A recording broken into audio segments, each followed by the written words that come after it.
Chapter 241. Chapter 241, Huang Jin Mountain. It is him, he, heaven has opened its eyes.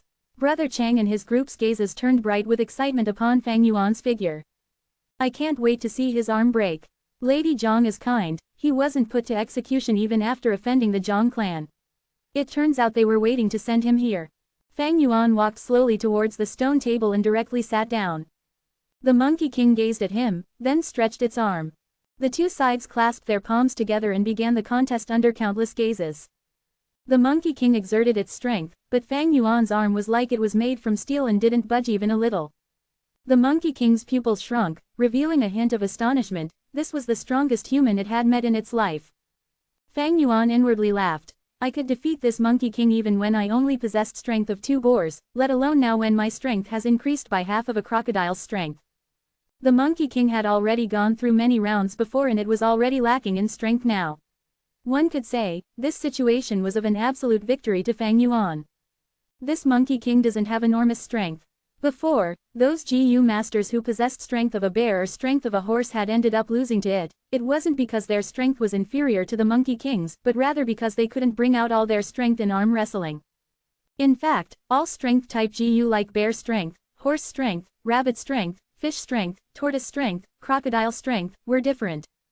This difference wasn't only in the amount of their strength, but was more on their fields of expertise. Bear strength for smacking, horse strength for galloping, rabbit strength for jumping, tortoise strength for endurance, crocodile strength for biting. They each had their own fields of expertise.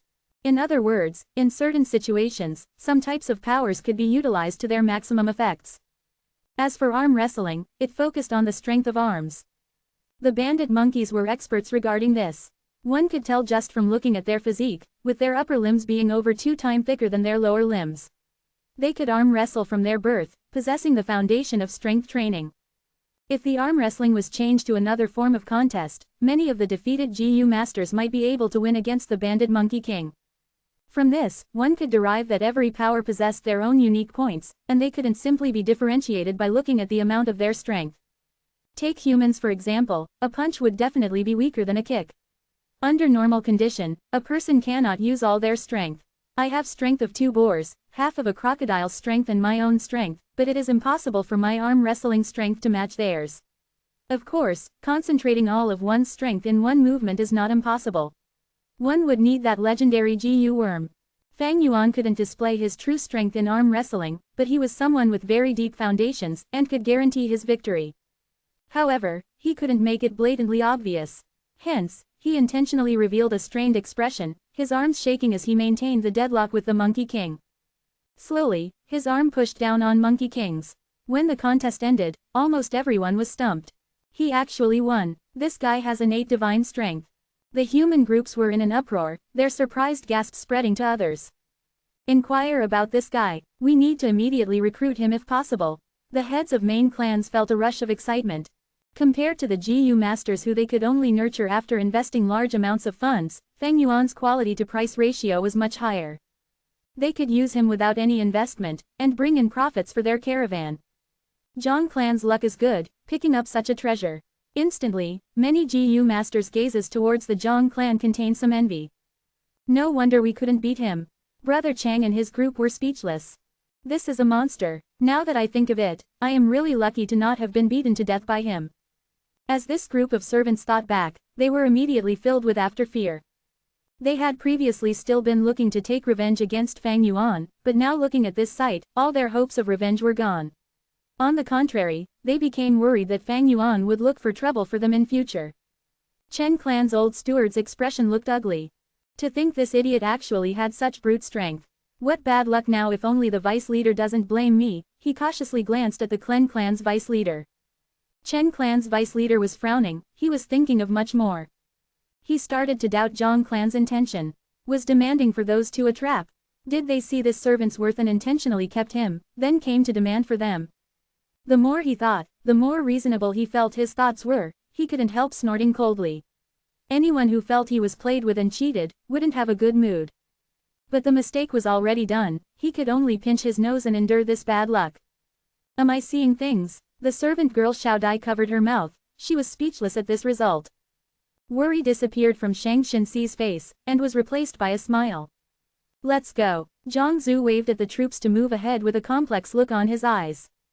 Fang Yuan won, allowing Zhang clan's caravan to pass through this checkpoint. Fang Yuan won 2 rounds straight. The Zhang clan's caravan were able to pass through most of the path. At the 3rd round, Fang Yuan intentionally lost to keep up his disguise, resulting in many goods being taken out of Zhang clan's wagons. Even so, Fang Yuan's performance was enough to make others see him in a whole new light. He received a warm welcome back at the caravan. Lady Zhang, I have finished my mission. He cupped his hands to Shang Xinxi. Shang Xinxi's beautiful eyes shone as she sized up Fang Yuan again, and said with a gentle voice, my mother said to never judge people by their appearances, and hey too, you have given me a live example. I am really thankful to you. This is 150 primeval stones as my thanks to you. 150 primeval stones. The servant girl Xiao Dai was startled. Miss, what are you doing giving him so much? Fang Yuan backed a step and righteously declined. Lady, I did it to repay your kindness and not for these primeval stones. Please take them back, I can't take this reward. Xiao Dai immediately agreed. Miss, look, he doesn't want it, it is better if you put it away. Shang Xinxi, however, insisted. This isn't a reward, but a gift of thanks, my thanks to you.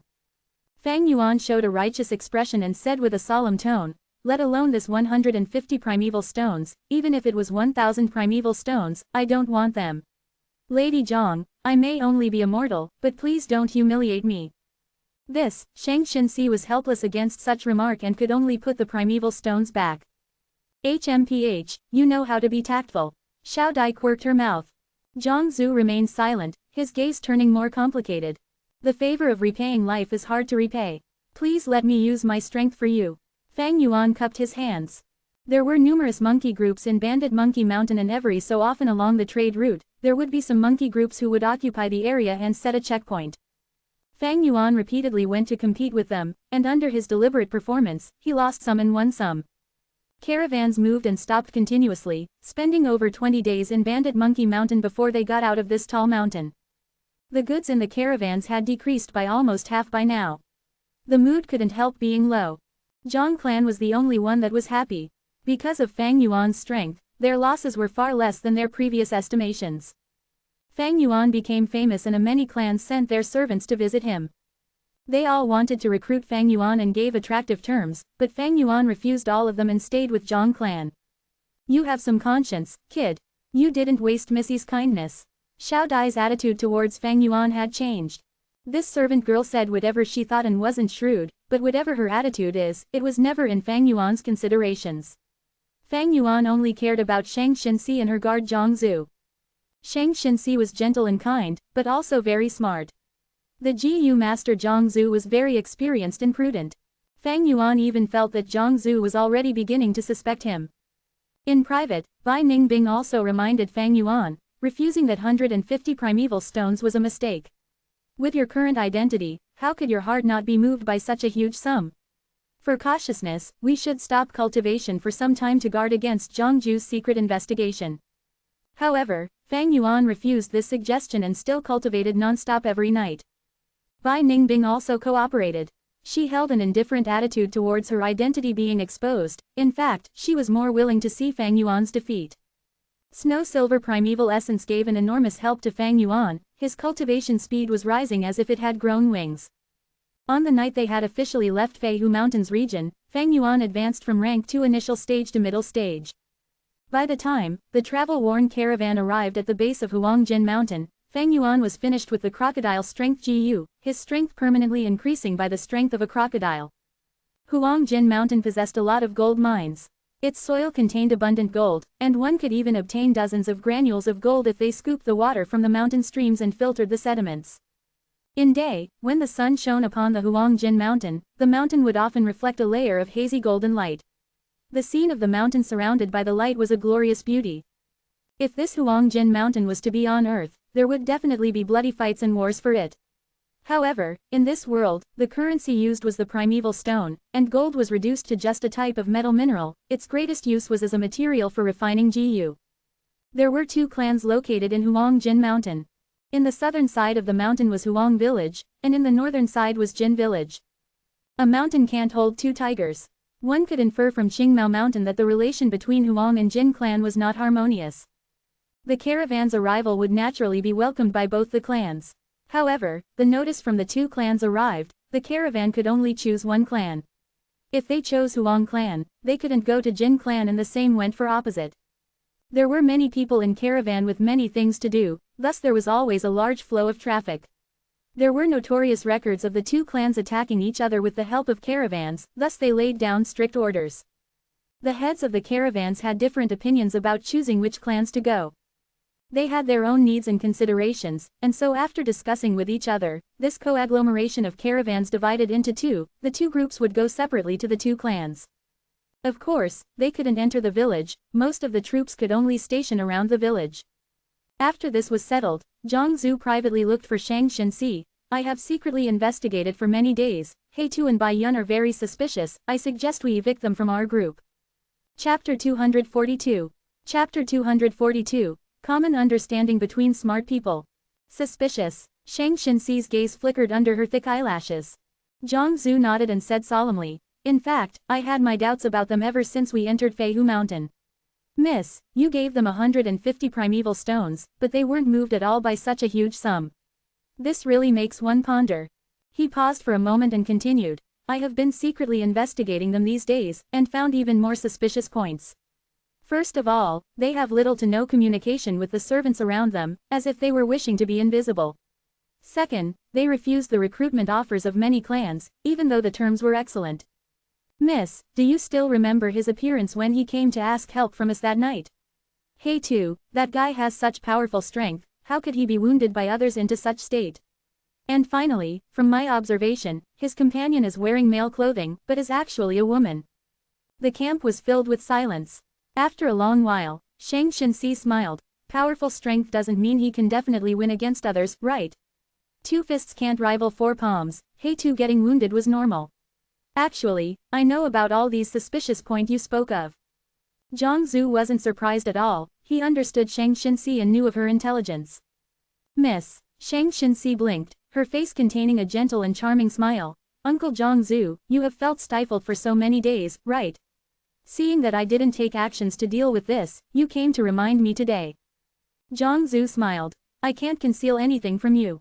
But why are you still keeping them by your side? Because I felt no ill intent from them. Shang Xinxi's eyes shone with a wise light. We became suspicious of them at the Feihu Mountain, and if they hadn't stood up at that time, we wouldn't have been able to feel any suspicion. But, why did they still take a risk? Wasn't it to help me? If they had harbored treacherous schemes, they would definitely stay hidden and watch the show from the side, right?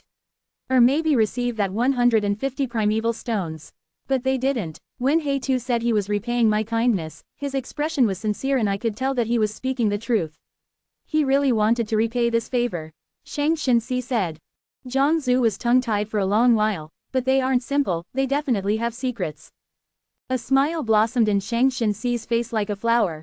Everyone has secrets, I also have them. Does having secrets make one a bad person? This world is bright. As someone who knows how to repay kindness, there has to be a limit to how bad he can be, right? That might be so, but I can't help but wonder what their motives are. Maybe they are plotting something. Wait, I know, they must be accomplices of some bandits. They joined the caravan and are planning to rob it by cooperating with demonic path figures. That doesn't make sense. Shang Xinxi shook her head. If they were accomplices, they should have even more reason to stay hidden. Why would they expose themselves in Feihu Mountain? So many people tried to recruit them, they could just join other groups and it wouldn't be any less easier to hide themselves. Why did they decide to stick with us? I feel they have definitely been through some suffering. We helped them and they are repaying us. Now, they want to hide their identities. I think we should help them. Zhang Zhu sighed while shaking his head. Miss, why are you always thinking about others? One must know to guard against others. Uncle Zhang Zhu, Shang Xinxi said, if we are really robbed, please don't go fight to protect the goods. If the goods are gone, then they are gone, it is not a big problem. My mother's final wish was for me to bring a token to someone in Shang Clan City. However, she also said if that person didn't accept us, we should continue living through these goods. My mother passed away swiftly, she didn't manage to convey who is the person I am supposed to look for. But I think wealth are just worldly possessions. Mother has already left me, you and Xiao Dai are my only remaining relatives. I don't want to see you guys meeting any mishaps. Miss, never say that. Zhangju's eyes were red with emotions. Come, take a look, honest and real Shenjia silk. All kinds of fine liquors, I welcome everyone to taste them. Golden Chi Gu, selling for just 50 primeval stones. The temporary market was a hubbub of conversations and hawkers selling out their wares as people moved to and fro. Whenever a caravan by, it would be like a festive moment for the clans. In the temporary market, not only the caravan was selling their wares, some Jin clansmen were also selling their goods. The goods they were selling were mainly golden statues or tools. There were pots, cups, ladles and basins. Their profound sculpting skills were shown in the lifelike statues of animals and people. And with red, green, yellow and blue gems or pearls as complements, the statues looked even more exquisite. Huangjin Mountain was a place blessed by heavens with gold found everywhere in it. The people living here, even the poor slaves, were wearing some accessories like golden rings and golden necklaces. Hairpins, earrings and bracelets worn by many girls were shining with golden luster, looking very beautiful. They were chatting with each other in groups in beautiful voices, which was fresh and innocent. As for the Gu masters of the Jin clan, their uniforms were similar to Qingmao Mountains, short sleeves, long pants, belts, leg wrappings and green bamboo shoes. It was just that some were using golden rope as leg wrappings. Belts, cloth cuffs or pants, were all rimmed in gold. This was Huangjin Mountain's characteristic. The clans of the southern border had basically the same attires. The demonic Gu masters, however, wore all sorts of bizarre dresses. Fang Yuan and Bai Ningbing were moving through the crowd. They had already bought some cow and goat milk from 3 to 4 Jin clansmen. Fang Yuan had tried his best to feed all the Bone Spear Gu. But even so, 2/3 of the Bone Spear Gu were already dead from starvation. Aren't you afraid your such big reckless purchasing will expose our identities? Bai Ningbing expressed his doubt. As long as one uses disguise, they will definitely be exposed one day. I don't have a thing to worry about, but you have too big of a flaw. Fang Yuan glanced at Bai Ningbing and said. Bai Ningbing snorted coldly. She knew what her flaw was, her gender. Even the old lady at the hamlet could see it. Women and men have physiological differences. This could be disguised, but that required a special Gu worm which Bai Ningbing didn't have. Thus, even if she was wearing loose clothes, covering her face with a straw hat, smearing her body with ash and binding her chest, her gender would no doubt be revealed as time passed by. Fang Yuan continued. So, rather than cover the truth, it would be better to reveal some things on our own initiative and let the others set their minds at rest, thinking they have seen through us and have the situation in their control. Exposing oneself was not always a bad thing. One could only receive trust when they revealed their identities. Fang Yuan couldn't reveal his cards by himself. Doing so would be too unnatural and not be in harmony with their previous behavior. Only when the other side discovered and probed, could Fang Yuan take the opportunity to conveniently reveal some stuff. Bai Ningbing understood. So you are intentionally waiting for them to discover before responding. You have finally become smart. HMPH. However, 3 days passed by and the response and probing Fang Yuan expected had still not arrived. Bai Ningbing finally got the opportunity to take a dig at Fang Yuan. So you also have times when you were wrong. Fang Yuan snorted while pondering inwardly. I could see from Zhangju's expression and manners that he was already suspicious of us. He didn't go into it deeply and restrained himself, most likely because there could be danger at any time on the road. But now that the caravan has arrived at Jin Clan, the situation is very safe and he should have already begun his probing. Unless Shang Xinxi's figure appeared in Fang Yuan's mind. Truly smart and also bold.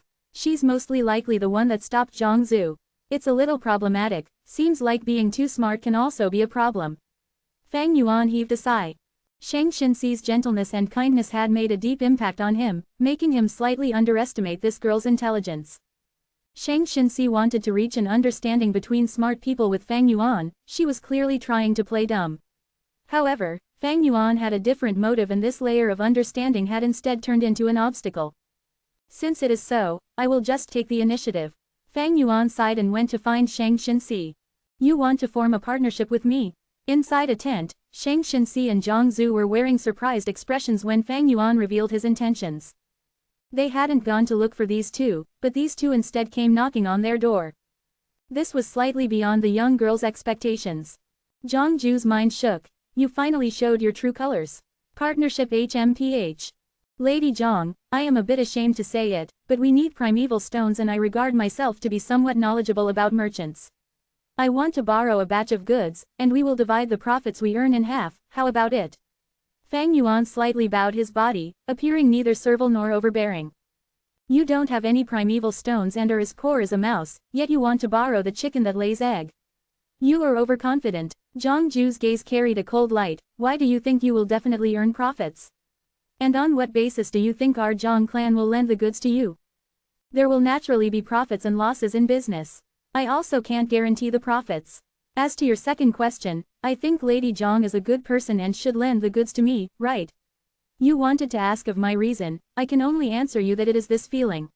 If this feeling is wrong, then please consider this matter never happened. Fang Yuan answered with a smile. He was 1 year less and his whole body was covered with burns, making him appear terrifying when he smiled. However, Shang Xinxi looked at him and saw in him a kind of confidence, decisiveness and a radiance of careful planning. This radiance emitted a different type of charisma, penetrating through the ugly appearance. Interesting, it seems he also sensed our suspicions, so he wanted to reach a tacit understanding with me. Shang Xinxi's gaze continued to flash. After a short while, she laughed. This kind of frank communication style made her feel an indescribable safety and also a feeling of freshness. If you hadn't been there, there wouldn't even be a quarter of goods remaining, they would have already been snatched by those monkeys in Feihu Mountain. Since you have this notion, I will hand over these goods to you. She said. If the servant girl Xiao Dai were here, she might have started making a big fuss. Fang Yuan showed an expression of being in a daze for a while, before he bowed to show his thanks. When Fang Yuan left the tent, Zhang Zhu couldn't endure it anymore. Shang Xinxi blinked mischievously like a child. Isn't this interesting? Did you hear what he said just now? He hadn't even started on the business, but was already talking of sharing the profits in half. His tone was as if the profits were certain. HMPH, he is but a boor, how much talent could he have? Zhang Zhu disdainfully scoffed, if we talk about business talent, who could compare to Miss? I still remember how you have managed the properties all these years and expanded them. If it were not for the envy of those petty people in Zhang clan. Alright, what is the use of talking about the past? Since Uncle Zhang Zhu believes in my talent, then you should trust me. Even if He Tu squanders these goods, I could still rebuild the business from scratch, isn't that right? Shang Xinxi said. Of course, Zhang Zhu said without hesitation. Chapter 243. Chapter 243, Benefits sent towards oneself. There are so much goods, it won't be cheap. It'll require at least 50,000 primeval stones. Jin Clan's GU master looked at Fang Yuan in suspicion. After getting approval from Shang Xinxi, Fang Yuan immediately found a few Jin Clan GU masters, this was already the 6th. I do not have primeval stones. Fang Yuan shook his head, but I can use my goods to exchange for yours. Exchange. The GU master's eyebrows rose. He was not surprised as it was common to barter, especially in the caravan. To him, there was no loss in bartering as long as the value was about the same. What will you use to exchange? Fang Yuan brought him to the goods immediately. Jin Clan's GU master frowned. Your goods are cheaper than mine. But you can get a good price for it on this Huangjin mountain, am I wrong? Fang Yuan laughed. Jin Clan GU master frowned even deeper. If the price is set too high, we won't be able to sell it. Then sell it slowly, it'll be sold eventually. Goods are more expensive when they are rare, by then you will be sitting at home collecting your earnings. Fang Yuan smiled. The GU master laughed, the reason he talked so much was only to lower the price, his heart was moved long ago. You are not bad at all. As a mortal, you are neither haughty nor humble. I have 3 stores, are you interested in working for me? I can give you the position of shopkeeper. Your wages can also be further discussed. The GU master patted Fang Yuan's shoulders. Fang Yuan rejected politely, the GU master felt a little pity. Hey Tu, what have you done? After the transaction was over, Xiao Dai ran over with a frosty expression. You exchanged all the goods. What are you trying to do? You are too bold. Xiao Dai stomped her foot in anger. Do you know these goods were all chosen by Missy after much consideration? After we transport them to Shangclan City, we can sell them for twice the amount. Quick, exchange them back now. Fang Yuan's expression turned cold. Your Missy has already lent all the goods to me, which is to say, these belong to me. HMPH, I am dealing with my own goods, is there a problem? Fang Yuan's gaze swept through Xiao Dai, a cold light flashed in his eyes. Xiao Dai instantly felt a chill that made her heart palpitate. Fang Yuan had decided to expose a little more and thus putting on such a strong attitude against Xiao Dai. Xiao Dai was witty and eloquent all along, but now, a cold feeling crept up her heart. You, I will tell Missy, watch out. She tried her best to hide her inner emotions, but still left frantically. Her report naturally caused no disturbance to Fang Yuan. But the servants that Shang Xinxi brought along, had much opinions about Fang Yuan's actions. Many discussed secretly, thinking this He Tu had gone crazy. Fang Yuan knew the value of these goods and could sense Shang Xinxi's business talent. But this was her first time doing business, her experience was very lacking even though she had talent. Business was not just transporting goods to the destination, and earning profits from the price difference. A true expert merchant earned along the way as well. Using their keen foresight to explore new opportunities, learning about the specialty of each mountains, and tailoring to the needs of each clan, they built networks as they profited from all those around them. Of course, these requirements were too high for the current Shang Xinxi. She had just turned 16, although she had talent, she was still a fresh young girl. Fang Yuan spent about 100 years in his past life doing trade. He joined caravans and even became a leader. He also opened his own shops, including rock gambling and even auctions. When it came to experience and foresight, those leaders and vice leaders in the caravan could not hold a candle to Fang Yuan, let alone the inexperienced Shang Xinxi. There is still a distance to Shangliang Mountain. If I manipulate this wholeheartedly, I can at least increase the value of these goods by 7 or 8 times. This profit margin was terrifying. Any higher and even Fang Yuan could do it. Due to actual circumstances, 7 to 8 times was the limit of this world. Of course, if I use unorthodox methods, not just 7 or 8, I can easily jack it up by 70 or 80 times. Thinking so, Fang Yuan could not help but think of a poem on earth. Obeying the law and living in constant worry, bandits live in pleasure every night, those who harm others to benefit themselves ride horses, while those were righteous and fair starve in hunger. Those who build bridges and repair roads go blind, while those who murder and cause arson have many offsprings. When I died, I asked Buddha. Buddha said, there was nothing I could do. Haha, the so-called system and law was to deprive the masses and limit the weak. Whichever world it was, the law of the jungle prevailed. Thus, even during an era ruled by law, countless rich and influential people found loopholes and avoided the judgment of the law. Not to mention this GU world, where strength was everything one needed to exert influence. In Fang Yuan's previous life, he once did business with all his heart, having millions of assets and countless properties.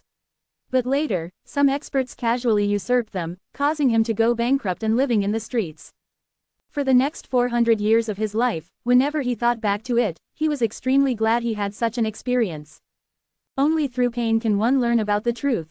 Precisely because of this experience, he woke up from his delusions and broke free of the restraints that bound him while living in the lawful society of earth. Humans were often blinded not by the sight before them, but by the chains in their hearts.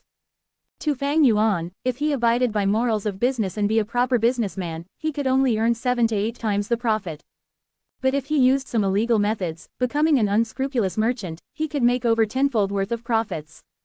If he abandoned his position, and lied and scammed, becoming a dishonest trader, he could make tens of times of profits. If he directly murdered and robbed, he would not even need a capital. Business without investing capital was always the most profitable. But Fang Yuan had other objectives doing business now. Thus, methods that broke the rules could not be used, and this caused him to have some feeling of restraint. However, the night before the caravan set off, a Jin clan GU master secretly approached him. There is a secret deal we want to make, are you interested? This GU master was one of those who traded with Fang Yuan earlier. Fang Yuan did not mind it, but after a few minutes, he changed his ideas. You are saying, someone wants to sell ginseng grass? He was extremely surprised, almost suspecting that he had heard wrongly. To Jin clan, ginseng grass could not be replaced with other materials, it was an important war resource. It was exactly because it could be used as a refinement material that Jin clan could produce large numbers of golden silkworm GU. But now someone wanted to sell it. In Fang Yuan's memories, it was because Jin clan had large numbers of the rank 3 golden silkworm GU that their battle strength rose rapidly, thus eliminating Huang clan and becoming the controller of the area. Wait a minute, Huang clan still exists now. This means Jin clan has not fully manufactured the recipe for the golden silkworm GU. That shouldn't be it, by this time they should have some ideas already, otherwise why would they mass plant gins and grass? Fang Yuan's thoughts moved like lightning. He probed. I'm about done with trading goods. The ginseng grass is an unpopular material, although it is rare, little people need it. Seeing Fang Yuan reject, the GU master panicked. The price can be further discussed, why don't we have a good talk about it? Fang Yuan's gaze shone, seeing the other party was very anxious, he started to lower the price. After an intense bargaining, the ginseng grass price had been lowered to a horrifying degree. The GU master's face paled, his expression turned ugly and his tone became irritated. You win, we'll go with this price, can we complete the deal now? This price was very low, even lower than the cost of nurturing the ginseng grass. If they sold it, it truly was making a loss. The Jin clan GU master knew this, and so his heart bled. Fang Yuan also knew this was the limit, but he still shook his head. This price is too low, to speak the truth your attitude makes me feel uncertain. The Jin clan GU master instantly exploded. You were the one who lowered the price, now you're finding it too low. Fang Yuan shrugged. You said it earlier, this is a private transaction, there is no hard evidence. What if you sell me fake goods, who would I find then?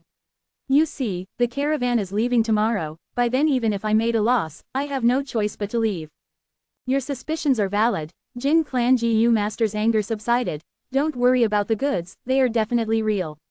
To tell you the truth, this is secretly sold by our young master. Fang Yuan's eyes shone brilliantly, he had finally received some useful information. He pretended to be shocked. Your young master stole it. These ginseng grass is a vegetation loved by the clan leader, purposely growing 3 acres of it.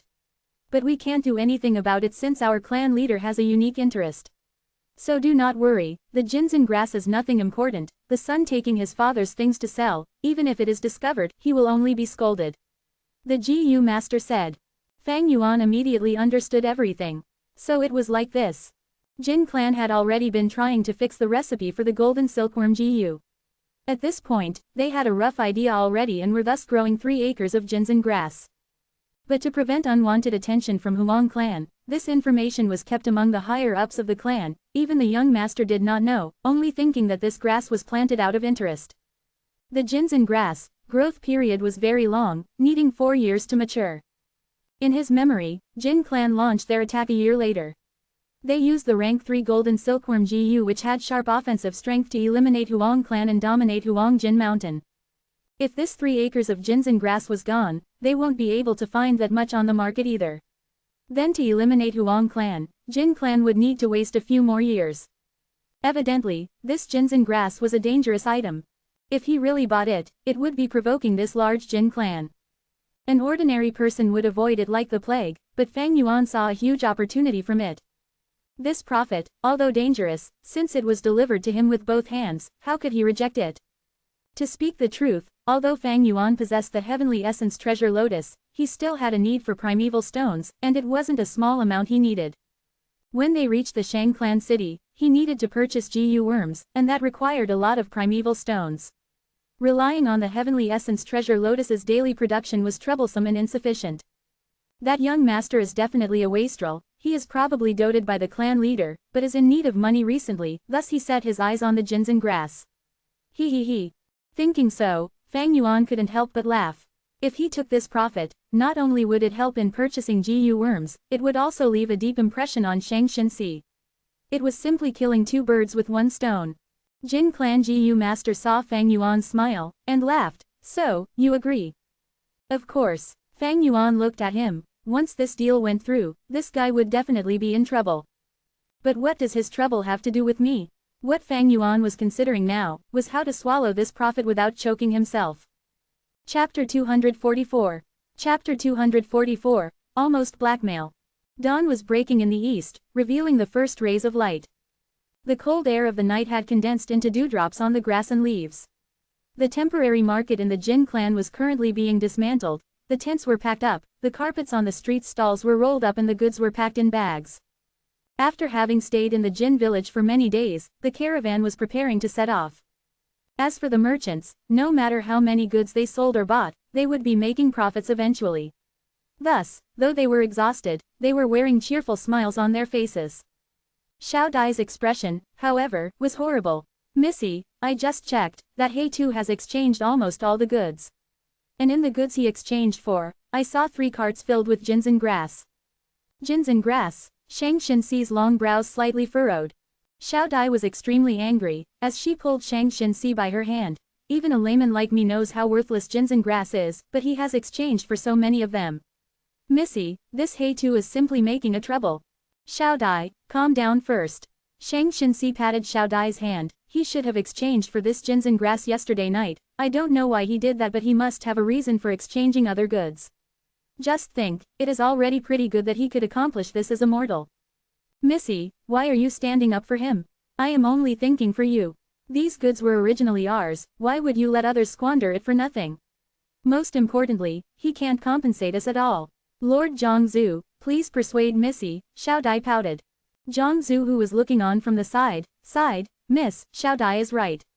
We lent the goods to him to test him, but now that we can already see the results, why are we still letting him squander them? We believe in your ability, miss, but if we can decrease our losses, why are we not doing so? It will also decrease our struggles when we reach Shangclan City. This, Shang Xinxi mumbled. She was young, her eyes started showing signs of hesitation. Previously, she had felt the goods exchanged by Fang Yuan was all right. However, this ginseng grass, it was a great loss to exchange for so much ginseng grass. Ginseng grass was easy to preserve, but it simply couldn't be sold as the demand for it was almost non-existent. Such a large stockpile would rot sooner or later, and finally, they would have no choice but to cut down the price and sell the stock. It was destined to make a loss. Excuse me, are you Lady Zhang Xinxi? Just then, a middle-aged GU master who was sweating profusely, anxiously ran towards Shang Xinxi. The iron plate on his belt was carved with number 2, showing the rank of this GU master. Shang Xinxi gave a slight smile. Yes, I am. May I inquire who you are? The middle-aged man cupped his fists. I am the personal guard of Lord Clan Leader, here on his command to ask for a favor.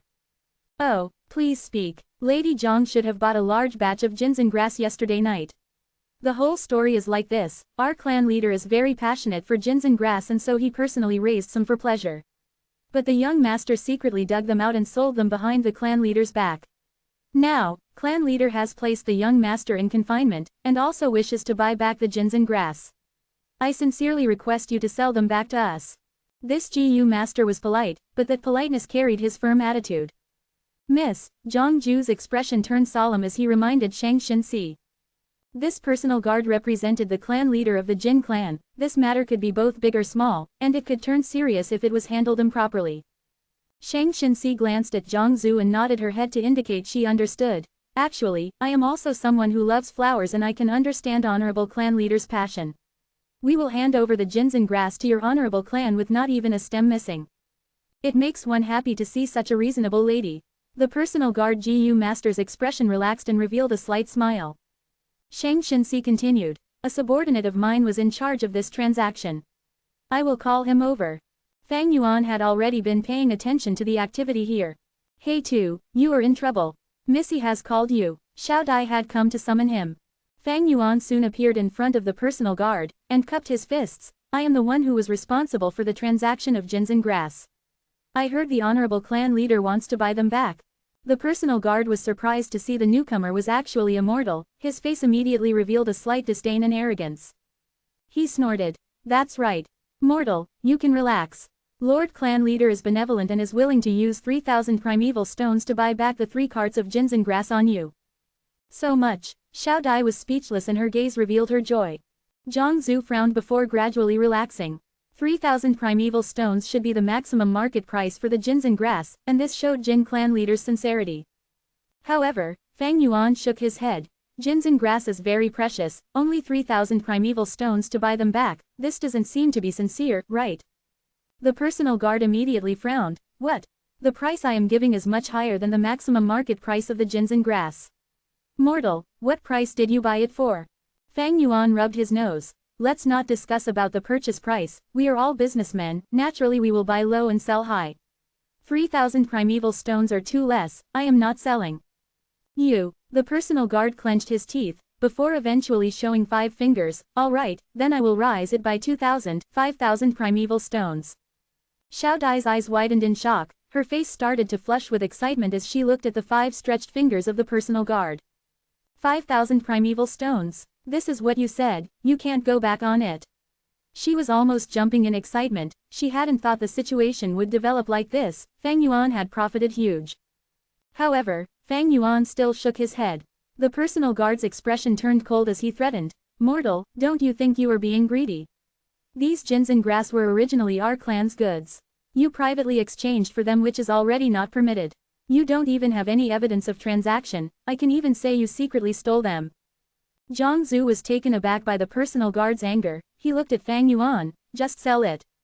Fang Yuan laughed. "You sold them, I bought, this was mutual consent. What more, it was your young master who sold them to me.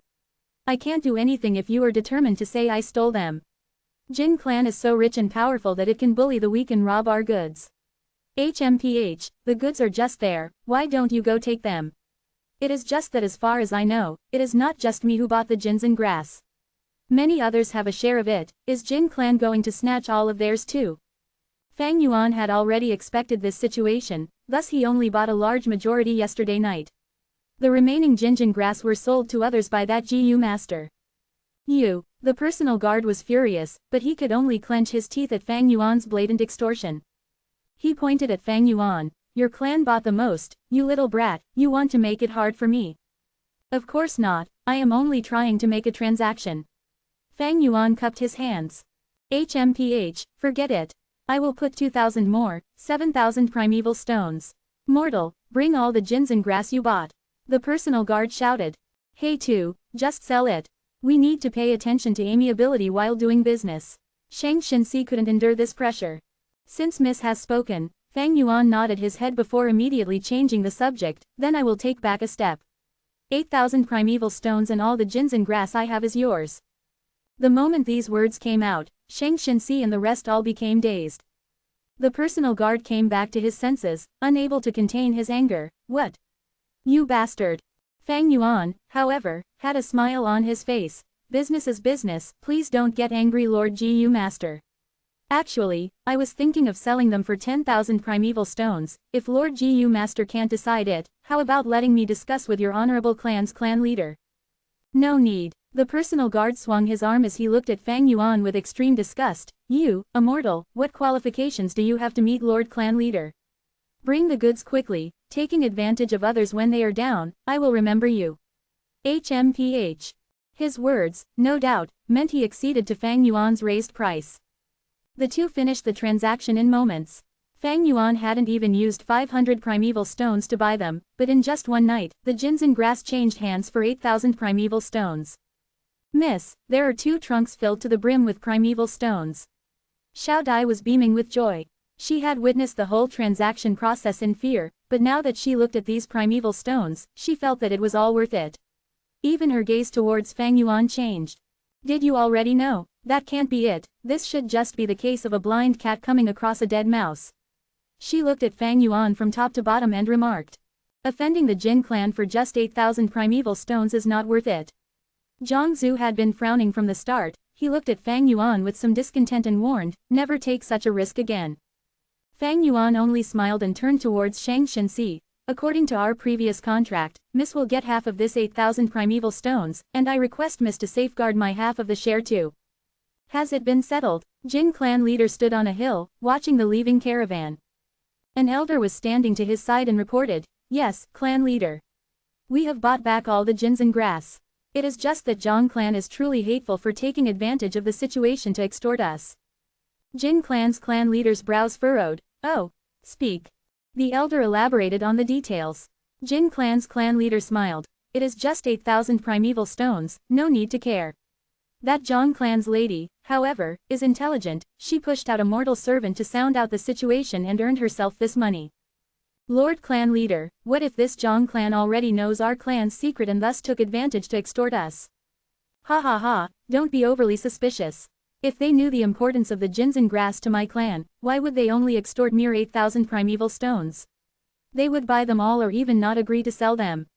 But just in case, send some GU masters to watch them till they completely leave Huangjin Mountains region. Make sure to watch if there are anyone who tries to secretly go to Huang clan. If there are, kill them on the spot.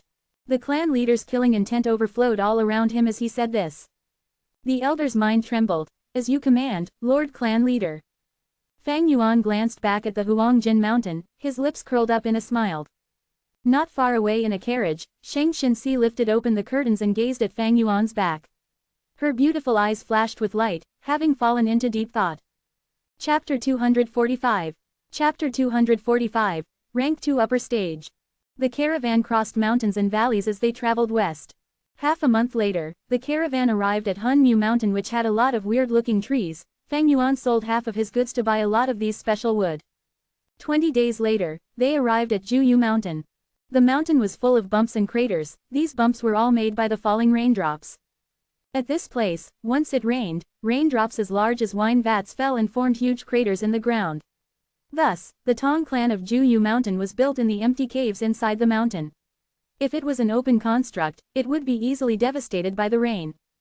In Tong Clan Village, the golden lamp oil that Fang Yuan bought on Huangjin Mountain was very popular. During their stay, it rained 3 times. Fang Yuan thus acquired many blue oil raindrops. These raindrops were a type of material for many different purposes. These giant raindrops were the Tong Clan Village's misfortune that forced them to live inside the mountain caves. But, it was also their source of income. After leaving Juyu Mountain, the caravan arrived at Fangzhuan Mountain. The rocks on this mountain were peculiar. Each were cube-shaped, varying in size and thickness. Da Fang clan was a large-scale clan that had been living on Fangzhuan Mountain for over 1,000 years. Their residences were made of tiles, much better than the condition at Tong Clan Village. Tall large walls were constructed around the village, and within the walls were defense towers, while outside the walls were pillboxes. Fang Yuan remembered that at Da Fang clan, there was an eccentric elder that liked wood carvings. After contacting him, all the weird and creepy soul wood he collected on Hunmu Mountain were sold to this clan elder. Just like this, on this journey, with Fang Yuan's manipulation, his goods increased and decreased at times, but each time there was a change, he earned a ton of profit. Once he did this many times, it naturally attracted people's attention. Fang Yuan pushed everything to Shang Xinxi, and rumors of her business talent started to circulate. Time flew by quickly. After another 4 villages, the caravan gradually got close to Shaoyu Mountain. This night, the caravan made a temporary camp near a cliff. We have entered Shaoyu Mountain's territory. The remaining journey is all uninhabited mountains and valleys. Gu worms and beasts roam free, and not even a hamlet exists. From tonight onwards, everyone has to place their full attention on the surroundings. Jia clan's leader instructed. In the tent, many vice leaders nodded in agreement. Shang Xinxi's eyes shone with bright light. This was the most dangerous segment of the caravan's route. Once they passed this, they would reach Shuilei Mountain, and after that, they would have to travel past a few more clan villages before reaching Shangliang Mountain's Shang Clan city. Alright, next we will establish our defensive measures. Jia clan's leader continued. An hour later, the discussion ended and everyone left the tent. Zhang Zhu came up immediately. Miss, dinner has been prepared. Do we invite He Tu and Bai Yun to dine together again? Of course. Shang Xinxi nodded. I have to ask him about his experiences in trading during the banquet. These few days, Fang Yuan's revenue greatly exceeded his losses, earning 5 to 6 times the profits after few trades. This caused Shang Xinxi, Zhang Zhu and Xiao Dai, who knew the truth, to look at him in a different light. According to the agreement, Fang Yuan gave half the earnings to Shang Xinxi, but to her, these primeval stones could not compare to his business experience and understanding. She did not have any cultivation talent, and as a mortal, engaging in business was her proudest ability. But, in this aspect where she could be proud of herself, Fang Yuan displayed a strength which she could not help but admit was far superior to her. Many seemingly absurd decisions gave surprising results after the deal was completed. Shang Xinxi was not someone who would give up on herself, and after knowing this difference in ability, she invited him to the dinner banquet daily. A few words of advice from Fang Yuan could benefit her greatly. Her talent in business was outstanding and she absorbed the knowledge like a sponge, growing rapidly. The more she interacted with Fang Yuan, the more she admired him. Sigh, miss, you have to be careful. These two obviously have their own stories, they are not ordinary people. Zhang Zhu sighed with worry, he was afraid Shang Xinxi was sinking deeper into this. Don't worry, Uncle Zhang Zhu, I know what I am doing. Shang Xinxi was indeed intelligent and smart, she never spoke to Fang Yuan about matters outside of business. She knew what could be said and what could not, never trying to probe further than she was supposed to. She felt that Fang Yuan and Bai Ningbing might be mysterious, but they were not dangerous. Fang Yuan used proper techniques in his business trading, and he didn't go back on his words, splitting half the profits with Shang Xinxi. Unknowingly, such behavior gave Shang Xinxi much feeling of assurance. However, Fang Yuan did not accept the invitation to banquet this time. I am feeling a little tired today, I will not be going. He waved his hand at Xiao Dai who came to invite him. Fang Yuan did not accept every single invitation from Shang Xinxi, normally only accepting 1 out of 3 invitations. Xiao Dai pouted as she looked at Fang Yuan begrudgingly, muttering under her breath and leaving. Previously when Fang Yuan rejected the invitation, Xiao Dai made a scene several times, feeling indignant for her miss. But the more Fang Yuan earned, the more Xiao Dai's attitude changed, from indignant to accommodating and helplessness. No matter which world it was, at whatever level of society, strength was what gained respect. Fang Yuan shut the tent. Bai Ningbing had already sat on one of the beds. In the darkness, her blue eyes shone slightly. When Fang Yuan first rejected Xiao Dai, she was still a little surprised, but after a few times, Bai Ningbing found out the brilliance of this action.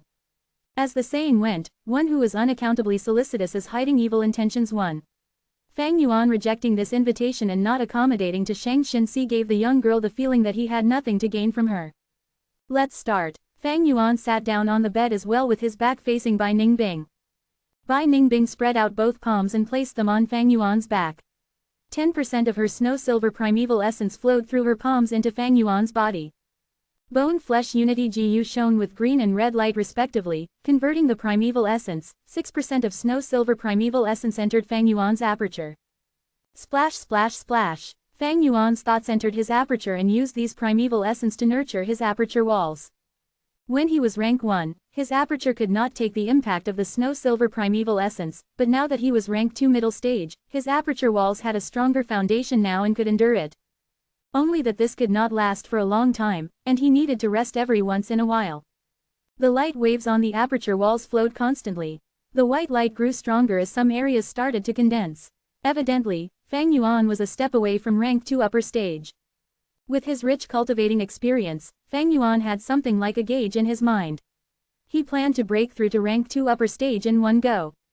Time passed and it was already late at night. Howl. Suddenly, howling of the Grey Wolf King could be heard. The howl broke the silence of the camp, and soon after, numerous wolf howled in response to their king. Wolf assault, wolf assault. Damn it, get up, the wolf pack is attacking camp. So many grey wolves, I can't even count how many there are. Many people screamed in shock, waking up everyone else in the camp. Everyone was riled up. Hey, hearing this volume, it seems the wolf pack is quite large. Bai Ningbing listened and laughed. In the caravan's journey, they met many beast groups attack, and now she wasn't shocked anymore. This is Xiaoyu Mountain, some people say the entire southern border wolves live here. During a full moon, the wolf packs will gaze at the round moon, and the wolf howls can cause the entire mountain to tremble and shake. This is only our first night, and we already encountered a grey wolf pack, our luck is terrible. Fang Yuan opened his eyes slightly, but multitasked and did not stop the cultivating in his aperture. Damn it, there are too many wolves. Healing GU Master, where are the healing GU Masters? My father is injured, he is bleeding a lot. The southeast direction's defense has been broken through, go reinforce them quickly. The situation was more severe than Bai Ningbing had predicted. After discovering the wolf pack, in just a few minutes, the first line of defense in the camp was broken through, and the wolves broke into the camp. Ah, take up your weapons and fight these beasts. Servants screamed as sounds of battle and shouting continued. Do we go out? Bai Ningbing asked. For what? What can you do? Don't forget your identity. After a moment of silence, Fang Yuan replied nonchalantly. But the wolves are already charging here, the goods you just purchased might be damaged. Bai Ningbing laughed, showing glee in her tone. Then let them be damaged. Fang Yuan closed his eyes again. After a while, Xiao Dai's voice came from outside the tent. Hey two. Are you two in there? What's the matter? Bai Ningbing asked. Oh my god, you are still here. Such a loud commotion and you didn't even wake up. Many grey wolves entered the camp, although the situation is under control, there might be some wolves left out. Miss is asking you to go over, with Lord Zhongzhu to protect us, it will be safer. Xiao Dai shouted. No need, since the situation is under control, we shall not impose on your miss. I can handle a gray wolf or two with my physical strength. Fang Yuan replied. Xiao Dai urged some more, but was still rejected. Finally she stomped her feet outside the tent. Ungrateful bunch, don't blame me for not reminding you if you die. HMPH. Saying so, she hurriedly left. The gray wolves continued to attack for 15 minutes before retreating. This beast group assault brought the greatest loss the caravan had suffered since their establishment. 3 GU masters died in battle, over a dozen injured, countless servants died, and most of the goods were damaged. Especially Zhang clan's goods, they received the most damage. These goods were all borrowed by Fang Yuan, and at first estimation, Fang Yuan lost over 1,000 primeval stones in this one night. When it was daylight, and they calculated the losses, he showed a bitter smile but did not mind it at all. Because last night, he had advanced to rank 2 upper stage. Only spending just a few months, this cultivation speed was shocking even to Bai Ningbing who knew the method. Chapter 246. Chapter 246, Exposed. The bloody night passed and the morning sun shone upon the ruined camp. The atmosphere was solemn as everyone cleaned up the battlefield and packed their goods, setting off with a heavy heart. However, the wolf pack attack this time was only the beginning. Few days later, they were attacked again by grey wolf packs. The scale of the attack this time was even larger than the previous time. But the caravan had taken sufficient precautions and were able to limit their losses to less than the previous time. They chased away this pack of grey wolves. However, they had yet to regain their breaths, when 3 days later they were attacked by lightning wolf packs. The pack contained 3 frenzy lightning wolves and 9 bold lightning wolves. 15 GU masters were killed while fighting them. The battle ended with wolf corpses all around the ground, and a wounded frenzy lightning wolf escaped with the remaining injured wolves. There were many GU masters who chased them for revenge, but couldn't catch up to them and they didn't dare to enter deep into Xiaoyu Mountain. They could only stare fixedly at the retreating wolf packs. The attack this time made the caravan's leader and vice leaders realize the danger they were in. On that very evening, they decided to speed up and leave Xiaoyu Mountain as quickly as possible. Even so, for the next 15 days, they were met with frequent attacks by the wolf packs.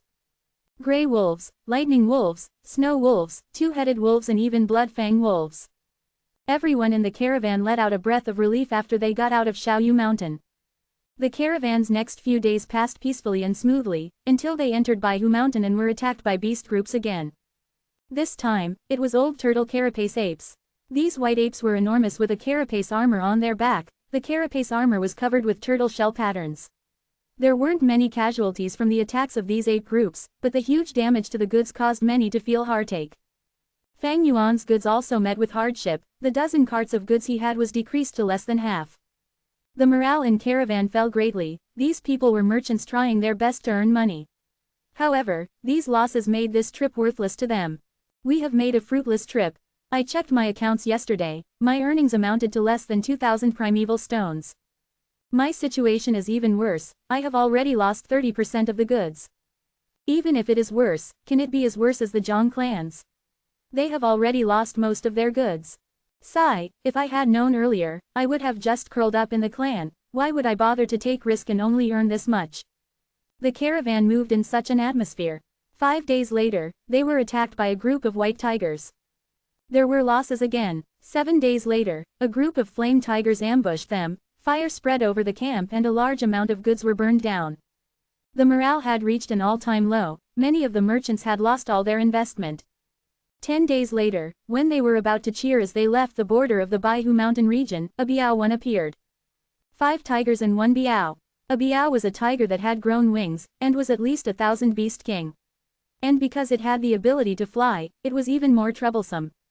Some vice leaders of the caravan lost their lives while resisting this biao. The biao tailed the caravan for almost 100 miles, constantly harassing them. Finally the caravan higher-ups decided to make minor sacrifices, quickly deciding to give up close to 100 servants. Most of these servants were injured or crippled. They rained curses and cried for their lives, but could do nothing to change their fate. Finally, the biao had its fill and left, satisfied. The caravan was only able to rest properly after leaving the Baihu Mountain far behind. The leaders of each clans didn't stint on rewards, gradually raising the morale. The scale of the caravan was now already thinned by half of their original size. But after going through this cruel elimination and sharpening, the caravan now showed signs of an elite group.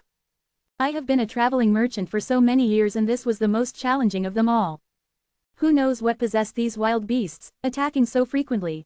After this trip ends, I will retire and enjoy my life. No matter what, the risk of this trade route needs to be reevaluated. The main reason is still because these great mountains don't have any human inhabitations. With no clans and garrisons to purge these beasts, they have grown without check. Some sighed, some were downhearted, whereas some still retained some hope. However, the caravan seemed to be jinxed. On the road ahead, they were not only attacked by all kinds of beast groups, but also by many swarms of insects and wild GU worms. The size of the caravan was decreasing continuously, the merchants no longer cared about profits and loss, they were starting to sense their lives were on the line. They even abandoned a lot of goods willingly to speed up their traveling speed. The setting sun dyed the clouds in blood red. The caravan was crossing a mountain woods in silence. Everyone was exhausted and numb, their morale very low. Many had bandages on their body, covering light and heavy injuries. They moved step by step in the bumpy mountain passageway. It had rained yesterday, causing the mountain passage to be muddy and slippery. A handcart filled with goods got stuck in the mud. The ostrich that was dragging the cart raised its neck and made shrill crackling noises before using all its strength to pull the cart, but to no avail. Right at this time, two hands came from behind the cart and lifted it, pulling the stuck wheel out of the mud pit. It was Fang Yuan. He casually clapped his hands. The thousands of kilos worth of goods didn't seem to be that heavy in his hands. However, although the cart broke away from the mud pit, its wheels were somehow jammed and didn't move. Bai Ningbing, who was at the side, bent down to take a look at the wheel. After being in caravan for so long, she had learned many things with her disguised identity, and had already completely blended in. What is this? She rubbed the axle of the wheel, her eyes filled with doubt. There was some kind of stuff hidden in the axle of the wheel, and it was continuously grinded down into fine gray powder as the wheels moved. The fine powder was unnoticeable when they fell down to the ground. Bai Ningbing picked some of this powder and rubbed them with her fingers, the powder turned into grease. Ah, I put these oil powder in the wheels to lubricate them and make the handcart move more smoothly. Fang Yuan walked over while taking out a cotton handkerchief from his pocket, he grabbed Bai Ningbing's hands and cleaned the grease off.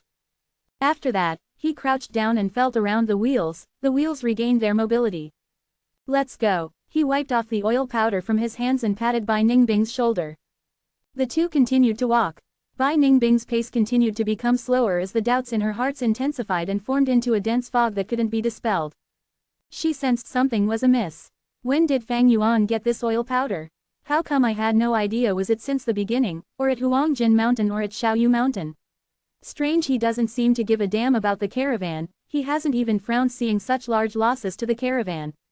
But why would he care about oiling the handcart? Strange, strange. Wait a second. Suddenly, a quick light seemed to flash past Bai Ningbing's mind. At that instant, her whole body shivered and her pupils suddenly shrunk down to pin-sized. A possibility echoed out from deep within her mind. She stopped at the spot, her mind filled with shock.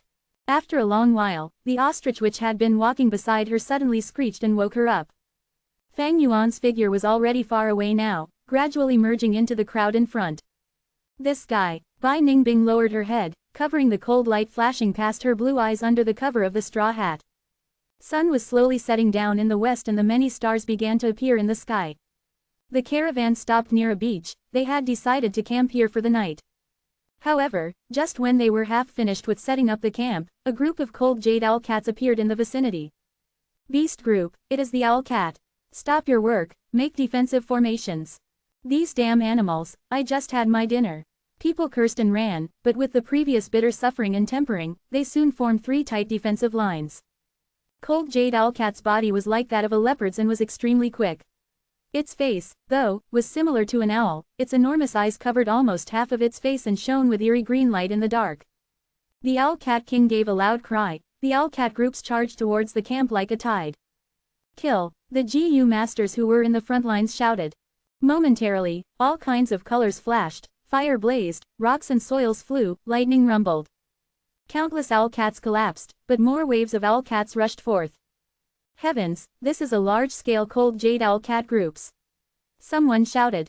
Ah, save! A part of the defensive lines couldn't resist the attacks anymore, and a GU master was pounced upon by three owl cats, his tragic scream stopped midway, flesh and blood splattered in the air.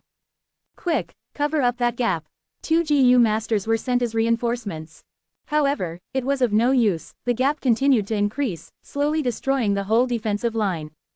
Retreat, retreat. In the end, they had no choice but to retreat to second defensive line. Link the handcarts and carriages, and pile up the goods into high walls. After the second defensive line, the third defensive line hurriedly set up a barricade. Many servants were busy moving the goods, their bodies soaked with sweat. No one could goof off at this time. Fang Yuan was moving a large trunk, when Bai Ningbing suddenly walked over and lifted a side of the trunk. On the surface, she seemed to be helping Fang Yuan, but actually she moved closer to Fang Yuan and whispered to his ears while gritting her teeth. "You bastard, you attracted these cold jade owl cats, right?" Fang Yuan looked surprised. "Why do you say such a thing?" "Stop pretending. There was definitely something wrong with those powder. I don't believe a guy like you will kindly consider these minor details." Bai Ningbing whispered. "Ha ha ha, you finally discovered it." Fang Yuan didn't deny. Bai Ningbing couldn't help gritting her teeth. All the frequent attacks the caravan suffered on the way was all due to Fang Yuan's contribution. The two lifted the wooden trunk and moved slowly. The people around them were all busy shouting and moving, their concentration all on the battlefield. Who could have the time to listen to Fang and Bai's whisperings? "Why are you doing this?" After a moment of silence, Bai Ningbing asked. "Ha ha." Fang Yuan laughed. "Guess." Immediately, Bai Ningbing felt a violent impulse to beat Fang Yuan up. Chapter 247. Chapter 247, White Feather Flying Elephant. Bai Ningbing controlled her urge as her eyes squinted. She was after all an icy genius, easily able to understand things. What does Shang Shenxi have that makes Fang Yuan put in so much effort? Firstly, she had assumed that Fang Yuan was after Shang Shenxi's beauty, but now she had overruled that assumption. She understood Fang Yuan, only a huge amount of benefit could make him exert himself like this. But after so many days, Bai Ningbing had already understood Shang Shenxi's background. She was ostracized by Zhong clan, and was only a mortal with no cultivating talent. Shang Shenxi was indeed beautiful as a flower, but this appearance was not a strength of hers, but a weakness. This appearance would invite the demonic claws of lust and crime. Most importantly, she did not have the power to protect herself. If not for the loyal rank 3 GU master serving her, she would have been caught and turned into a plaything long ago. Such a person, what value does she hold? Her business talent, it was nothing compared to Fang Yuan's. Bai Ningbing could not comprehend it at all. Fang Yuan did not speak, and did not reply Bai Ningbing. "Those two over there, move faster, stop wasting time." Not far away, a GU master pointed at Fang and Bai, shouting. Fang and Bai moved more quickly, as Bai Ningbing suppressed her voice. "You're messing around like this, aren't you afraid of getting exposed? If anyone finds out, haha, these people will fight you to the death." Then did they find out? Fang Yuan rebuked. "Tisk." The two put down their wooden boxes and walked back. To eliminate his own suspicion, Fang Yuan sacrificed most of his goods during the first beast group attack. After a few assaults, Zhong clan's losses were the most severe. Many people felt pity for Shang Shenxi, and even Shang Shenxi herself approached Fang Yuan and consoled him. But now that Bai Ningbing thought about it, she realized, although Fang Yuan seemed to have lost a lot of goods, his truly valuable goods were still kept till today. These goods were more than half the value of his entire fortune, thus his real losses were not as much as it seems. His concealment methods were truly divine. If she did not discover it by accident, she would still be in the dark.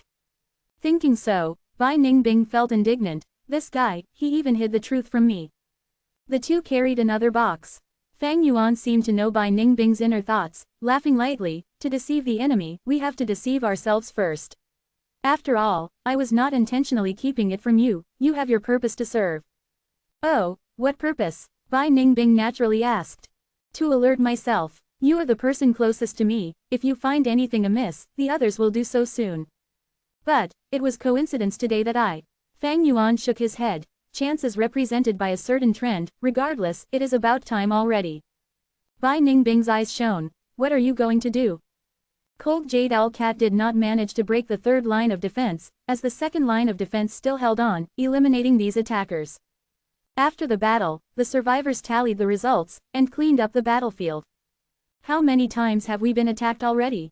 I wanna go home. Damn it, our luck is too terrible this time. Should we continue forward? Maybe if we stay here and wait for the other caravan's help, it might be a good idea." Everyone's morale was low, some people grumbled, while most felt that the future was uncertain and did not want to proceed further. Fear towards death, frustration and dread of the unknown emanated throughout the camp. Ja caravan leader, why do you assign our Chen clan to guard the first line of defense every time? What motive do you have? Chen vice leader, I have been fair and impartial the entire time. Your Chen clan has the greatest strength, now that we are in this together, we have to help each other. Those who are stronger put in more effort, of course you have more responsibilities as well. As the argument was sudden, many people's attention was attracted. Jia Long and Chen vice leader Chen Shuangjin stared at each other in a tense atmosphere. My Chen clan is the strongest. Haha, Ja caravan leader, you are truly speaking B*LL shit, everyone knows how much fighting force you have left. Chen Shuangjin laughed coldly. Ridiculous. From my clan, such a good person like Jia Ping had been sacrificed. What about your Chen clan? Jia Long chided. Both of you, now is not the time for arguments. Lin clan vice leader walked over and advised. Eventually, Jia and Chen left without coming to an agreement. Even Lord Jia Long and Lord Chen Shuangjin have argued. I thought Jia and Chen clan were very close. Sigh, at this crucial moment, it is everyone for themselves. Thinking of how to preserve their own strength, the relationship no longer matters. According to the newest information, Jia clan's two young masters have a huge disagreement, and Chen clan seem to have gone to rely on Jia Gui. So that's it. Lord Jia Long is Jia Fu's subordinate, no wonder Chen clan did not give them face. The few Gu masters discussed softly, as Fang Yuan's heart stirred. Few days later, the caravan whose morale is rock bottom reached Shangya Mountain. Shangya Mountain reached into the clouds as large groups of elephants lived in it. The climate on the mountain was unique, from the mountain foot to mountain belt, it was moist and tropical, with lots of rainforests. From the mountain belt to mountain peak, it was snowy, dry and cold as cedar trees grew there. Everyone was cautious, but good news was that after entering Shangya Mountain for a few days, they did not encounter any beast group attacks. Are we finally lucky for once? Naturally, after our luck hit rock bottom, it can only go up after that. What a pity, our goods were almost all destroyed. We will have lost a lot of profits this time. HMPH, be content, you can keep your life, that's good enough already. After Shangya Mountain, we have to get by Mubei Mountain, Shuangjiang Mountain, then we will reach Zhao Clan Village. At that place I must sleep at least 3 days straight. Everyone were in a conversation as they commented on the future, as morale rose slightly. Snowing. Someone looked up, seeing spots of white particles floating down from the air. Rubbish, this is the foot of Shangya Mountain, how can there be snow? Someone did not believe it, but once he raised his head, his expression froze. It really is snowing. Damn it, this isn't snow, it's feathers. Someone shouted. Many Gu masters in the caravan heard this and shuddered. White feathers, could it be, white feather flying elephant? At this moment, intense winds flew as white feathers floated everywhere, like the advent of a snowstorm. Ang 1. Hundreds of elephants cried out at once, stepping in the air as they charged towards the caravan on the ground. Damn it, it really is the white feather flying elephants. How did we attract them? They should be living above the mountain belt. Get into formation, faster, get into formation. But it was too late. Under the rampage of the elephant group, anywhere they went, people were flipped off their horses. These white feather flying elephants, their bodies were covered in white feathers. With 2-3 meter long curved tusks, thick and sharp. With the huge impact of their charging, they were near unstoppable. The moving caravan were caught off guard. Under just one attack, hundreds of lives were taken away. Many servants were stomped into meat paste, and the carriages were pierced by the tusks. 3 black-skinned fat beetles were killed, and winged snakes and ostriches ran about in panic, causing stomping incidents. At once, the scene was in utter chaos. Gu masters, all of the Gu masters, gather here. Jia Long shouted from among the people. But once he gathered over 10 men, the elephant groups rushed down again, scattering the Gu masters. The elephant group flew in the sky, preparing their third attack. Sigh, Jia Long sighed, knowing there was little hope of counter-attacking, he could only shout, everyone, quickly escape, run into the surrounding rainforests. Even without him mentioning it, many people had already rushed into the rainforests. But the white feather flying elephants, charge were insanely powerful. After they got into the rainforests, trees were instantly fell as numerous people were stomped by the elephants. These flying elephants looked sacred and elegant, but their nature were bloodthirsty. Ang, a flying elephant aimed at Shang Xinxi and descended like a comet. Miss, run, I'll divert their attention. At the crucial moment, Zhang Zhu stood out and shot a flash of red light at the flying elephant. The flying elephant was enraged, changing direction and aimed at Zhang Zhu. Zhang Zhu was a healing Jiu master, his attack and defense was not outstanding, thus escaping pitifully in the rainforest. The flying elephant came flying, bringing with it a ferocious roar of the wind. Zhang Zhu sprinted and managed to leap in front of him, as the flying elephant landed right behind him, breaking several trees and feathers dropped to the ground. So close. Zhang Zhu wiped the sweat off his forehead. Just as he got up, his vision went dark. Bam! A thick tree branch was swung over by the white feather flying elephant, hitting Zhang Zhu's body directly. At the moment of life and death, Zhang Zhu activated his defensive Jiu, covering his body in a golden light. Splat! The golden light dispersed and he vomited out a mouthful of blood, as he was sent flying far away. His eyes were spinning with stars, as he felt extremely dizzy, lying on the ground unable to move. Somehow, he could hear the sound of elephant feet stomping, and it was getting louder. A cold chill went down his spine, his rich battle experience was telling him, his life was in danger. He could not think further, quickly rolling on the ground. At almost the same time, the white feather flying elephant slammed down right beside him. Bam! Another thunderous impact, as the white feather flying elephant crashed on the mountain walls, its two tusks stabbing deep into the mountain rocks. The flying elephant cried loudly, trying to move its head and trying to move backwards with its four legs. Zhang Zhu's vision finally started to clear up, and he stood up weakly. Seeing this scene, he could not help but sweat. If he was slightly slower earlier, he would have been torn to pieces. He checked his aperture, and there was still 50% of his primeval essence left. His defensive Jiu was in a bad shape, close to dying. I have to get back to Miss. He was anxious in his heart. As a Jiu master, he already faced such dangers. Shang Xinxi and Xiao Dai were mortals, their lives were in much greater danger and peril. That white feather flying elephant was still pulling out its tusks, as Zhang Zhu ran away rapidly, running in the direction his memories told him. At the area where they split, Shang Xinxi was already missing. Zhang Zhu was hesitant on where to go, when a Jiu master ran over with 3 white feather flying elephants chasing him. Save me, he shouted. Damn it, Zhang Zhu cursed. He could tell this was Chen clan's young Jiu master, called Chen Xin. Zhang Zhu was worried about his lady's safety. How could he care about Chen Xin, thus rapidly escaping? Chen Xin saw Zhang Zhu, and like a drowning person seeing a floating log, he chased after him immediately. Chapter 248. Chapter 248. A peace of mind as long as one does what he can. Zhang Zhu cursed but was eventually dragged into the mess. It was a dangerous game of cat and mouse. While barely surviving, the two managed to shrug off the flying elephant but eventually got into a dead end at the cliff, their paths blocked by 2 flying elephants. The earth rumbled as a flying elephant came crashing. Lad, split up, Zhang Zhu shouted, sprinting towards the left. God damn it, Chen Xin shouted. Before he could react, a flying elephant came crashing, and made a huge hole in the cliff behind him, as the tusks stabbed deeply into the mountain rocks. Both flying elephants were restricted in a way for now. The heavens blessed me, my life is not fated to end yet. Zhang Zhu breathed roughly, as he sprawled on the ground. The mountain wall was vibrating, as the 2 flying elephants growled loudly. They continued to shrug their heads, and caused shrapnels to fly all over the place as the holes that their tusks stabbed into enlarged. Zhang Zhu was shocked when he saw this. Knowing the 2 elephants would quickly get loose, he propped himself and tried desperately to get up. He had just stood up, when he heard the wind blow towards him, and he shuddered.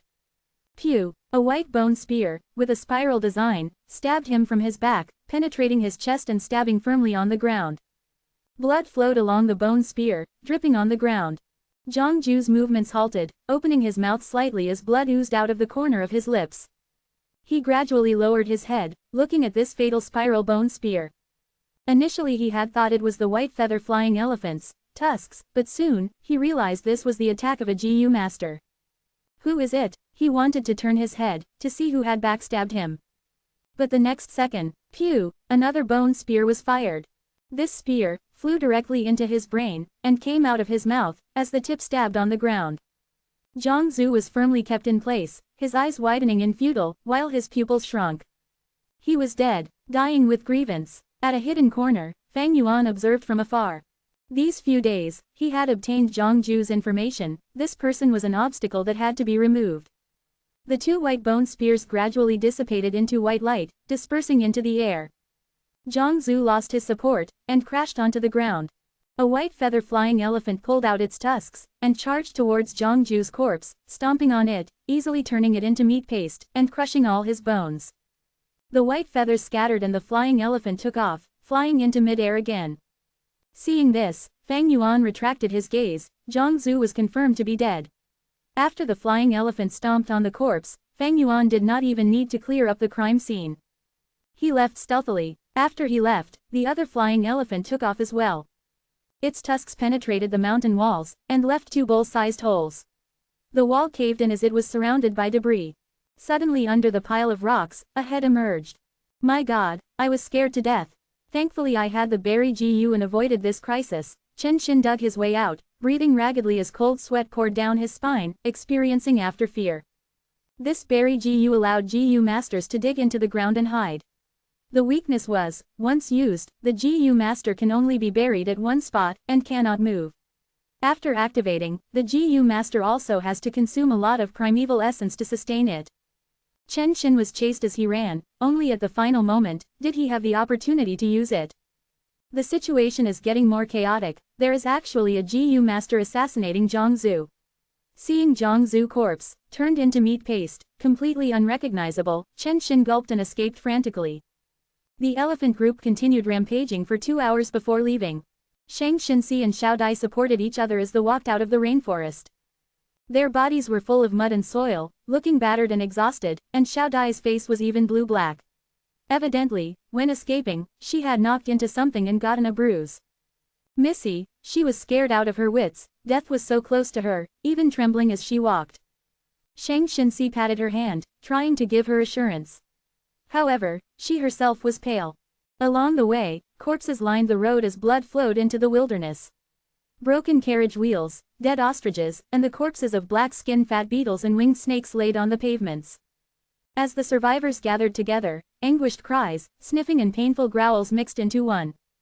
As the leader of the caravan, Jia Long's face was as black as charcoal. The fatalities were too severe this time. The entire caravan lost majority of its members, less than a tenth remained, most were crippled. After gathering the people, only 100 were left. Majority were Gu masters, and few were mortals.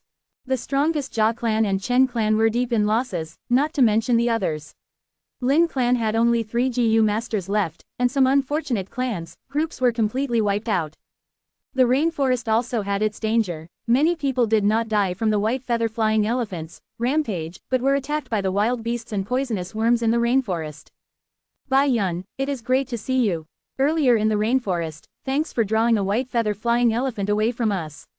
Among the people, Shang Xinxi found Bai Ningbing and thanked her. Fang Yuan did not trust Bai Ningbing, afraid she would collude with Zhang Zhu, thus he went to kill Zhang Zhu personally. As a result, Bai Ningbing followed Shang Xinxi in secret to protect her life. This is nothing, I always return kindness. Zhang clan lady, what saved you is not me, but your kind actions in the past. Bai Ningbing said. She was always quiet and solemn, almost never speaking.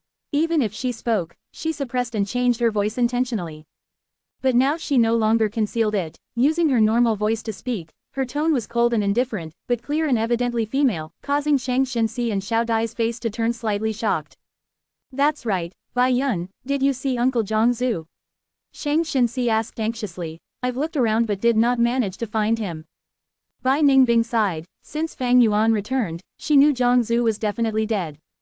No worries lady, Zhang Zhu is a Gu master, having the ability to protect himself. He might be on the way back. She consoled. Hopefully so. Shang Xinxi's eyebrows were tightly knit, as the uneasiness in her heart intensified.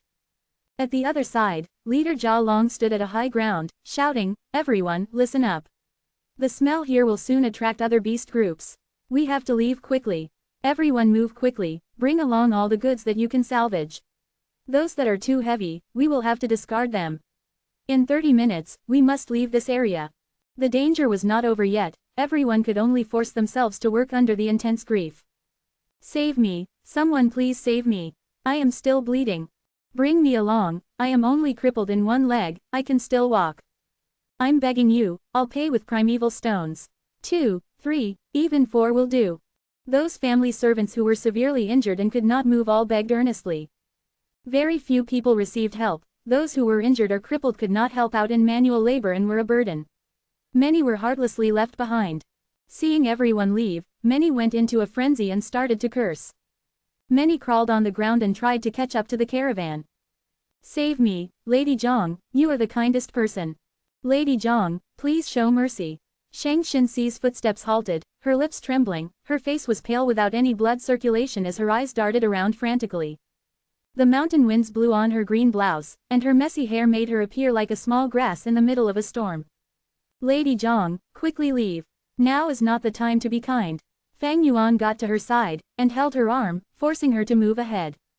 Xiao Dai, who could not stop talking normally, kept her mouth shut, moving along silently, her legs trembling. Trust me, everything will get better. Fang Yuan said in a gentle tone. Shang Xinxi grabbed her chest, breathing in deeply. It was as if oxygen was thin and she could not breathe properly. At the start, she used her nose to breathe, but soon she opened her mouth and swallowed mouthfuls of air. Her footsteps became more unsteady, as her limbs grew weak. If not for Fang Yuan supporting her, she might have collapsed on the ground already. The smell of blood assaulted her nose as her entire body was drenched from sweat. When the mountain winds blew, she shuddered from the cold. But after this shiver, her breathing gradually calmed down. After a few more steps, she no longer needed to breathe heavily. After 30 steps, she closed her mouth and her nasal breathing slowed. After 50 steps, her footsteps gradually gained strength, and she no longer needed Fang Yuan's support. The mountain path extended up the cliff. She walked to the top of a slope and the mountain winds blew her hair all over the place. She stretched out her arm, and began to comb them. When she had finally finished arranging her hair, the confusion, fear, and worry in her expression vanished, only a sturdy determined gaze remained. Thank you, she said to Fang Yuan. Fang Yuan nodded, letting go of her arm. On the slope, she gradually stopped her steps, looking back. Do you know, this is the most difficult road I've walked on since my birth. She sighed in agony, her face still pale but her voice was extremely gentle and soft. Fang Yuan's lips curled into a smile. So this is Shang Xinxi. As expected of the person that impacted the southern borders. Even Bai Ningbing looked twice, seeing Shang Xinxi in a different light. To a mortal young girl, after encountering such a disaster, being able to reorganize herself so quickly was an amazing feat. On this road, voices of crying and pleas were constantly heard. This was nothing to Fang and Bai, but to Shang Xinxi, it was a great torture and interrogation. Especially after Zhang Ju's disappearance, after losing her greatest reliance, Shang Xinxi could still bravely face this situation head-on. It was truly outstanding. On this road, although it was an ordinary mountain path, it was a difficult trial of the heart. Shang Xinxi gritted her teeth, and did not collapse, walking past with determination. At this instant, she matured. Fang Yuan suddenly laughed lightly, staring at Shang Xinxi deeply. Lady Zhang, since you are so kind, why did you not save those who were abandoned? This attracted Xiao Dai's furious stare. Shang Xinxi laughed bitterly. If I could save them, I would definitely do it, but unfortunately, no matter what I try, I cannot save these people. He. Fang Yuan laughed heartily. This is the part where I admire you the most. Irrational kindness is a crime. Although you are immortal, you have my respect. Lady Zhang, in life, there are many obstacles. Sometimes the road might be very dirty and difficult, but as long as you do all that you can, you will have a peace of mind. Shang Xinxi looked at Fang Yuan, light shining in her beautiful eyes. She had guessed long ago that Fang Yuan and Bai Ningbing were not mortals. From his tone earlier, she finally confirmed this. In her perspective, she had unknowingly given Fang and Bai some help. These were small acts of kindness, but it won their recognition and admiration. Afterwards, Fang and Bai helped her many times, first during Feihu Mountain, and later earning money for her. And a moment ago, they saved her life. She was a weak girl, chased from her clan, and even lost half of her goods. What did she have that they could exploit? Nothing. Under such circumstances, they still stood by her side. Just this action, she could tell that although they were mysterious, their nature were pure and righteous, as true beauty and kindness hid in their hearts. Meeting them was her fortune. Thinking so, Shang Xinxi's heart was palpitating with gratitude, as she stared at Fang Yuan deeply, saying sincerely, "Thank you." Just 2 words, expressed the immense gratitude in her heart. Bai Ningbing could not help but roll her eyes. If Shang Xinxi found out that the entire misfortune was caused by Fang Yuan single-handedly, who knows how she would react to that. Chapter 249. Chapter 249. A droplet received in need will be repaid with a whole spring. The report on casualties have come out. Right now, we are left with 137 people, among which 78 are GU masters and 59 are mortals. A vice leader reported to everyone. At this time, in this tattered tent, the surviving leaders of the caravan were all gathered together, discussing their options. The mood was heavy and oppressive. The caravan leader Jia Long was frowning and his brows almost tightened into a knot when he heard the report. Their caravan had originally been a large-sized caravan with over 1,000 people, but now it was down to this pathetic number. One might think 78 GU masters were quite a high number, but only 12 were rank 3 GU masters, 28 were rank 2 and remaining 38 were all rank 1 GU masters.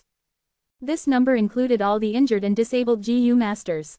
In truth, the amount of GU masters who still retained their strength did not amount to even half. Mortal lives were cheap, they could abandon these servants, but GU masters were different. Every GU master was a precious resource to their clans, they couldn't be abandoned. Jia Long knew these disabled GU masters were a huge burden to the caravan, and were just adding more problems to the already crumbling logistics department of the caravan to preserve their lives and treat their injuries. However, Jia Long didn't dare to abandon them. If he abandoned the GU masters, the morale would completely break down and all the remaining GU masters would feel insecure, the whole caravan would collapse. Their end result would be food for the beast groups. At this time, the vice leader who had reported the statistics, changed the subject. The only fortunate thing is there are still a lot of goods remaining in the caravan. If we distribute these ownerless goods, then the primeval stones we distribute will be enough to make up for most of our losses. In the calamity just before, there were many deaths but the loss to goods was instead few. If the goods were equally distributed, the survivors could instead profit from this. Almost everyone present in the tent had shining eyes now. Merchants chased after profits, even if they were in danger, this innate nature did not change. The group of people began looking at each other before Vice Leader Chen Shuangjin coughed. I feel that equal distribution isn't quite proper. In the battle just before, my Chen clan has sacrificed the most and has also killed the most white feather-flying elephants. I want at least 30% of these ownerless goods. 30%? Impossible. How much did your Chen clan sacrifice? What about my Wei Kai clan that had to sacrifice a young rank 2 peak stage genius? No matter what, RG clan demands 20%. The commotion in the tent began to turn into disputes. Everyone felt greed in front of benefits. Only Shang Xinxi was sitting silently in the group. The stronger groups demanded more, the weaker groups demanded equal distribution. The dispute was turning fiercer and even attracted many inquiring gazes from outside the tent. Shang Xinxi suddenly stood up. The tent suddenly quietened down. Everyone, Shang Xinxi's beautiful eyes swept over everyone. The urgent matter is not the distribution of these goods but how we should continue forward. Maybe there will be more beast groups at the next moment. We are in the same boat and are tied together by fate. However, our individual strength is limited, so we need to collaborate together to have a chance at survival. She paused for a moment and continued, I suggest that we will all contribute our goods and take out the things which can be helpful to us.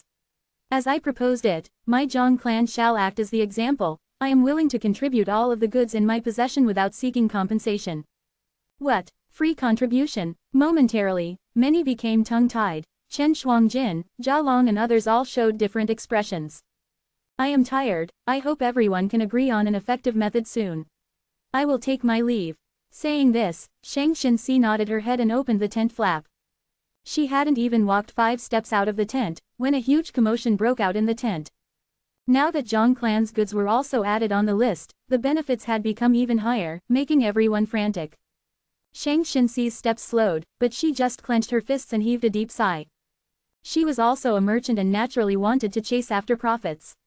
Her so-called voluntary contribution just before was of course not heartfelt.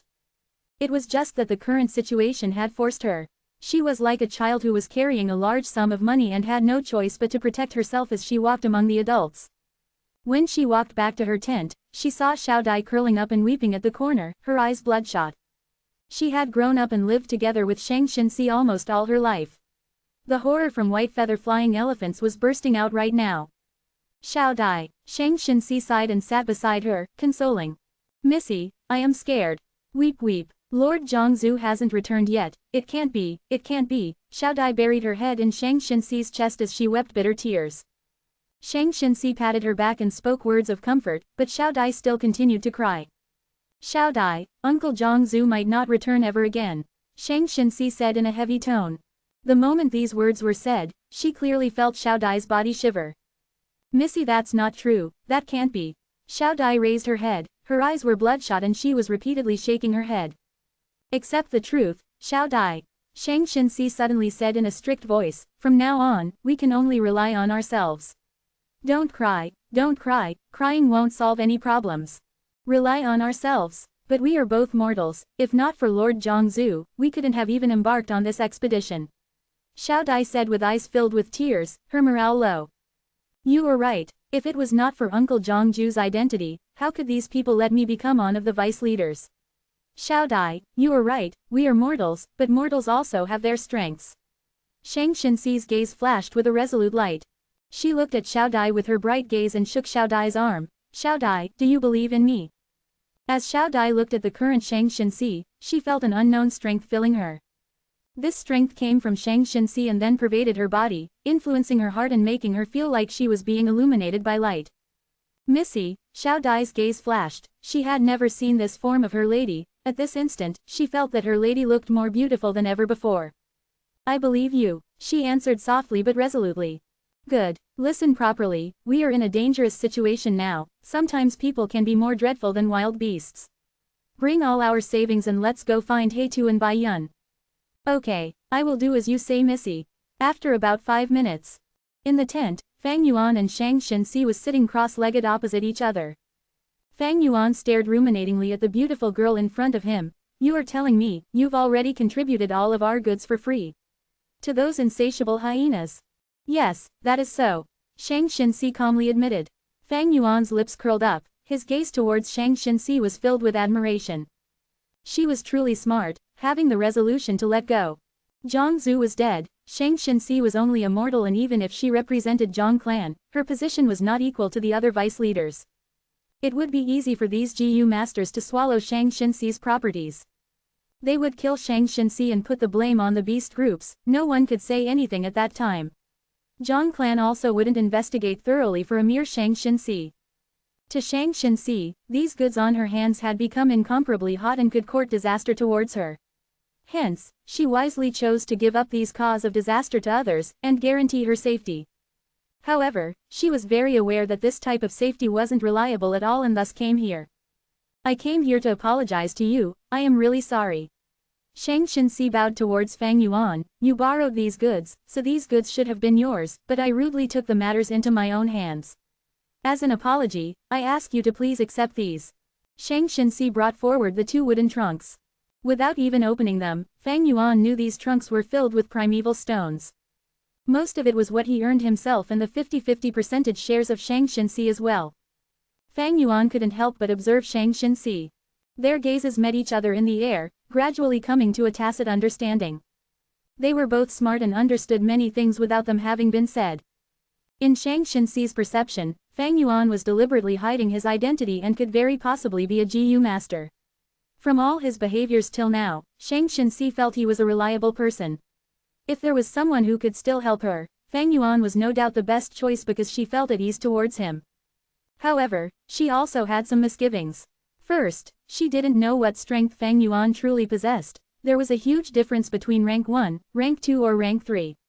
Secondly, there was definitely some painful backstory for Fang Yuan to hide his identity, so he might not necessarily reveal his identity to help her. Shang Xinxi had offered up all the goods without getting Fang Yuan's consent, and after getting the most basic guarantee for safety, she brought out all her savings to find Fang Yuan. She was saying it was her apology, but this action was actually inviting Fang Yuan to her side, hoping to obtain his help. She knew Fang Yuan and her were the same type of people, and could come to a tacit understanding of smart people. The two gazed at each other for a long while before Fang Yuan smiled and broke the silence. These primeval stones, it is better for Lady Zhong to take them back.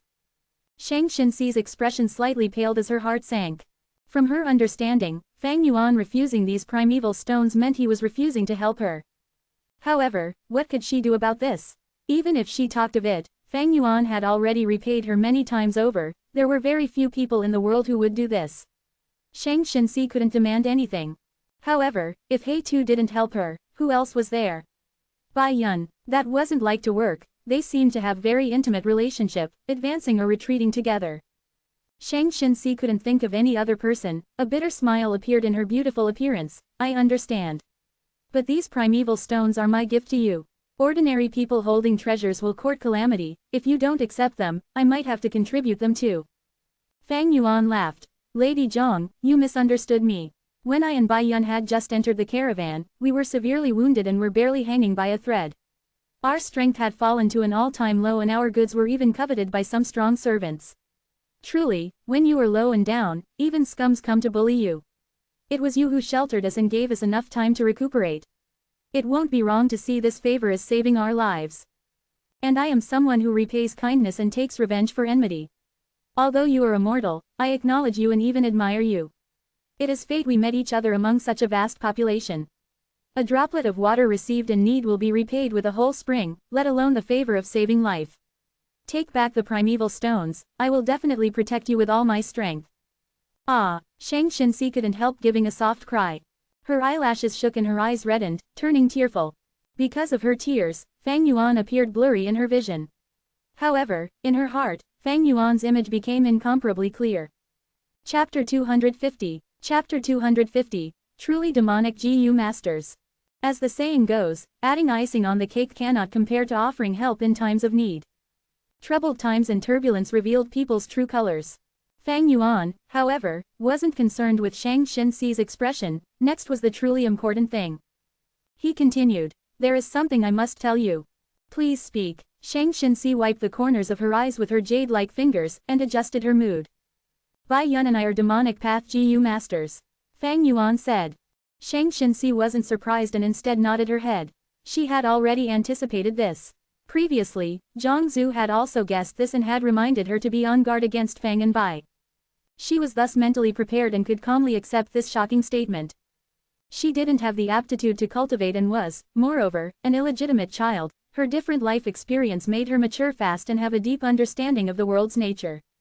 What's more, right now, she didn't have any other better options. Fang Yuan's voice turned cold. Those from the demonic path are vicious and merciless. Bai Yun and I are no exception, we have taken lives. Shang Xinxi subconsciously puckered her lips. You have to trust me, for me to be able to help you. But rest assured, after I feel that I have repaid your favor in full, I will quietly leave. Others will not associate you with demonic GU masters. But before that, Bai Yun and I will show up as Zhang clan's GU masters, I hope that you can clarify our identities. Fang Yuan indifferently said. Shang Xinxi revealed a resolute gaze. Lord He too, just address me as Xinxi. You are of demonic path, but you are frank and someone of principles. Xinxi is not pedantic, those righteous GU masters are mostly just hypocrites, being able to receive your protection is my fortune. Ha ha ha, Fang Yuan laughed loudly and looked deeply at Shang Xinxi, as long as you don't regret it later. Shang Xinxi was just about to speak when there came a sound from outside the tent. Zhang Xinxi is in this tent. It was an arrogant and youthful male voice. Lord GU Master, please stay where you are. Missy is having an important discussion inside. Xiao Dai blocked the man. Important discussion, haha, all of your Zhang clan's goods have been donated, what important matters could there be to discuss? The man sneered. Lord GU Master ah. Xiao Dai suddenly screamed, and then there was the sound of her falling to the ground. Get lost, you lowly slave dare to block my, Fei's, path. Shang Xinxi's beautiful eyes immediately flashed with panic and worry. She was about to stand up, but was blocked by Fang Yuan. The tent flap was suddenly lifted and a devious-looking young GU master appeared in front of the two. Zhang Xinxi, the young GU master's gaze immediately landed on Shang Xinxi's body, without bothering to conceal the lustful desire within. Haha, you were here, I have been looking all over for you. He curled up his lips and raised his head, looking at Shang Xinxi as if everything was under his control. Shang Xinxi was wearing green clothings, and looked like a delicate lotus, there seemed to be nothing more beautiful than her. This beautiful figure was already ingrained into many hearts in the caravan. Fei was one of them, he had always yearned for her and wooed after her several times, but was always rejected by Shang Xinxi. He had thought of using force, but had to control himself because of Zhang Ju's presence. Now, the only GU master from Zhang clan in the caravan, Zhang Zhu, was dead. Shang Xinxi was just a mere mortal but was so beautiful, Fei had been coveting her in his heart and now he had this chance. Oh Fei's lustful and invading gaze made Shang Xinxi's heart twinge, her mood turning dismal. She had given up the goods of her own accord, but was still not able to obtain safety. Her appearance had become a curse. These righteous Gu masters who normally appeared dignified had now torn their masks. Shang Xinxi was clear that this Oh Fei was only the most impatient one and there were still many other wolves like him. I am not sure for what matters has Lord Oh Fei come for. Shang Xinxi stood up and asked in greeting. Ha ha ha, Oh Fei threw his head back and laughed, I came to help you, Xinxi. Darling, the Gu master protecting you has still not returned, he is definitely dead. You are only a weak woman, and as long as you rely on me, you can live safely. Pitiful girl, you don't need to thank me, this is how kind I am, just follow me. Saying so, he walked forward to grab Shang Xinxi. Shang Xinxi's face was pale, she was a young girl after all and couldn't help taking a step back. This delicate and pitiful look, instead ignited the lust in Oh Fei. Missy, you can't go with him. Xiao Dai ran into the tent and opened her arms to block in front of Oh Fei. Oh Fei became furious, and immediately slapped Xiao Dai. Xiao Dai tumbled onto the ground, her cheek was already swollen up. She felt dizzy and her ears were ringing from the slap. Xiao Dai, Shang Xinxi quickly crouched down and supported her. Missy, leave quickly, even if I die, I won't let you take Missy. Xiao Dai slowly stood up and stared fiercely at Oh Fei, her gaze carried fear, anger and also decisiveness. You lowly servant, you want to die, I will fulfill your wish. Oh Fei was going crazy with anger, he raised his hand and slapped down. However, the next moment, a sturdy hand stretched out from seemingly nothingness, and fiercely grabbed his arm. Who is it? Oh Fei was startled, but when he looked at the person that was grabbing his arm, he only saw an ugly servant. Such audacity, Oh Fei's expression twisted into one full of anger. He tried taking back his arm, but Fang Yuan's arm was like iron pincers and didn't even move a bit. Dog slave, you are still not releasing your hand. Oh Fei's anger had reached the peak, turning into huge killing intent. He was going to activate his primeval essence when Fang Yuan suddenly smiled. His whole face was full of burn injuries and he was also 1 year short. Right now as he smiled, he appeared extremely terrifying. Oh Fei's heart immediately palpitated, Fang Yuan had already released his hand. Then, he raised his leg and gave a strong kick at Oh Fei's stomach. Bang! Oh Fei only felt an enormous strength, that he had no way to resist, attack him. With the intense pain that followed, his whole body flew out of the tent like tattered rags, stopping only after 20 to 30 feet. For a person to shoot out from a tent was a rather big commotion. The surrounding people stopped to watch the show. The tent flap was torn when Oh Fei flew out. From the torn hole, Shang Xinxi and Xiao Dai saw Oh Fei lying motionless on the ground.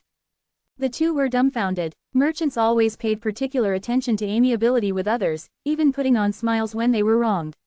Shang Xinxi's came from a poor background, she had already learned to endure and was used to lowering her head. Although she had rank 3 Zhongzhu before, he was after all a healing Gu master and couldn't do much by himself, most of the conflicting views had to be resolved warmly. Peacefully like the flow of water or the thawing of snow. However, Fang Yuan's sudden kick was like a crash of thunder, a steep cliff, with no hints of moderation and restraint, it carried a dominating tyranny. This intense violence far surpassed the two girls' imagination. Oh Fei laid on the ground, stupefied for several seconds. Then the intense pain in his stomach aroused strong hatred and anger in him. Someone had kicked him and that someone was even a servant. Bastard, you actually dared to kick me. How dare you kick me? You lowly mortal, you are asking for death. I will cut your corpse into 1,000 pieces. Oh Fei growled in fury and stood up from the ground. The anger made his whole face red, he was gritting his teeth and his eyes clearly showed his anger, he looked just like a wild beast that was about to devour a human. Go and die, he crazily charged towards Fang Yuan. Fang Yuan took a steady step forward, and blocked in front of the two girls with his head high and chest out. Oh Fei suddenly jumped when he reached close, he reached the heights of 20 feet before diving down at Fang Yuan. I will swat you into meat paste. He shouted and stretched out his two palms. Under the influence of his Gu, his palms increased in size by over 3 times, and as it ruthlessly came down on Fang Yuan, even the wind seemed to scream indicating at its violent strength. If Fang Yuan was truly immortal, he would definitely be swatted into meat paste by Oh Fei's palms, dying a terrible death. However, he was no mortal. Not only that, he was a rank 2 upper stage Gu master. And not only was he a rank 2 upper stage Gu master, he even had a portion of rank 3 peak stage snow silver primeval essence in his aperture. Since his advancement to rank 2, Fang Yuan's aperture had been able to contain some snow-silver primeval essence. Especially during the frequent attacks by the beast groups, Fang Yuan had stored a portion of snow-silver primeval essence to avoid any mishaps. Hence, Fang Yuan might be at rank 2 upper stage, but his fighting prowess wasn't limited to that. And this Fei was no more than a rank 2 initial stage trash. Whoosh! The strong wind brought forth by Fei's attack was blowing at the two girls' bund hair. Xiao Dai's face was deathly pale upon seeing Fei descending like a deity, his two hands swatting down with an extreme power.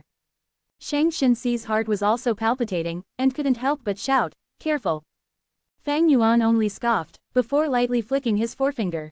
Spiral Bone Spear Gu. A spiral bone spear suddenly shot out towards the sky. What?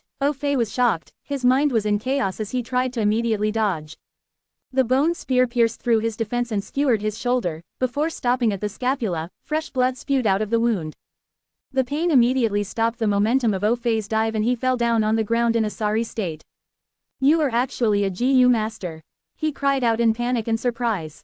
Fang Yuan didn't reply, he just rushed forward and smashed his right fist at Fei. Fei was dazed as he looked at the fist rapidly expanding towards him.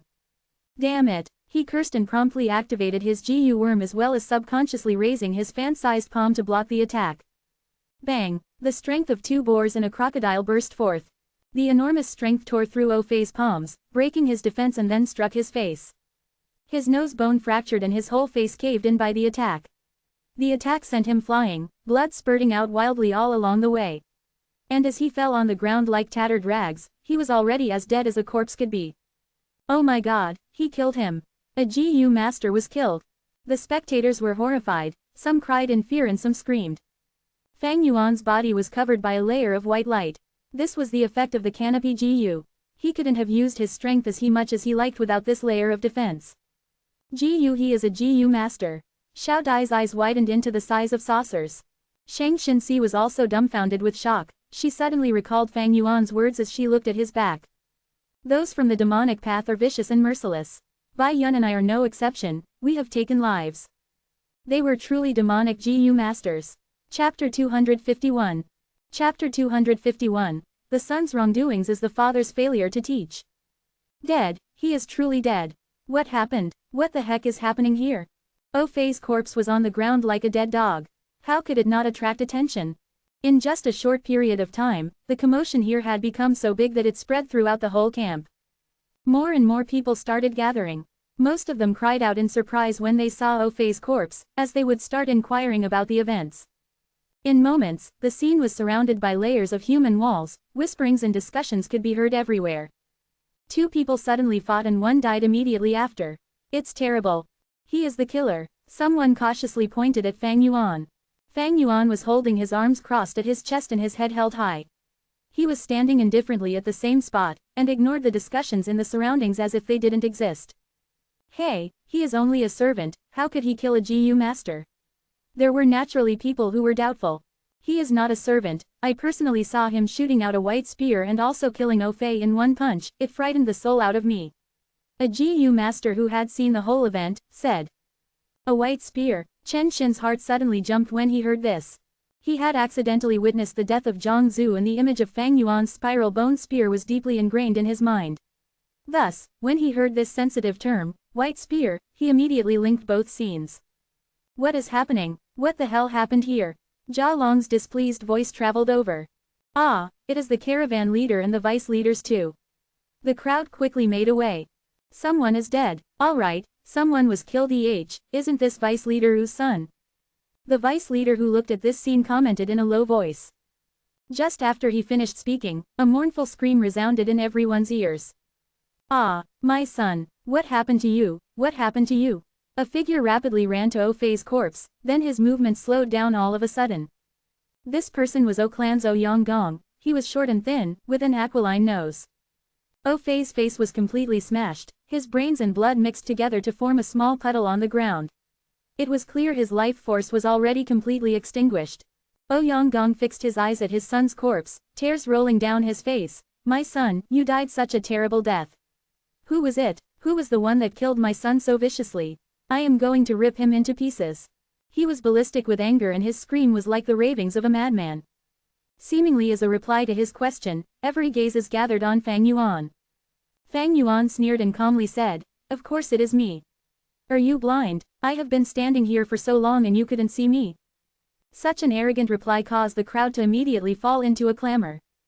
Jia Long and other vice leaders also couldn't help frowning. Fang Yuan's fearless appearance was causing them to hesitate.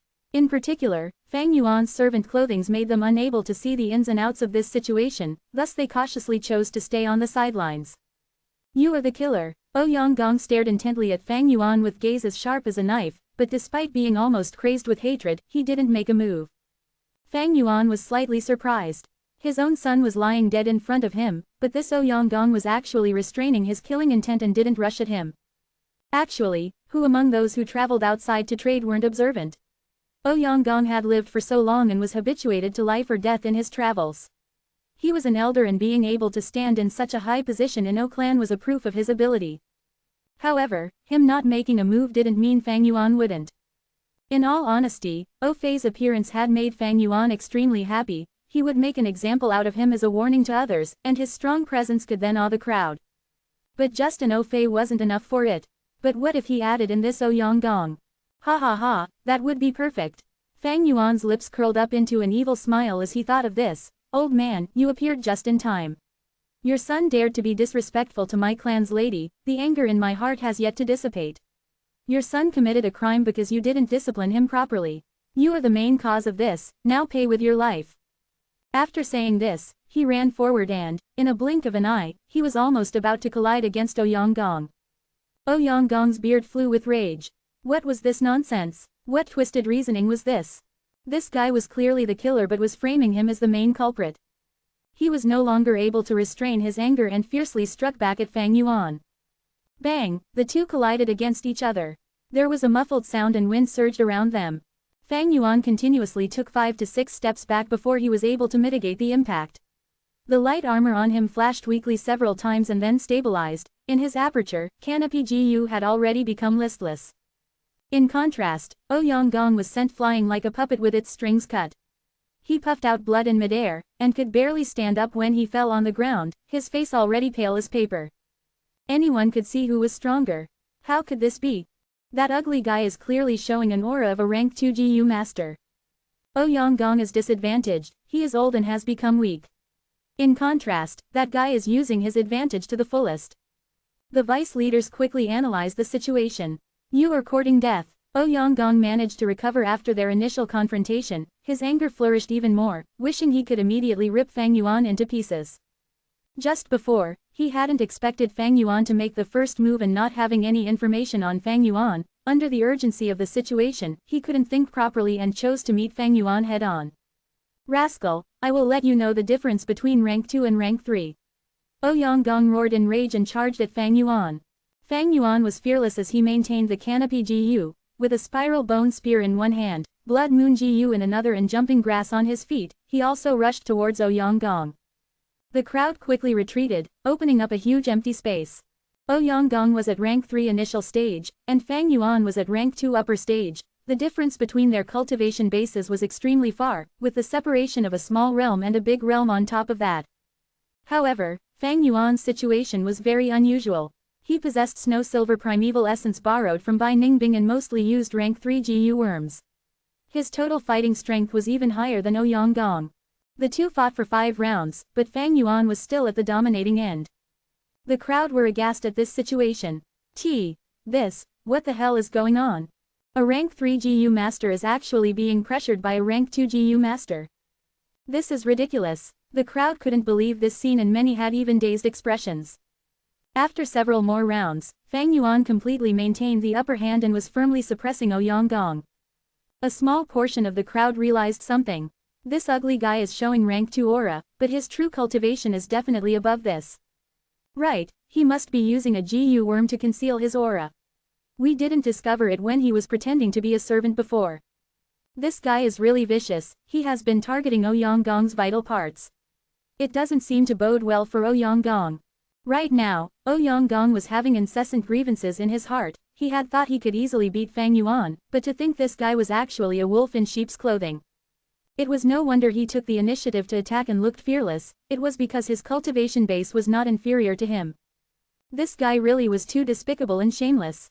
After several more rounds, the result was clear for all to see. Most of the crowd could see how terrible Ouyang-gong's situation would be.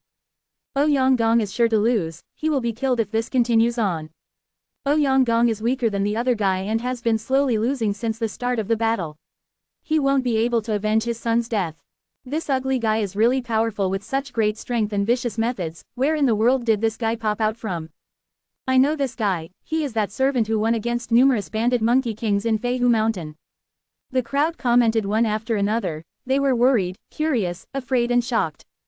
Both of you, please stop. There has to be some misunderstandings here.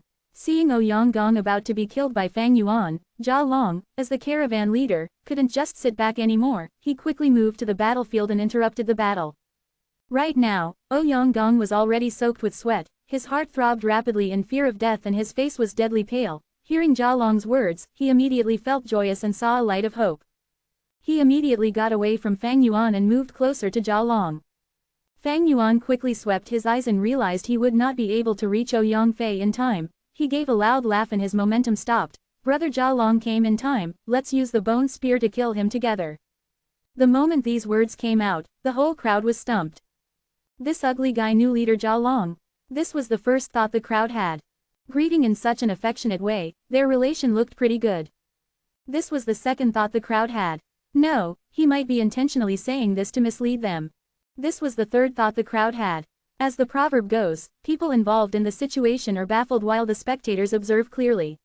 The spectators weren't battling, naturally they could think more clearly. At this moment, Jia Long was feeling bewildered, because he had never even exchanged a word with Fang Yuan before. Ouyang-gong was even more bewildered, he couldn't come to a judgment as to what relation Jia Long and Fang Yuan had. He knew Fang Yuan could just be bluffing, but what if it was true? If it were to be true, then he would be pincer attacked by Fang Yuan and Jia Long. It was a matter concerning his own life. Ouyang-gong naturally wouldn't dare to take the risk, thus he changed the direction and escaped towards southeast direction, away from Fang Yuan and Jia Long. Calm down. Jia Long immediately stopped to avoid arousing any suspicions. Fang Yuan laughed loudly and chased. Ouyang-gong immediately realized he had fallen in Fang Yuan's trap. He was just about to speak up when suddenly someone charged out from the crowd. Bai Ningbing attacked ruthlessly. In that instant, 3 spiral bone spears shot out in a row. There was actually another person. Ouyang-gong was horrified and subconsciously activated his defensive GU without even turning around. However, this GU was like a spent arrow, it blocked 2 spiral bone spears, but the third bone spear directly pierced through Ouyang Fei's head from the back and penetrated his front skull. Ouyang-gong died. His death caused everyone to turn pale in fright. A huge uproar occurred among all those present. This was a vice leader of the caravan, a rank 3 GU master. Ouyang-gong's death caused the caravan leader and vice leaders to turn pale, feeling a dense threat. Brazen lunatics. They really dared to kill a vice leader. Let's combine our strength and capture them. Who dares to capture me? Bai Ningbing threw away her straw hat. Her silver hair floated in the air and her cold eyes swept through everyone as she fully released her snow silver primeval essence. Ah, it is snow silver primeval essence. She is actually a rank 3 peak stage GU master. In the caravan, only Jia Long was in rank 3 upper stage, rest of the leaders were either in initial stage or middle stage. The group that were just about to make their moves, suddenly halted. Come if you want to die, ha ha ha. Fang Yuan stood side by side with Bai Ningbing, and willed a thread of snow silver primeval essence from his aperture, playing with it in his hand. Oh god, another rank 3 peak stage. The crowd trembled in fear, their momentum completely stopped. Fang Yuan and Bai Ningbing gazed at everyone with cold, indifferent eyes. The camp was silent, completely silent. Chapter 252. Chapter 252, the only thing that matters is strength. Whoosh, mountain winds blew through the camp, enhancing the quietness of the camp even more. The 100 over people formed a circle, inside the circle were 2 dead bodies and 2 standing people. Fang Yuan and Bai Ningbing's gaze slowly swept through everyone, many did not even dare to match their cold gaze. At the end, Fang and Bai's gaze landed on Jia Long and other caravan leaders. These people had charged out aggressively, but were immediately taken aback by the cultivation levels Fang Yuan and Bai Ningbing revealed. Right now, they were in a situation where they could neither retreat nor advance. With the loss of Ouyang and Fei, the caravan now had 11 rank 3, 27 rank 2 and 38 rank 1 GU masters. Their combined strength was naturally greater than Fang Yuan and Bai Ningbing by a lot. However, the caravan was only a temporary mix match of different groups. These GU masters were from their respective clans and were normally engaged in scheming and guarding against each other. They would only cooperate if it was under a favorable situation. They had their own interests and were not a united bloc, and had their own ways of doing things. They were of different minds and would not be easy to lead. Fang Yuan and Bai Ningbing displayed rank 3 peak stage cultivation, no doubt they were two tough figures. No single clan could take them down alone, and even if they combined their strength, there would definitely be severe damage to the caravan. Momentarily, Jia Long, Chen Shuangjin and other leaders looked at Fang and Bai, before quietly sizing up each other. None of them wanted to be cannon fodder and benefit others instead. Moreover, the current situation was one where the beast groups frequently attacked, everyone in the caravan were having trouble protecting themselves, let alone care about others. External pressure and the worries in their heart made them hesitate. The corner of Fang Yuan's lips curled up into an indistinct smile, their reactions were all within his expectations. Now, it is all up to her. Although things had escalated quickly and he hadn't communicated with Shang Xinxi, Fang Yuan believed she should be able to sense this opportunity with her intelligence. Sure enough, the next moment, Shang Xinxi and Xiao Dai walked out of the tent. Caravan leaders, these two are my Zhang clan's hidden elders, Lord Heitu and Lord Bai Yun. Shang Xinxi took this chance to introduce them. Her voice wasn't loud, but she was the only one speaking among everyone present, thus everyone could clearly hear her. The caravan leaders all had different expressions, whereas the crowd began to think over the two names, Heitu and Bai Yun. Shang Xinxi faintly smiled. The two lords were on a secret clan mission and coincidentally entered this caravan on the way.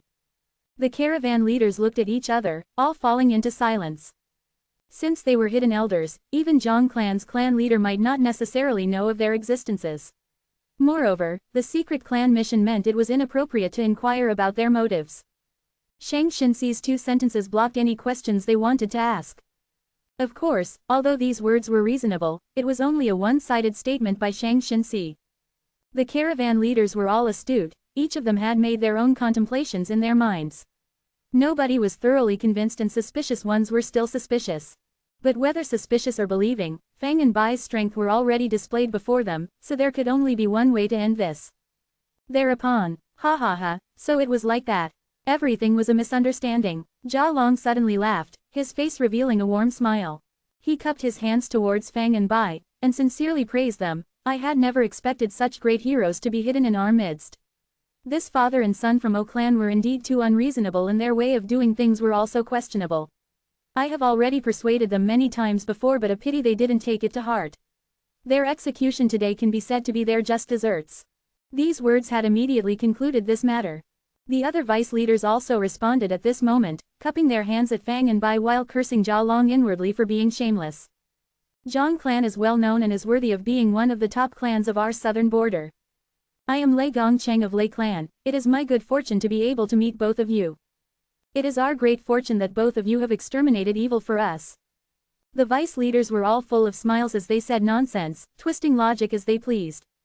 The killers became the righteous representative while the O clan's father and son became evildoers. As for O clan's other GU masters, there were only 3 of them remaining, who cared about their unsightly expressions. In any case, Ouyang was dead, without a rank 3 GU master, who would dare to be bold? Who could stand up for them? You scoundrels, still not greeting the two lords. One of the vice leaders shouted while pretending to be displeased. We pay respects to Lord Heitu and Lord Bai Yun. Over 20 people immediately bowed and greeted Fang and Bai. The whole camp was again sent into a clamor. The caravan has suffered heavy losses and is on the brink of crisis. It is our fortune to have met both of you. Please, I invite you into the tent to further discuss our situation. Jia Long walked closer and invited them sincerely. Fang Yuan and Bai Ningbing glanced at each other, before Fang Yuan walked towards Shang Xinxi and consulted, Xinxi, what is your opinion? Seeing this scene, Jia Long immediately raised the status of Shang Xinxi in his mind. Shang Xinxi slightly shook her head and spoke with a delicate tone, I am tired, it is better for the caravan leaders to discuss together. Fang Yuan inwardly praised her intelligence, this was just the time to take a step back to make an opportunity for greater advances later. He nodded and said in agreement, Our Zhang clan's goods have all been donated, we have no interest towards these and will not interfere. This, Jia Long hesitated and was about to persuade, but Shang Xinxi had already turned around. Fang and Bai also left in an impressive way without giving any opportunity to Jia Long, leaving behind this crime scene for others to deal with. Alright, everyone get back to your work now. The camp still needs to be strengthened. It is a good thing 2 rank 3 peak stage GU masters appeared. And the O clan's people, clean up these 2 corpses. The only 3 remaining GU masters of the O clan ran over. 1 rank 2 middle stage and 2 rank 1 GU masters, tears flowed down their faces as they held in their hatred, lowered their heads and carried the father and son's corpses. The crowd slowly dispersed. The high-spirited caravan leaders couldn't maintain their composure any longer when they were back at the tent, their expressions fluctuating, as the hypocritical smiles disappeared from their faces, into solemnness, bewilderment, indifference and worry. Jia Long slowly sat down on the main seat and spoke with a gloomy voice. The sudden appearance of 2 GU masters, what do you make of it? HMPH, these are 2 lawless lunatics, publicly killing people. That pitiful Ouyang Gong, we were just here sitting with him a moment ago. I feel like these 2's origins are highly suspicious. What hidden elders, that is only that Zhang clan girl's one-sided statement. From these 2's behaviors, they are very likely to be demonic GU masters. That's right, occasions like demonic paths GU masters entering the caravan are common. I bet that Zhang clan girl was threatened by them. Jia Long nodded. My thoughts are also about the same as yours. Zhang clan's proud personality and their strengths are all known to us, how could there be any hidden elders? But, these 2 are vicious and also rank 3 peak stage. Yes, this is troublesome. These 2 don't look to be old, but have already reached rank 3 peak stage. Such talent. Ha ha ha, everything has merits and demerits. The way I see it, this is also good. Their strengths will greatly increase our power. A vice leader spoke. The crucial thing is how can we use them for our benefits. Just now, I took the initiative to invite them to discuss these matters and make them work for us, but it ended up in failure. Jia Long heaved a sigh. HMPH, not lending their strength. When the beast groups attack, who can do nothing? By then, it's not up to them. A vice leader spoke in a displeased tone. This matter needs to be considered properly. Demonic GU masters are arrogant and unyielding, trying to force them with only external pressure won't work, they need to be pressured from both inside and outside. I am not sure what Brother Gongsun is suggesting. My suggestion is simple but I am afraid you might not like it, it is to give a portion of the goods to those 2. They will naturally step forward to protect their goods when the time comes. The camp fell into silence immediately. Jia Long looked around before speaking. This suggestion is good. Humans die for wealth and birds die for food. Without any clan's backing, demonic GU masters have an intense thirst towards cultivation resources. Moreover, you don't need to be worried about incurring losses, did you forget O clan? The pondering gazes of the group immediately started brightening. Fang Yuan and Bai Ningbing's sudden appearance had made Zhang clan into an influential force in the caravan, while O clan was thrown by them into the weakest position. O clan's father and son were dead, the remaining 2 to 3 small fry in the O clan group were nothing to worry about.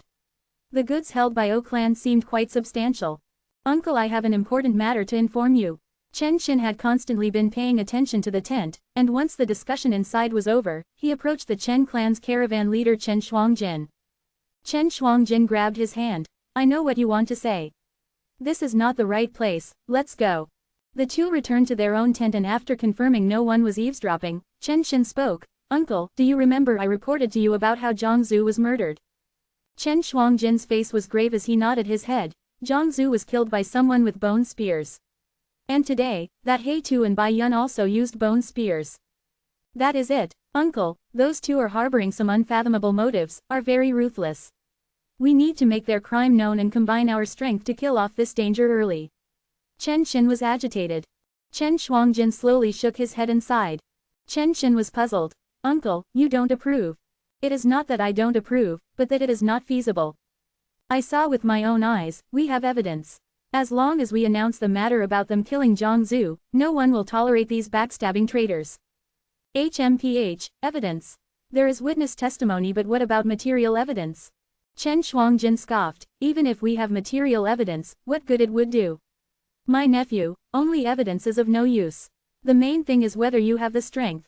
Just before, they killed the O clan's father and son, you also saw that and others also saw it. We are all witnesses, but is it any use? We are all from different clans, but with us having different motives, how could we deal against these two foes? Uncle, are we going to just ignore them? They are too dangerous, I can't even sleep properly. What if they find out that I know? The more Chen Xin spoke, the more fearful he became. HMPH, you think too greatly of yourself. You think they don't know about you. Maybe they already know, or maybe they already saw you but didn't make a move. Why is that? Because you are nothing to worry about. Chen Xin, stop being naive. In this cold world, the only thing that matters is strength. Chen Shuangjin heaved a deep sigh. Chen Xin remained dazed at the spot. He clenched his fists, his uncle's words struck his young heart and he couldn't say anything for a long while. Chapter 253. Chapter 253, Only the Dead Are Clean. Dark clouds filled the sky, bringing forth a heavy atmosphere and signs of heavy rain. The caravan moved along the mountain path with a solemn atmosphere. All the large black-skinned fat beetles in the caravan were dead. 2 winged snakes remained but in a crippled state. Instead it was the baggage toads that survived mostly, all because they were small in size and moved pretty fast, easily hiding from the wild beasts' attacks. As for the ostriches, they were similar in size to the backpack toads, but they had a habit of burying their heads in the ground once they sensed any threats, so this caused their casualty to be the highest. Shang Xinxi was mixed in the crowd, her gaze somewhat complex as she looked at the dozen of baggage toads beside her. The goods these baggage toads were carrying were all Zhang clans. Fang Yuan and Bai Ningbing didn't participate in the discussion, but the caravan leaders still sent large quantities of goods to her. All of this because of strength, Shang Xinxi sighed. Previously, when Zhang Zhu was here, these caravan leaders showed an indifferent attitude, but now, they were polite to the extent that they even seemed to currying favor with her. Moreover, when these GU masters and the servants looked at her now, their gazes carried reverence and fear. All these changes are due to them. Shang Xinxi gave a complex gaze towards Fang Yuan and Bai Ningbing who were not that far away. On one hand, she received a feeling of security from Fang and Bai, while on the other hand, the kind-hearted her felt fear from how they were able to easily kill people.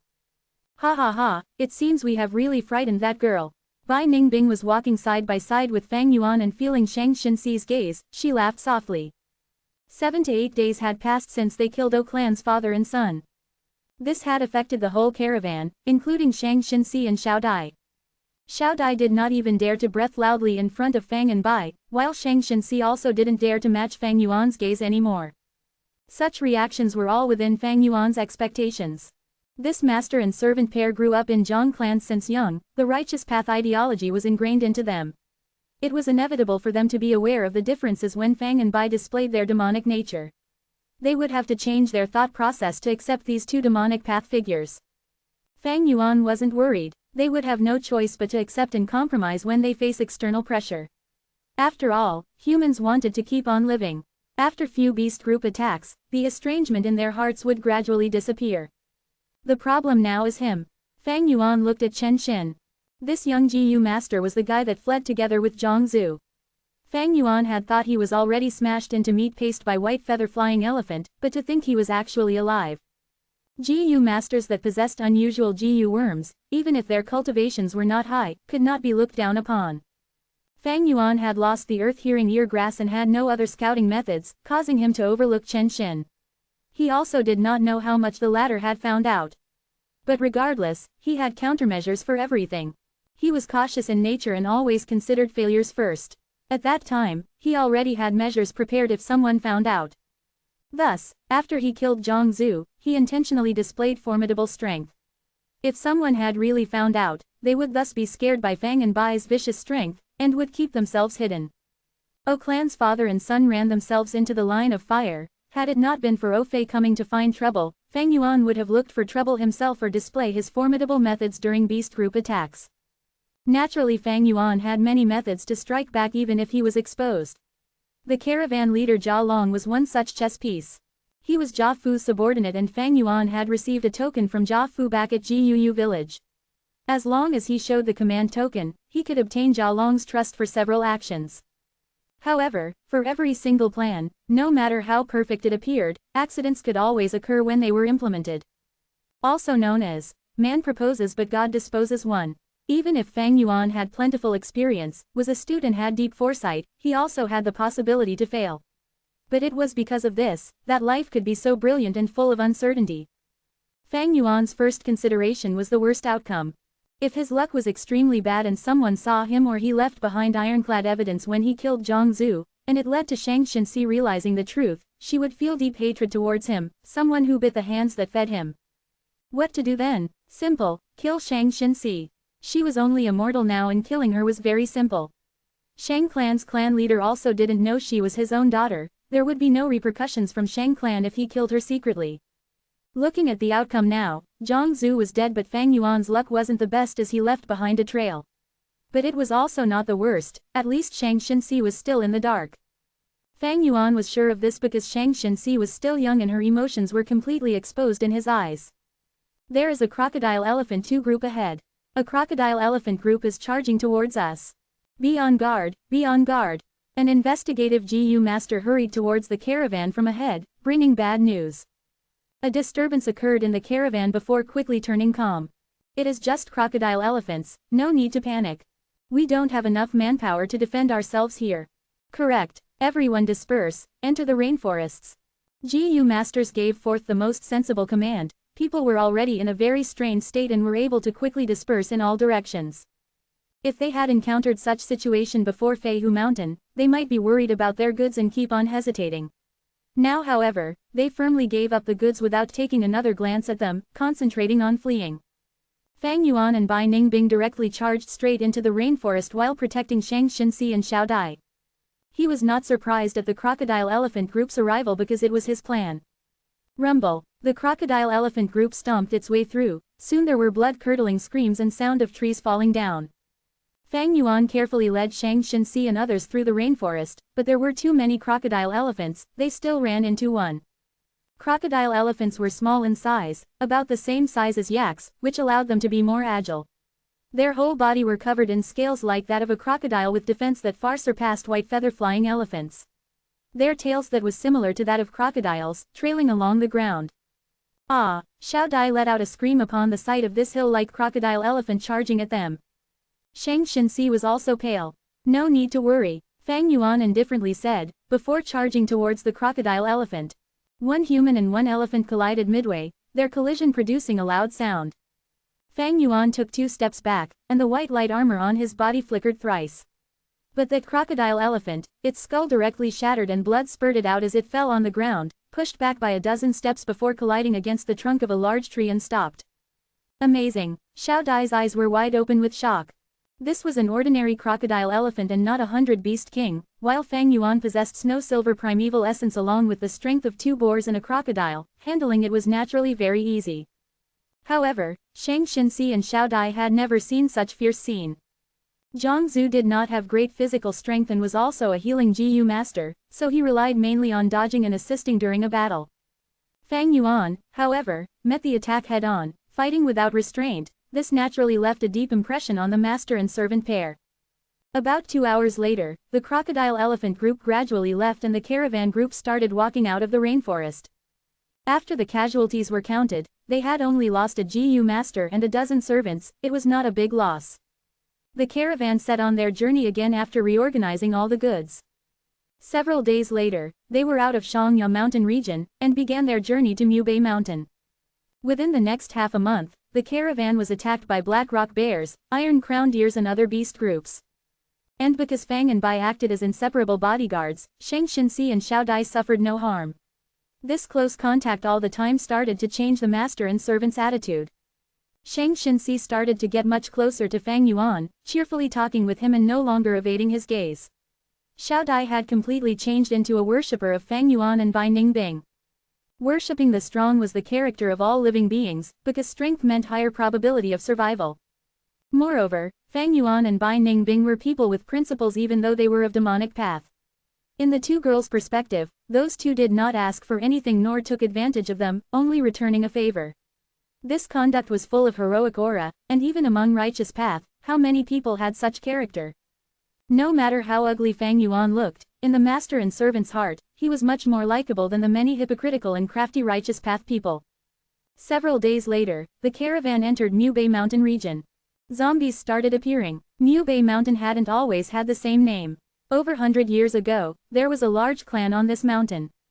A demonic GU master changed everything. He used to be a servant of this clan. At the day of his wedding, his beautiful wife had been seized by a GU master of the clan and humiliated to death. He buried this hatred deep into his heart, and as luck would have it, he obtained the inheritance of Zombie King, a demonic head. After enduring hardships for nearly 100 years, with rank 5 cultivation, he commanded an army of zombies and attacked the clan, slaughtering everyone. He did not spare their corpses, turning them into zombies. After finishing all this, he erected a huge tombstone in the ruins of the clan. On the tombstone, he carved his wife's name. This event shook the whole southern border. This mountain has been called Mubei Mountain ever since then. Zombies roamed free on the mountain, killing wild beasts or passerbys, absorbing blood as their food. And the PTO main on them would infect the corpses, producing new zombies. Like this, there were endless amount of zombies on Mubei Mountain. To protect the safety of the trade route, clans organized zombie hunting squadrons every year to clean up these zombies. But no matter how much they cleaned up, they could not kill all the zombies due to their endless numbers.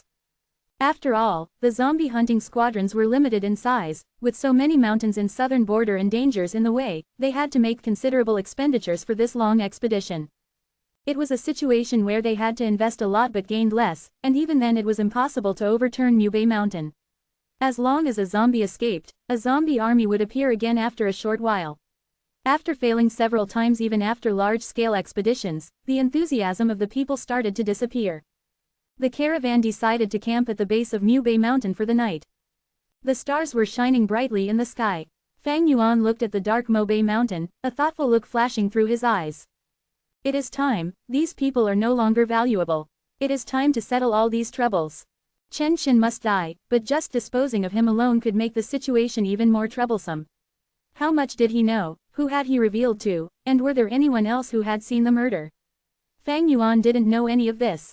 However, Fang Yuan had no intention to find out. Because in his plan, Chen Xin would die and others would also die.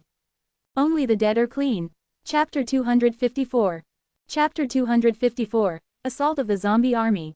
Ding Hao looked down at the caravan from the base of the mountain as he hid behind some bushes, licking his lips excitedly. According to the information in the cave, as long as I kill 1,000 people and amass a zombie army, I can leave this place and go to Jiaozi Mountain to become a formal disciple of Master. Ding Hao was originally a villager but was recruited to be a laborer by a passing caravan. However, the caravan was attacked by a large number of zombies when they were passing through Mubei Mountain. He was abandoned along with dozens of other servants, as cannon fodder. While all the other servants died one after another, he ran deep into the mountain in panic. Just when he was driven into a corner, he discovered a cave. None of the zombies dared to approach this cave. He entered this cave and discovered a demonic inheritance. As it turns out, this was the hidden inheritance of that demonic GU master who killed the whole clan and erected the tombstone in the ruins. This inheritance was deeply hidden and only mortals were allowed to inherit it. Ding Hao awakened his aperture in this cave and began to cultivate, passing each test one by one.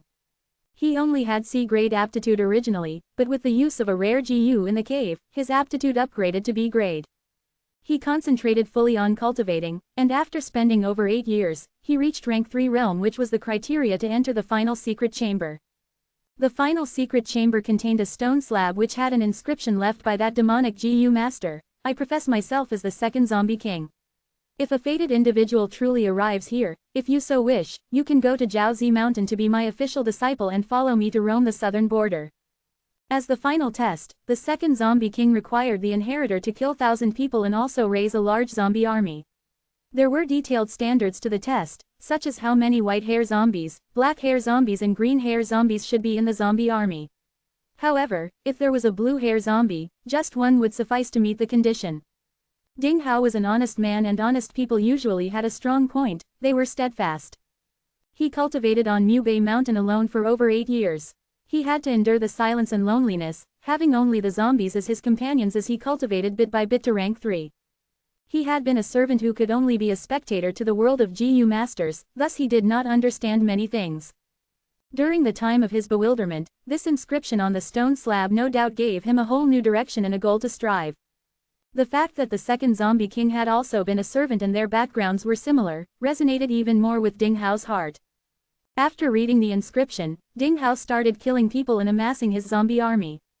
Ding Hao soon realized these two missions actually complemented each other. he could use the corpses of the people he killed to obtain new zombies, and the new zombies could thereby increase his strength to kill more people. Mubei Mountain was located by one of the 3 most important trade routes of southern border, with caravans passing through it every month. Ding Hao spent another 3 years of time to reach this point where he was close to accomplishing the mission. The caravan at the base of this mountain would be his final stepping stone to success. And it was a perfect prey. There were caravans of all sizes, some big and some small. Ding Hao could do nothing more than hide far away every time a large-scale caravan passed by. He did not dare to attack the mid-scale caravan as well. Only against these small-scale caravans could Ding Hao make his move and secretly command the zombies to attack. When his luck was good, these caravans would abandon some livestock or servants to flee. When his luck was bad and ran into some tough nuts, the zombies would be slaughtered and inflict great losses to him. At those times, he could only slowly amass more zombies again. However, this caravan was smaller than even small-scale caravans and seemed to have already suffered huge damage. It was like an old man struggling at death's door who could fall over with a light push. Ding Hao had confidence he could deal with this caravan. He even felt this was a gift sent by the heavens. It was night time, dark clouds flitted past in the sky, hiding the moon. The light was dim around the camp. Kill! Ding Hao's eyes suddenly brightened as he willed. The zombie army, which was already arranged properly, moved stealthily towards the camp from all directions. What sound is this? A very vigilant investigative GU master positioned outside the camp seemed to have heard something. What is it? The few GU masters beside him were tensed. The 5 GU masters motionlessly stared at the darkness ahead of them. Although the moon was covered by the dark clouds, there was a huge bonfire burning in the camp. The bonfire produced crackling sounds as the wind brushed past. In the midst of the flickering flames, a zombie covered with white hair hopped into the investigative GU master's vision. The few GU masters looked at each other before laughing out loud. Haha, a white hair zombie. Tisk, getting worried over nothing, scared the hell out of me. Xiao-san, go take care of this unlucky zombie, the leader of this group of GU masters said indifferently. White hair zombies were very weak, weaker than even the common wild beasts. Yes, boss. A young GU master laughed and walked towards the zombie. Be careful of its corpse poison, it will be troublesome if you are infected, as I do not have an antidote type GU. The healing master in the group reminded. Understood, understood. Do you take me as a 3-year-old child? The young GU master impatiently waved his hand. If he was really infected with corpse poison, he could ask other GU masters to heal him, but it would cost half a primeval stone at minimum. However, white hair zombies attacked in a set pattern and was easy to dodge. The young GU master had already killed many of them since entering Mubei Mountain. There is no need to worry about this thing as long as I pay attention to dodging. The young GU master was mumbling to himself when he suddenly stopped on the spot, his voice stuck at his throat. His pupils shrunk rapidly and his mouth opened wide, his face revealing an extremely frightened expression. What is it? The 4 GU masters at the rear felt something amiss and immediately asked. The young GU master came to his senses, his whole body shook as if it was electrocuted before he immediately turned around and began running. Quick, sound the alarm.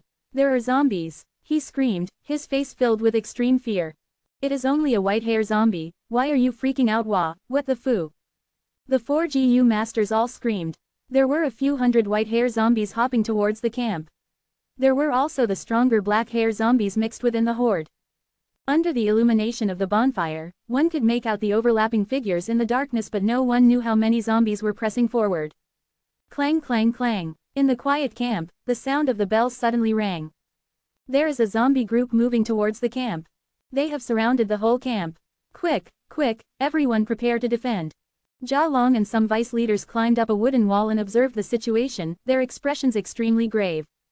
Damn it, which deity did this caravan offend? Such incredibly bad luck. I have been to Mubei Mountain dozens of times but have never seen such a large-scale zombie group. There is no use in complaining. Since we can't change this situation, we have to fight with our lives on the line if we want to live. We should combine our strength and defeat this zombie group. Everyone in the camp felt their morale increasing as they growled in anger. In contrast, the zombie army was completely silent, other than the constant sound of the jumping and landing. The troop arrangement in the two sides formed a strange and clear contrast. The battle unfolded completely. GU masters relied on the defense of wooden walls and launched all kinds of long-range attacks. All kinds of color flashed around the camp, icicles, fireballs, vines, rolling boulders and so on collided right into the vanguard of the zombies. Large numbers of white-haired zombies fell, cut into pieces, burned to ashes, froze into ice cubes or stone rolled into meat paste. Kill, slaughter them all. Ha ha ha. Ding Hao was observing all this from up the mountain with a cold smile on his face. He was no longer the inexperienced guy he once was. These white-haired zombies were cannon fodder meant to waste the GU Master's primeval essence. Sure enough, after some time, the GU Master's attacks became less frequent and weak. I am out of steam, I don't have much primeval essence left. I also need to recover my primeval essence. Can anyone take my place? Damn it, why are these white-haired zombies not decreasing? There were too few GU Masters in the caravan while the white-haired zombies seemed to be endless. Finally, they were able to resist the pressure and reach the wooden wall. Under the attack of the zombie group, these temporarily constructed crude wooden walls immediately let out dangerous creaking sounds. Damn it, block them, block them. Call in the reserve forces. Both sides entered a deadlock around the wooden wall. One side charged forward while the other side guarded this barrier. The huge losses to the white-haired zombies caused Ding Hao's heart to ache. It is your turn, my babies. With a thought in his mind, a batch of black-haired zombies charged forward from the rear and entered the battlefield. White-haired zombies were slow and could be harmed by sunlight, so they couldn't move around in daytime. If they fed on blood for years, they could evolve into black-haired zombies. Black-haired zombies were covered with black hair, their strength and defensive ability were stronger than the white-haired zombies, and their hopping speed was much faster. Although they still received damage from sunlight, they didn't fear it like the white-haired zombies. Black-haired zombies had the strength of 100 Beast King. Ding Hao sent over 50 black-haired zombies in this batch, all of them charging forward in a group. They looked for a gap in the camp's defensive wall and immediately destroyed a part of it like dried twigs. Despite the camp sending more manpower to reinforce this gap, several black-haired zombies were still able to charge into the inner camp. A black-haired zombie swept around its arms and sent a rank 1 GU Master flying. The GU Master fell on the ground and was unable to stand up immediately. The black-haired zombie pounced at him. I am finished. The GU Master closed his eyes in despair, but suddenly he heard a loud sound. He opened his eyes. A strong figure was blocking in front of him, while that black-haired zombie collapsed far away. It is Lord Hei-Tu of Zhang Clan. The GU Master's heart shook. Grr, that black-haired zombie's chest had caved in from Fang Yuan's punch, but it wasn't dead, instead it hopped up and charged towards Fang Yuan. Fang Yuan was covered with a layer of white light armor. He slightly frowned and waited for it to come near him, then he grabbed its two arms and pulled them fiercely. The black-haired zombie was immediately torn apart into two halves. Foul blood that carried corpse poison splattered but was completely repelled by the white light armor. Fang Yuan casually threw the two halves of the corpse. Even a myriad Beast King level blue-hair zombie would die from such injuries. Thank you Lord Hei-Tu for saving my life. The rescued GU Master was completely absorbed in Fang Yuan's momentum and said with a voice filled with joy and reverence. Fang Yuan ignored him but directed his gaze towards the chaotic battlefield. Chapter 255. Chapter 255. Ding Hao, get out here. By now, the wooden walls were already mostly collapsed, as hordes of zombies charged into the camp and fought with the GU Masters. Upon seeing this, Fang Yuan was already certain this zombie army was manipulated by Ding Hao. If it was an ordinary zombie group, they would all swarm in like bees, or the black-hair zombies would attack after the white-hair zombies died. Where would there be battle tactics like shown here? Someone was clearly controlling them from behind. And no doubt, the one controlling these zombies was Ding Hao. Fang Yuan remembered the second zombie king left behind an inheritance after exterminating the clan on Mubei Mountain. The inheritor of this inheritance was Ding Hao. He later went on to become second zombie king's eldest disciple, and although he was of demonic path, he was very loyal.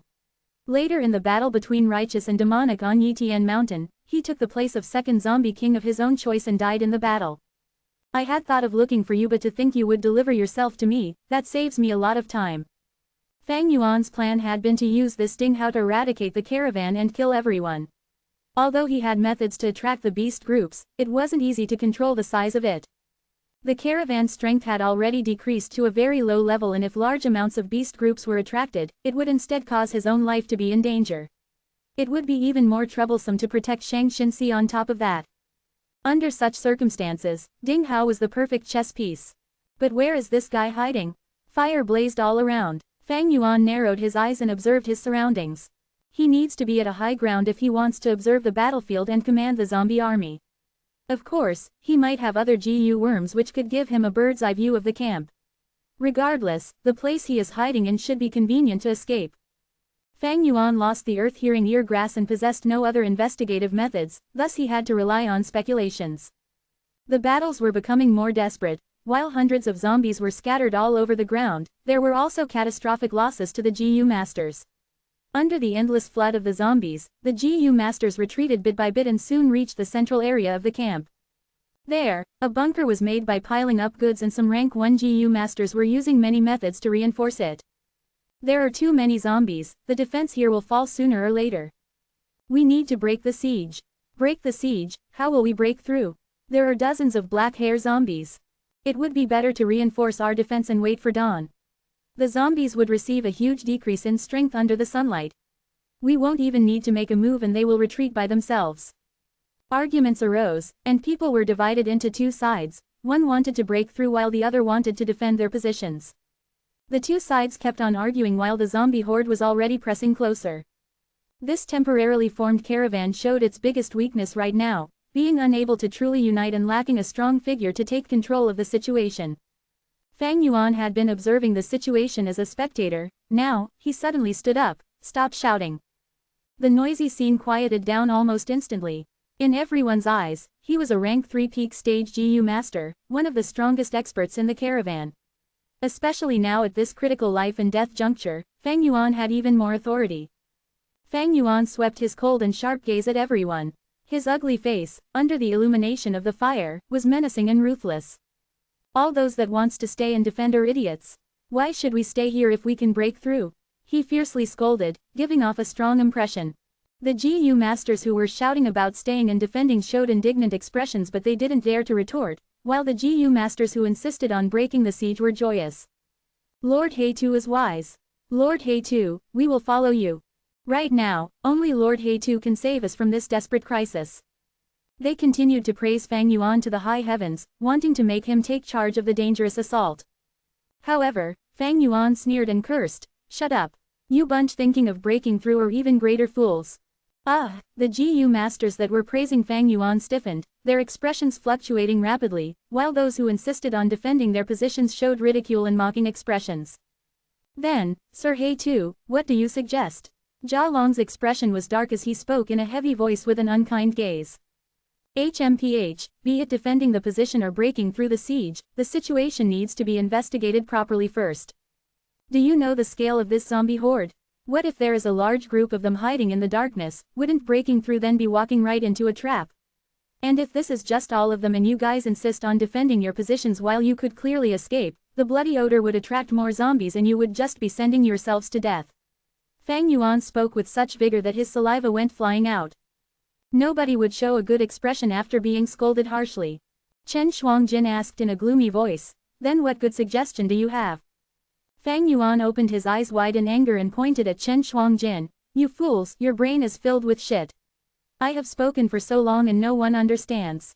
Of course we are going to break through but first we are going to check our surroundings. Investigative GU masters, you need to work hard." Being pointed out by Fang Yuan and reprimanded, Chen Shuangjin's expression turned ugly and a fire burned in his heart. However, he still vividly remembered that time when Fang Yuan killed O clan father and son, so he could only suppress his anger. Many became dissatisfied with Fang Yuan's aggressiveness, but at the same time, in this situation, such aggressiveness instead gave them a sense of indescribable security. Soon, a group was organized to break through the siege under Fang Yuan's manipulation. "Break through that direction," Fang Yuan said solemnly as he pointed towards southeast direction. "Yes, Lord He-Tu. Remember, scouting is the priority, protect yourselves and retreat if you can't continue." Fang Yuan smiled and patted the group leader's shoulder. The group leader's heart immediately relaxed and Fang Yuan's image in his mind was no longer as repulsive as before. The zombie horde reached the final defensive line and battles issued everywhere.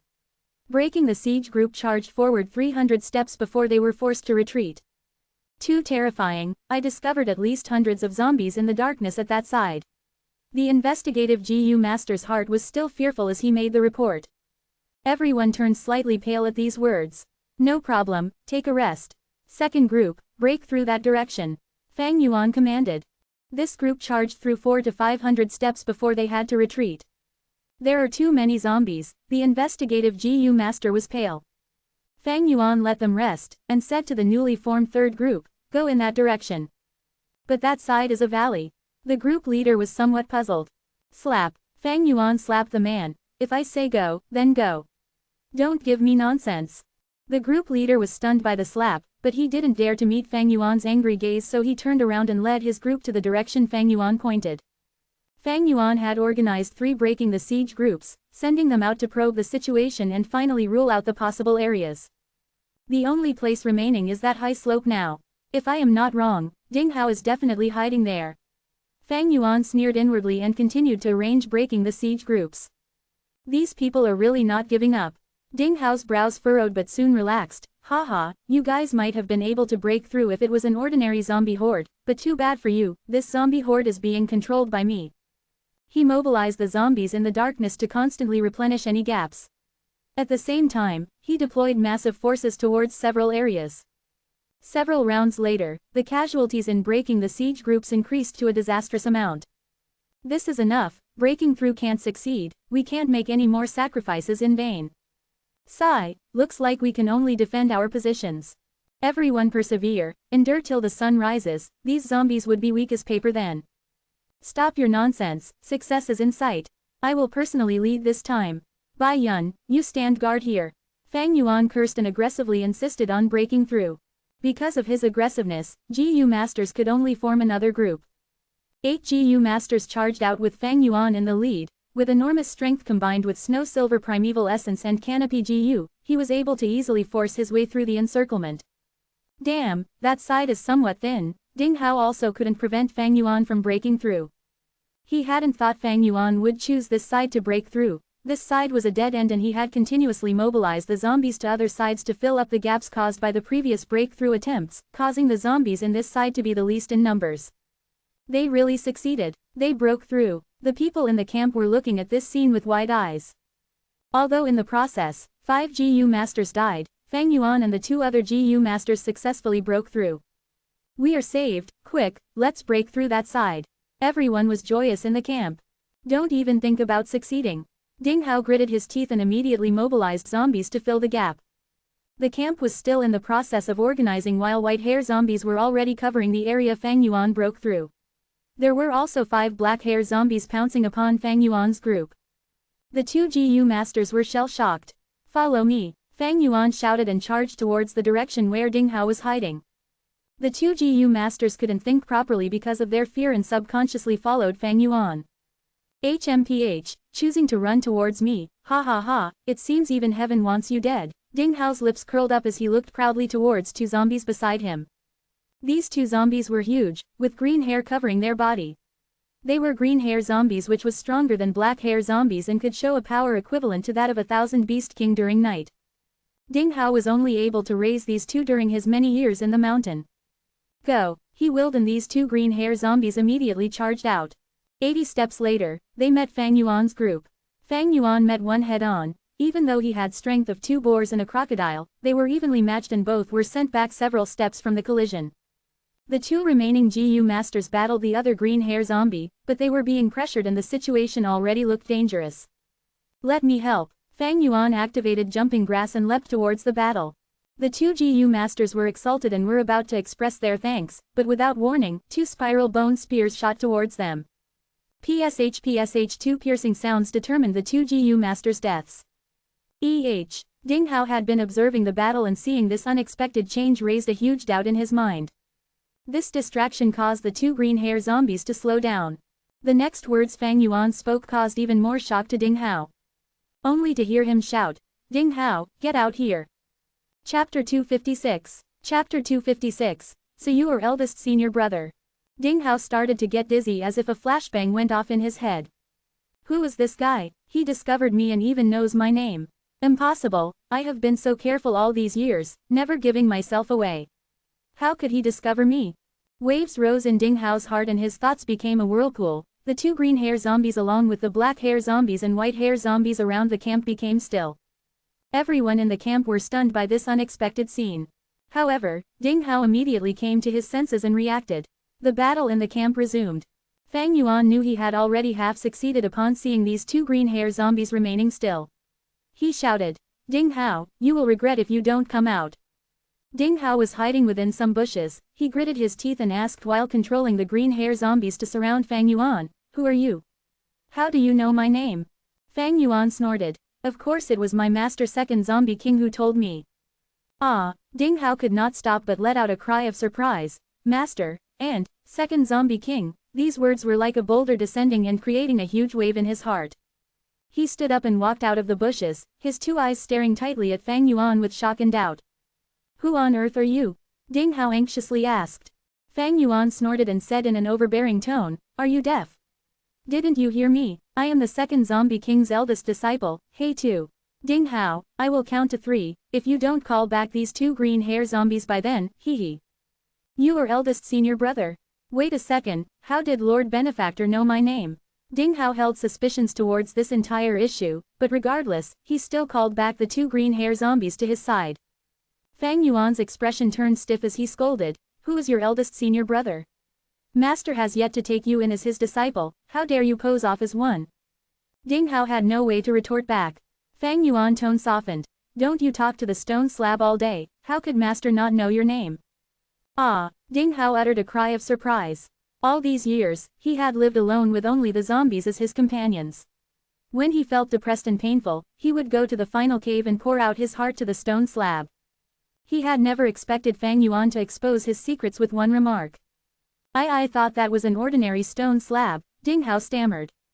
"HMPH, what level are you at? Of course you cannot understand the profoundness of the stone slab. Master has vast powers, how would you be able to see through it?" Fang Yuan disdainfully sneered. In actual fact, even if a rank 9 GU master were to see the stone slab, they wouldn't be able to see the profoundness of it. That was just a common stone slab. However, in Fang Yuan's previous life, Ding Hao himself had personally narrated it in his recollection of his struggles in life after he made a name for himself. Ding Hao licked his dry lips, he was almost fully convinced but he still had some doubts. He gave a deep bow towards Fang Yuan and cupped his hands. "Lord He Tu, since you are master's disciple, then please show me our unique characteristic, the zombie heart GU." Zombie heart GU was a GU specific to the zombie king's lineage. It resembled a heart, had 7 holes and was stiff as stone. It was a rank 3 GU, was cold to the touch and seemed to be made of bronze. Zombie heart GU could produce rank 2 running corpse GU.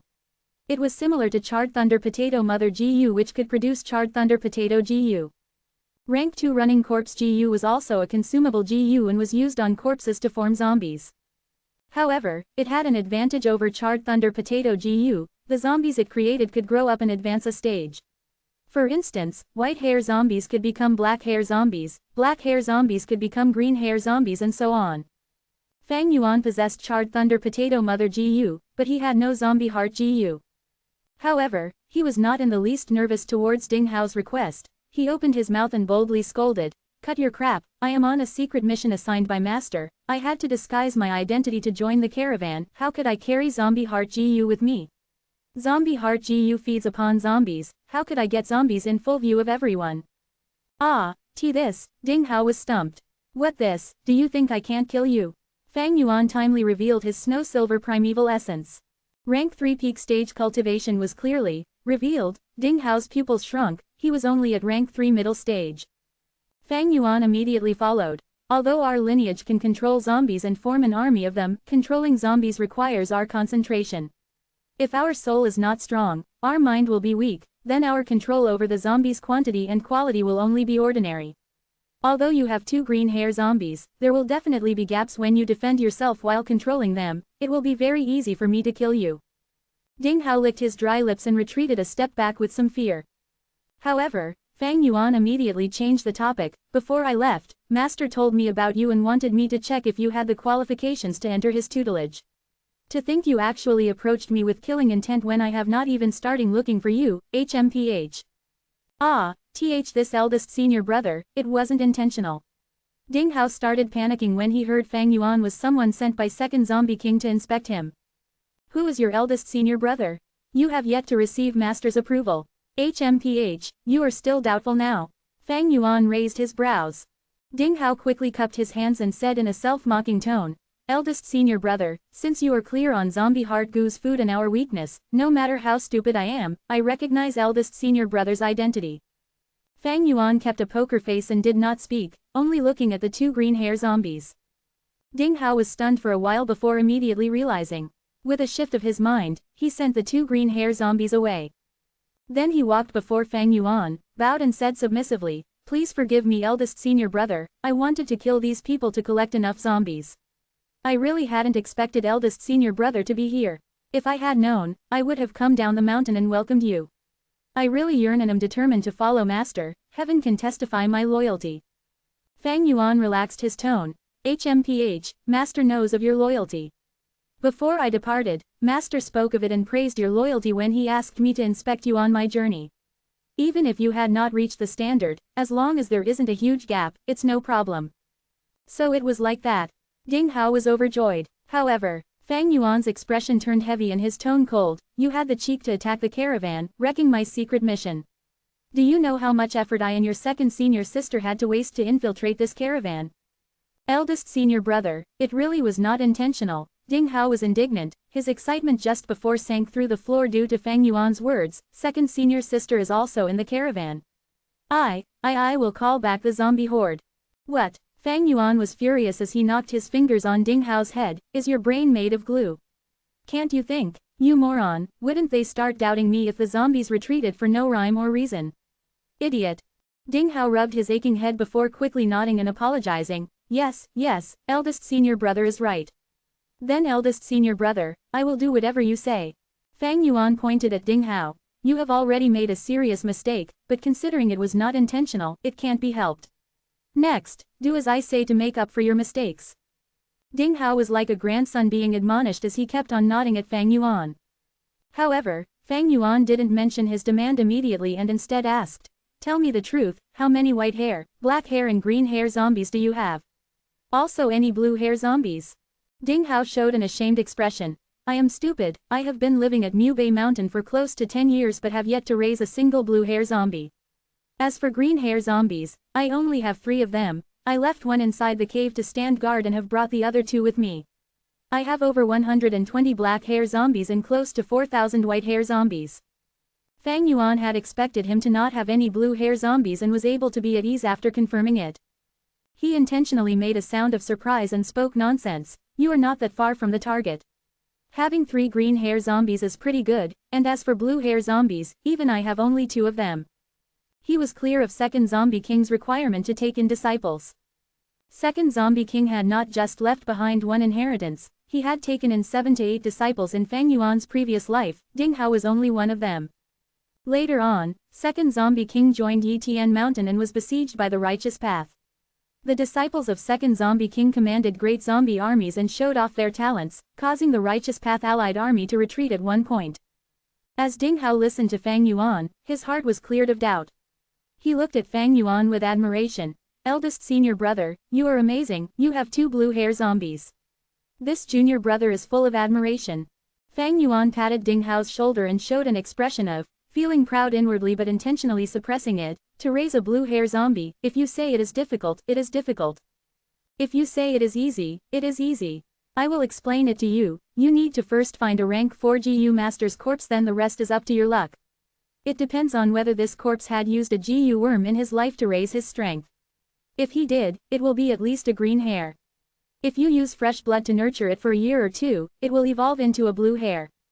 "I see." Ding Hao knew Fang Yuan spoke the truth after he combined it to his own experiences. He gratefully said, "Thank you eldest senior brother for your pointers." Fang Yuan slightly nodded his head and carefully checked Ding Hao's expression, knowing the latter had complete trust in him now.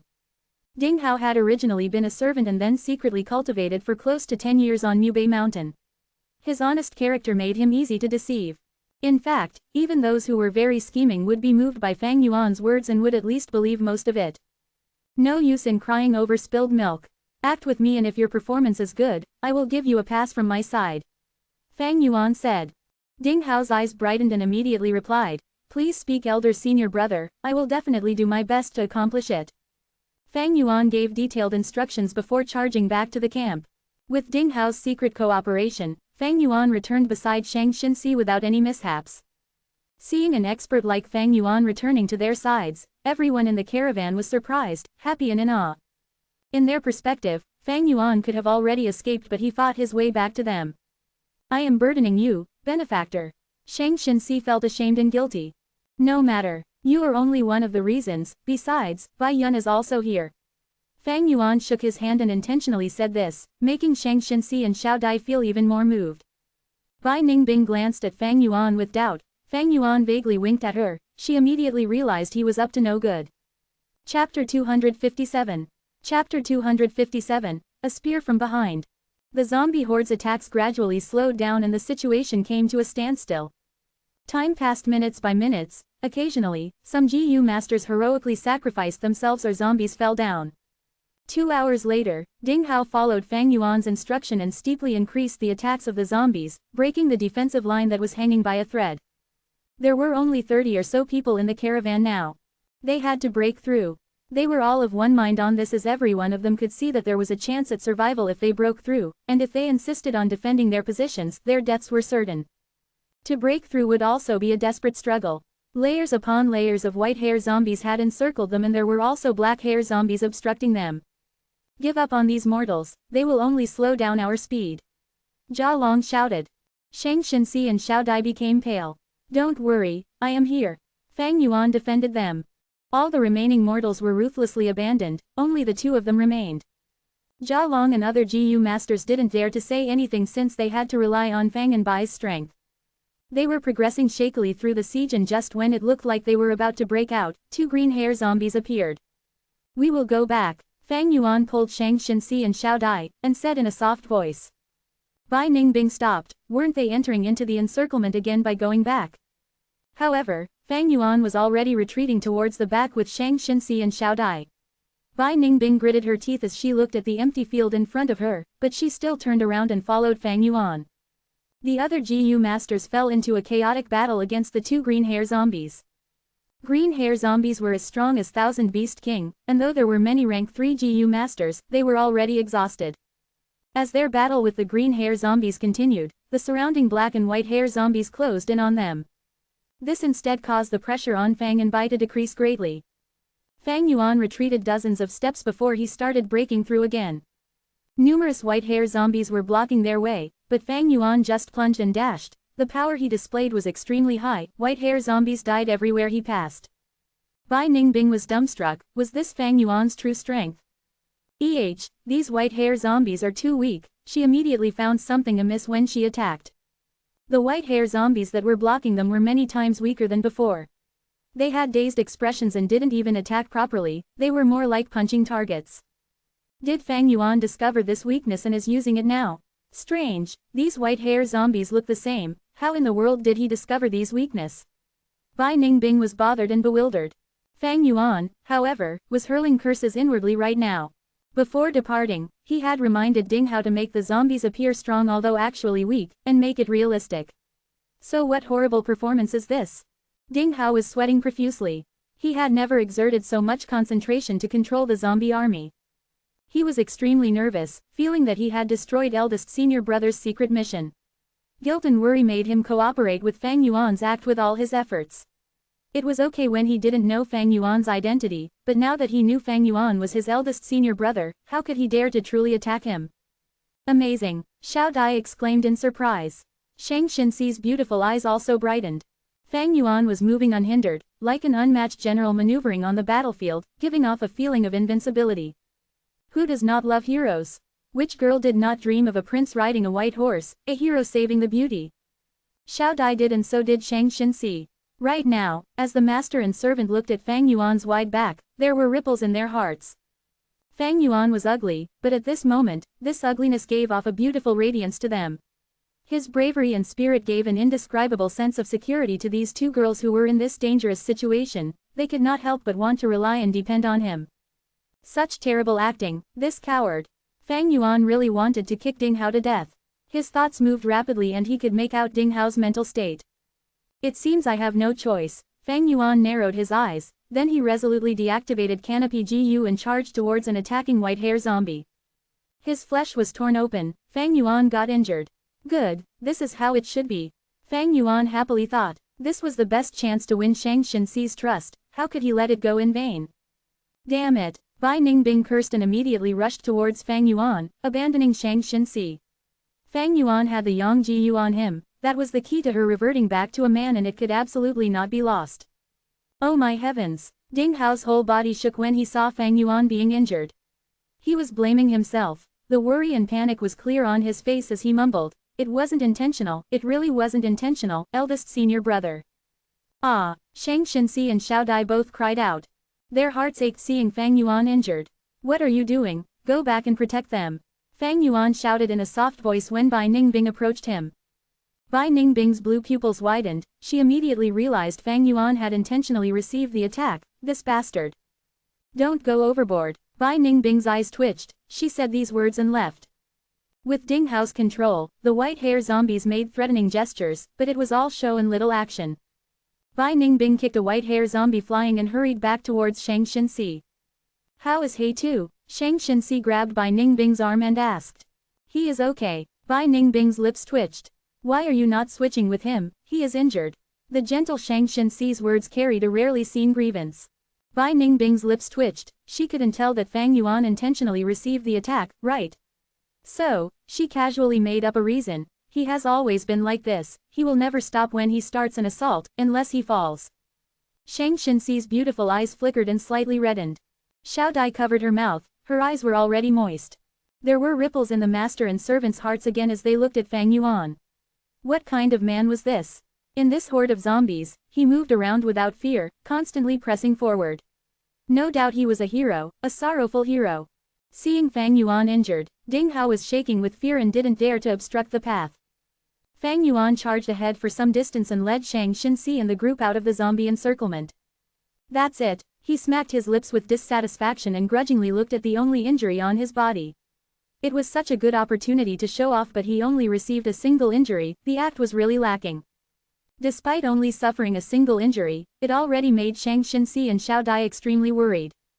Hey Tu, are you okay? You are injured, the wound is so deep, all because of me. Shang Xinxi's eyes were becoming moist with tears.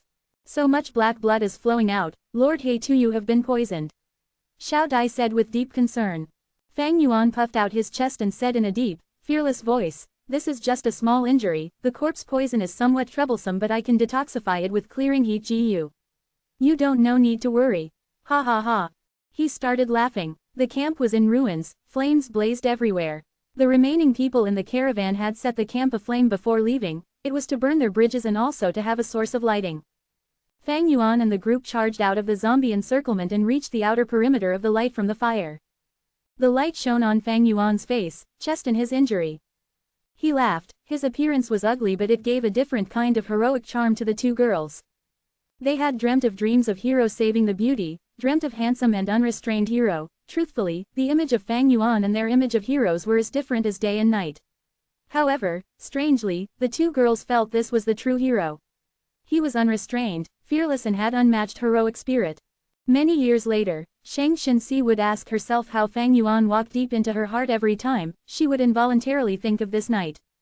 Layers upon layers of zombies to his back, blazing flames shining upon his face, the burn scars on his face, his smile revealing his white teeth. His deep black pupils looked at herself, the normally cold and indifferent eyes, under the orange flames, revealed a hint of warmth.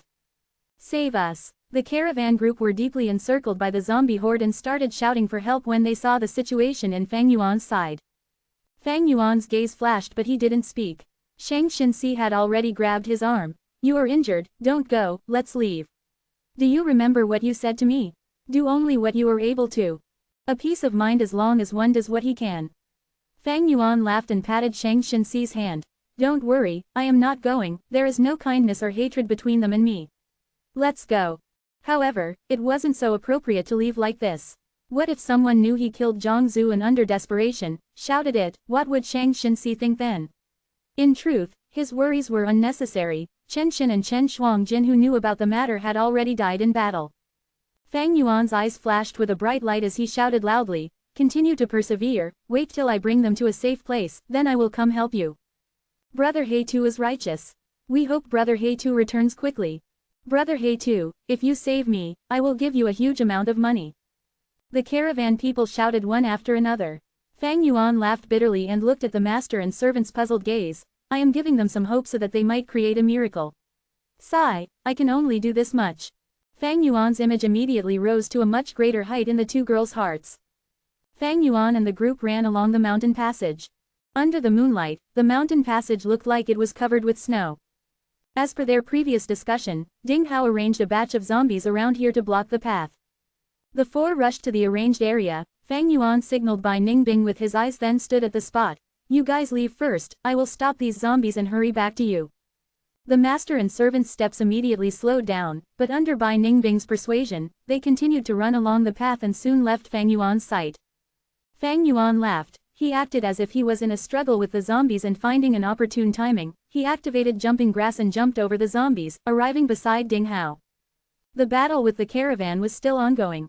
There were only 3 remaining in the caravan side, but what amazed Fang Yuan was a green hair zombie had actually perished. After asking Ding Hao, he realized a GU master had used a rare rank 3 detonation GU. Eldest senior brother. Ding Hao immediately bowed, his face was pale and his forehead filled with sweat. He had never tried splitting his thoughts to control the zombies with such intensity. The main thing was he had to act according to Fang Yuan's directions, making him more exhausted. Previously he would just command the zombies to attack or retreat. How could he have commanded them to only make threatening gestures and attack empty air? And he still had to control these zombies to keep still when attacked by Fang Yuan. Eldest senior brother, how is your injury? It really wasn't intentional. I have a healing GU here. Ding Hao started to explain hurriedly. Fang Yuan patted his shoulder. You are good, you have put in a lot of effort. No need to worry about my injury, I suffered it intentionally. Now, you just have to use more strength and eradicate these people. Yes. Ding Hao immediately let out a breath of relief. With his spirits raised, he started maneuvering countless zombies forward. The surviving 3 knew their deaths were certain. One closed his eyes and sighed, another cried out Fang Yuan's name, and another was crying loudly. Under the threat of death, their natural instincts were fully revealed. The zombie horde submerged the 3.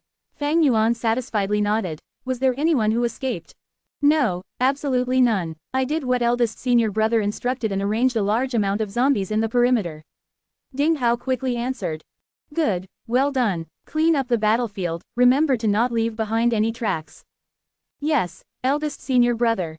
Ding Hao had never exposed himself when he attacked the caravans, which showed he had certain level of accomplishment in clearing the tracks. He cleaned up the battlefield with ease and disguised the traces as ordinary zombie horde attacking the caravan. Fang Yuan secretly nodded his head in approval. However, although he was older than Fang Yuan, his experience couldn't compare to the veteran Fang Yuan. Fang Yuan pointed out some areas that were overlooked, causing Ding Hao to admire him. For instance, the primeval stones couldn't be entirely taken, they had to leave some behind, after all the zombies wouldn't collect them.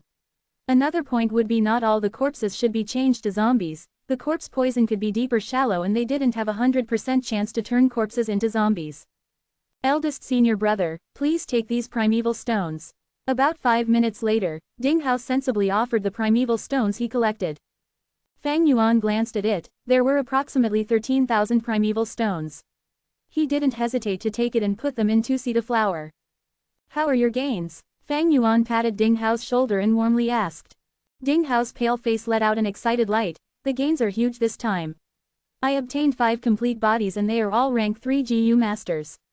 There are also dozen GU master corpses, they are all strength GU masters. I will get at least black hair zombies once they are turned into zombies. Ha ha ha, you have obtained a good harvest. Raise these black hair zombies properly and you will definitely have new green hair zombies. Ding Hao repeatedly nodded his head, his face filled with admiration. This is the first time I have devoured a whole caravan. It is all thanks to eldest senior brother for attracting beast groups along the way and constantly reducing their forces. All these gains I made is because of eldest senior brother. You are not too shabby either, your commanding ability is quite good. But looking at your face, you have used your brain too much, your mind is haggard and your soul is wounded. You need to recuperate for a while. Taking good care of our soul is very important to our lineage. If our soul is not strong, our mind will be weak and commanding the zombies will be more difficult. Fang Yuan smiled, speaking gently. Thank you eldest senior brother for your concern. Ding Hao had lived alone for close to 10 years, this was the first time someone showed concern for him, so he couldn't help being moved. This emotional spike immediately caused him to have an intense dizziness, his body shook, and if not for Fang Yuan supporting him, he might have fallen head first into the ground. I am ashamed. My cultivation is still not enough, I am feeling dizzy and my mind is not working properly. Ding Hao was able to barely stand up. There is no need to worry, return to the cave and rest properly. Although you will still feel headaches tomorrow, your mind will have mostly recovered and can smoothly command these zombies. Fang Yuan smiled. Yes, I have experienced this before when I tried to control too many zombies, I almost fainted on the spot, ha ha ha. Ding Hao laughed. Okay, I need to leave now, I give you my approval. Rest properly and wait for me to come back, I will bring you to pay respects to Master. Right, where is your cave? It is halfway up the mountain beside a dark pond. It is easy to find, that dark pond is very unique, it is shaped like a pentagram. Ding Hao was very happy and immediately answered, eldest senior brother, you really won't come visit my cave with me? I can't, time is pressing, I need to hand over the secret mission to Master. Not good, someone actually feigned death, there is still someone who escaped. Where? Ding Hao's mind shook and immediately turned around to look. Pew, next instant, a bone spear pierced his skull. Plop. Ding Hao collapsed on the ground, a thick spiral bone spear pierced through his skull, blood and brains slowly flowed out the spiral hole. His eyes were wide open, a look of utter disbelief. The smile on Fang Yuan's face disappeared, changing into an indifferent expression.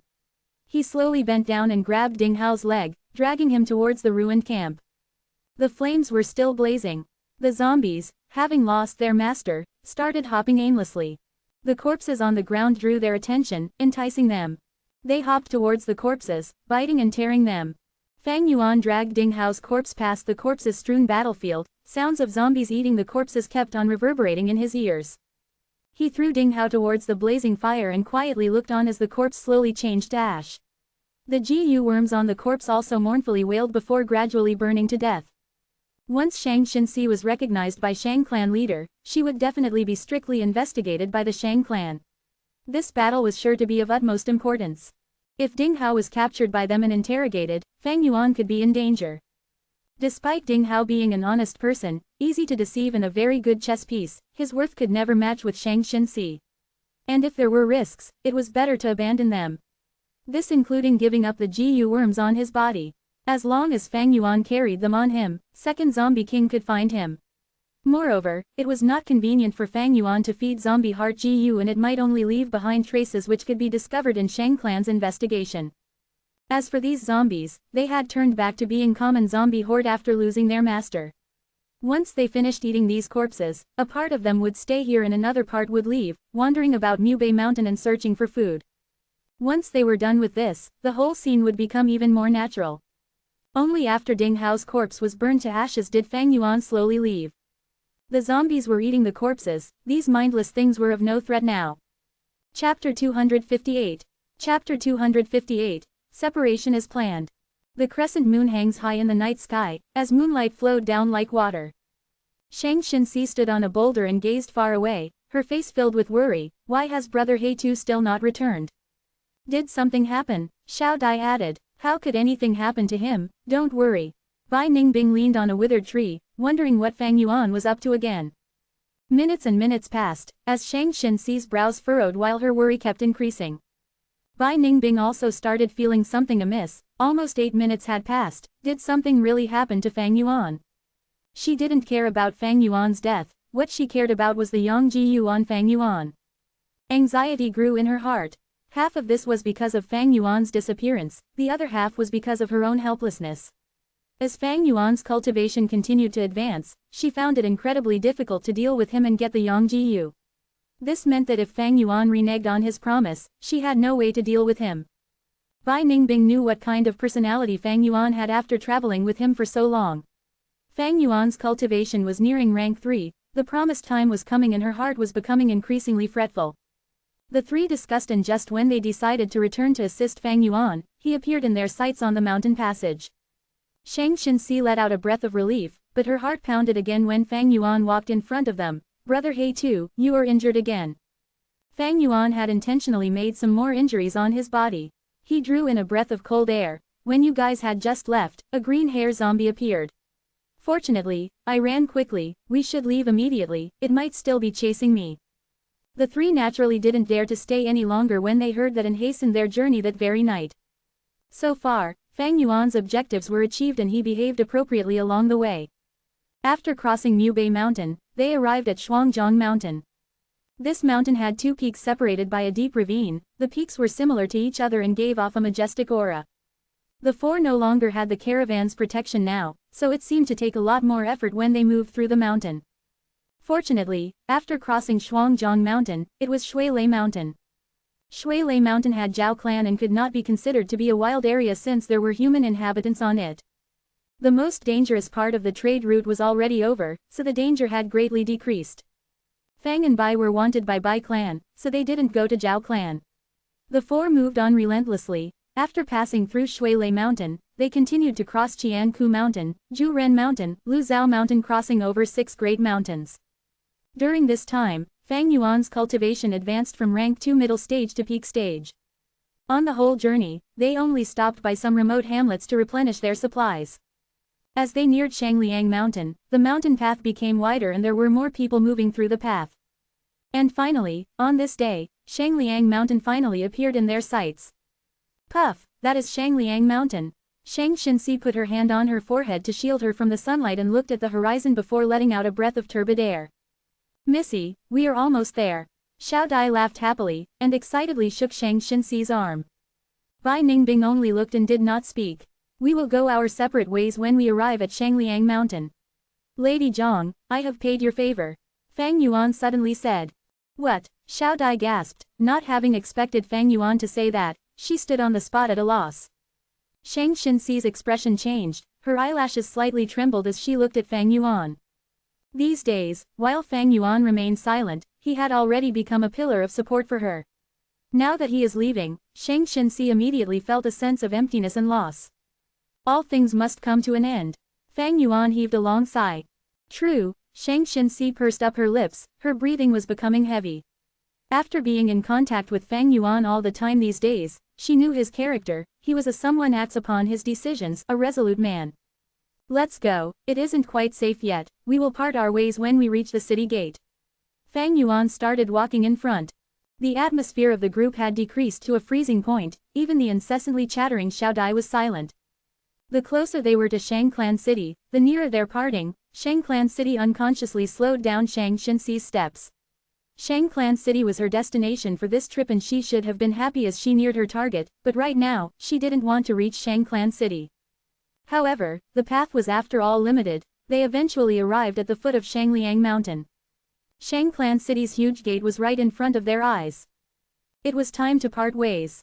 Fang Yuan gazed deeply at Shang Xinxi and nodded his head, only saying 2 words. Take care. It was simply 2 words, but it made Shang Xinxi's beautiful body tremble. Fang Yuan turned around and left. Wait, Shang Xinxi summoned her courage and suddenly spoke. It was a sea of buzz and commotions around the city gate with people moving to and fro. Shang Xinxi's beautiful pupils gazed at Fang Yuan as the crowds moved rapidly around them. We will meet again someday. Benefactor, you might have repaid my favor in your heart, but you have saved me over and over again. This favor you have given to me is as deep as the sea and as heavy as the mountain. Benefactor, you said a drop received in need will be repaid with whole river. I will definitely repay you. The young girl's tone was firm and revealed her resolute heart. Fang Yuan smiled towards her, then turned around and left, gradually disappearing within the crowd. Shang Xinxi stood on the spot for a long while. Miss, they are really heartless, leaving just like that. Xiao Dai walked over and held her hand. They do not want to implicate us, their demonic path identity cannot be exposed even on Shangliang Mountain. Shang Xinxi's nature was kind, always thinking of people positively. Oh, it was like that. Xiao Dai realized. They might be demonic GU masters but they are good people. I have decided, I will make it big on Shang Clan City. There is definitely a place for my talent. I might just be a mortal who can't cultivate, but I can hire GU masters to work for me. I will definitely repay their favor in future. Yes, I believe in you, Missy. Strange, you have protected Shang Xinxi all the way. Why are you intentionally parting ways now that we reached Shangliang Mountain? I have to remind you that there is a huge flow of people in Shang Clan City and you don't have an investigative GU. If you are just playing hard to get, make sure you don't lose track of her. If not, you will just be shooting yourself in the foot. It would really be a great joke. Bai Ningbing coldly reminded Fang Yuan from the side. Fang Yuan ignored her. His gaze followed Shang Xinxi and Xiao Dai till they walked through the city gate, and only then did he retrieve his gaze. As per his previous life's memories, Shang clan leader should detect his bloodline in Shang Xinxi once she entered Shang clan city. However, for confirmation, the tyrannical Shang clan leader would round up all the people of the caravan, which Shang Xinxi joined at that time, and keep them in house arrest as he interrogated and investigated them. When the truth was cleared up and Shang Xinxi's identity was confirmed, Shang clan leader generously compensated all the caravan members by twice the amount of their goods. Shang Xinxi directly jumped from being a mortal girl to being Shang clan leader's beloved daughter. This event caused a sensation and became a popular conversation topic. This is why Fang Yuan needed to part ways with Shang Xinxi. Fang Yuan had many GU in his aperture which could never be exposed to others, especially the spring-autumn cicada. If he was investigated and his aperture searched, it would become a huge trouble. If it was an ordinary clan, Fang Yuan would have no worries because the clan leaders who usually had the highest cultivation would only be at rank 4 stage in such clans. However, Shang clan leader had rank 5 cultivation, and that wasn't even the highest cultivation here. There were supreme elders in the Shang clan possessing rank 6 cultivation. If they were to search Fang Yuan's aperture, the spring-autumn cicada would be discovered even if it hid deep within. Saying his farewell had another advantage. He would appear to have no desire or need anything from Shang Xinxi. This would deepen the impression of only repaying favor in her heart. Later, when he meets Shang Xinxi, he would definitely obtain her trust. Actually, the quickest way to form an inseparable relation to Shang Xinxi is through sexual relation. Fang Yuan could sense Shang Xinxi had good feelings towards him.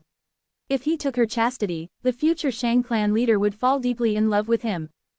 Fang Yuan might appear ugly, but the charisma he released already moved Shang Xinxi's heart. He knew Shang Xinxi would not refuse him if he wanted it. But this way absolutely could not be carried out. If he did it, he would become Shang clan's son-in-law and would be bound to the chariot called Shang clan. Then Fang Yuan would no longer be able to do things his own way. His every movement would be watched by others, his hands and feet bound, even his cultivation would have to be purposely suppressed. As his cultivation increased rapidly, it would expose bone-flesh unity GU, which was sure to cause an upheaval and attract all kinds of attention. Fang Yuan understood how much bone-flesh unity GU was worth. Even Shang clan could not keep it for themselves. And if spring-autumn cicada was revealed on top of that, those reclusive rank 6 GU masters, even rank 7 GU masters would jump out one after another. After reaching rank 6, the GU master would experience a qualitative change in their strength, each of them able to contend against the strength of a whole clan. Once he had sexual relations with Shang Xinxi, after Shang Xinxi confirmed his identity, even if she was Shang clan leader, they would all come looking for Fang Yuan. Fang Yuan was moreover a demonic GU master with unknown origins. It was unavoidable for him to be investigated and interrogated. If he escaped, he would have to face Shang clan's pursuit and arrest warrant. This was a completely different concept from Bai clan's arrest warrant. Bai clan was in dire straits and didn't have enough strength, but Shang clan was one of the overlords of southern border. Fang Yuan would only have one way out if that happened, that was to escape from the southern border. Shang Yanfei was sitting cross-legged in the air, his whole body bathing in flames. The flames were scarlet like blood and were burning silently in the dark void. As the leader of Shang clan, he is occupied with clan affairs every day and does not have much time to cultivate. Even so, with his domineering aptitude and comprehension, he was able to cultivate to rank 5 upper stage and was only a step away from peak stage. Today's cultivation was about to end. The scarlet flames slowly dispersed and shrunk, finally changing back to long crimson hair on Shang Yanfei's head. Without the illumination from fire, darkness spread, becoming the sole master of the area. Suddenly, Shang Yanfei opened his eyes, his pupils were dyed color of blood and his gaze shone like lightning as it pierced through the darkness. A new bloodline that originates from mine. How did this appear out of nowhere? Chapter 259. Chapter 259, Reunion of Father and Daughter. Shang Yanfei's thoughts stirred and immediately disappeared from within the darkness. When he reappeared, he was already at the outer area of Shang Clan City. All kinds of noise entered his ears. There were various stalls located on both sides of the street. The people in the surrounding only saw a flash of bloody flame, then a black-robed, crimson-haired handsome man appeared in their midst. Whoa, scared the soul out of me. Who is this man? He actually dares to use his GU in Shangclan City. Many people cast bewildered gazes, only few recognized Shang Yanfei, but they were not sure. Shang Yanfei ignored these gazes and followed the bloodline reaction. His sharp senses landed on Shang Xinxi. Two girls stopped in front of a stall. Missy, this hairpin is really beautiful. Xiao Dai picked up a jade hairpin from the stall and matched it with Shang Xinxi's beautiful hair. Shang Xinxi forced out a smile. Her mood had been down since parting with Fang Yuan. Xiao Dai was instead lively, fascinated by the flourishing scene in the city. Suddenly, Shang Xinxi felt something in her heart and turned around. Her gaze immediately landed on Shang Yanfei. The black-robed, crimson-haired Shang Yanfei was very conspicuous in the crowd, like a crane in a flock of chickens. However, what attracted Shang Xinxi was not his appearance but rather a mysterious familial connection and calling from her bloodline.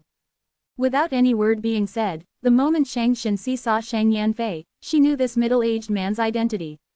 He was her father. Father to Shang Xinxi, this word was mysterious and distant, containing sorrow and sadness. Since young, she had asked her mother countless times about her father, but her mother always remained silent. And now, she finally met her father. So this was the reason mother told me to go to Shangclan City before her death. Realization dawned upon her and tears uncontrollably fell down her eyes. The moment Shang Yanfei saw Shang Xinxi, he connected it to her mother and realized her identity. Similar, they were really similar. This child's gentle appearance was no different from hers. Shang Yanfei suddenly felt pain in his heart. He was vaguely able to see her again. In that distant afternoon when spring rain was drizzling down, when willow trees were carefreely swaying beside the lotus pool, under a shabby hut, Shang Clan's young master Shang Yanfei met the young lady of Zhang Clan who was running from rain. A meeting of a scholar and beauty. It was love at first sight. They poured their hearts out to each other and pledged to be married. However, one could only be helpless in the affairs of the world. Power and beauty was just like fish and bear paw, who could have both? The young Shang Yanfei was someone with blazing fire in his heart. This fire was the natural ambition of men towards power and influence.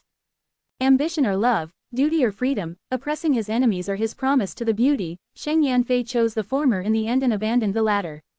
He later defeated his brothers and sisters, ascended to the position of Shang Clan leader and sat on the glorious throne.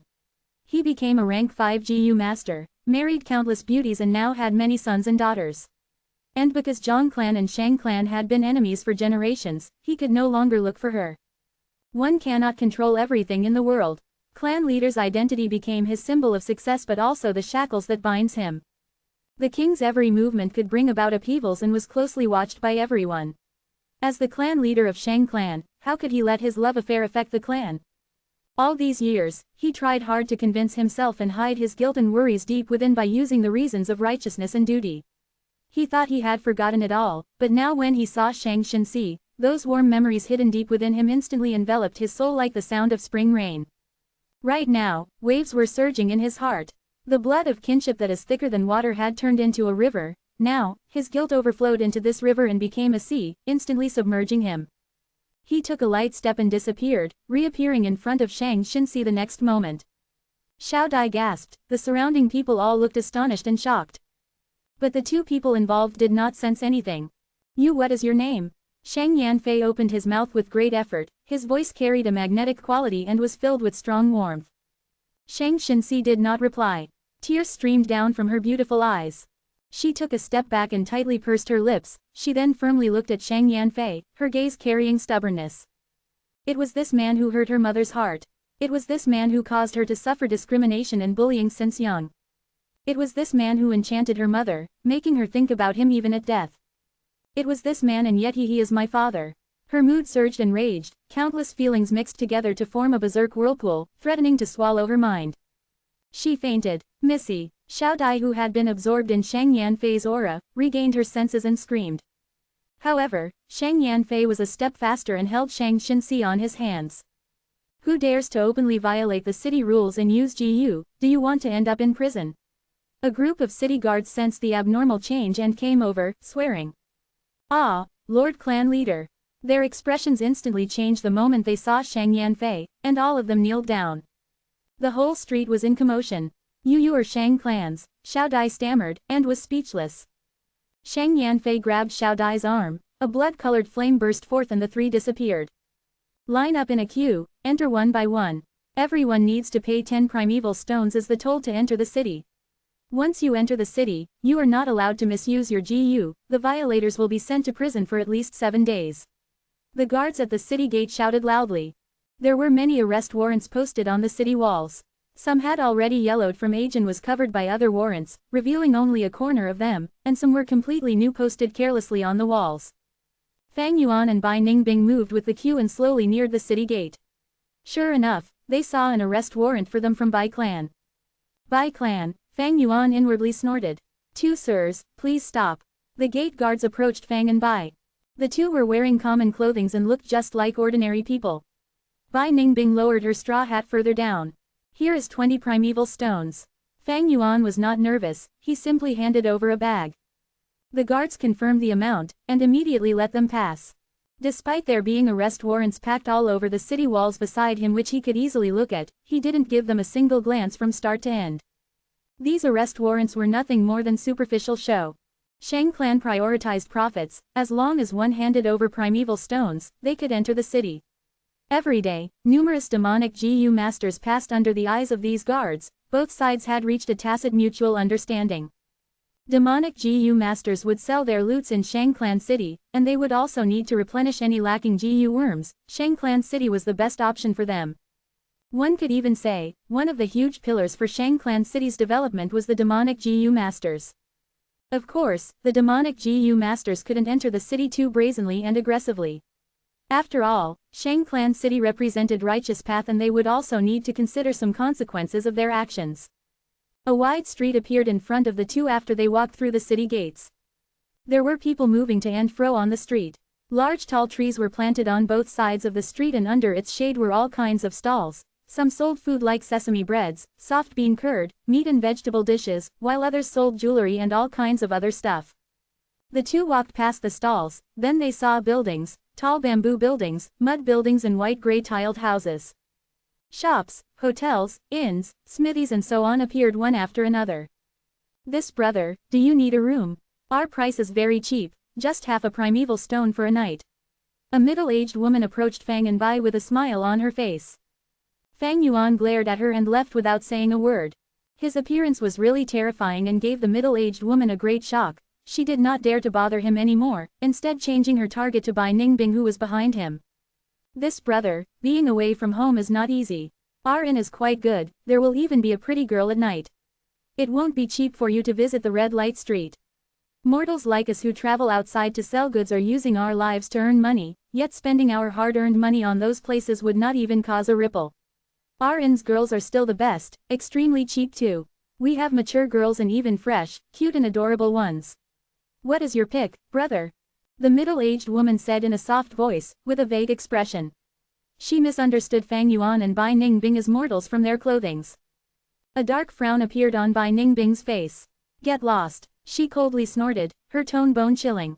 The middle-aged woman's face rapidly changed, her whole body stiffened as she remained stunned on the spot. So she was a female. Ha ha ha, big sister Zhang, you made an error this time. The nearby workers who were of the same profession and were soliciting customers, roared with laughter and ridiculed the middle-aged woman.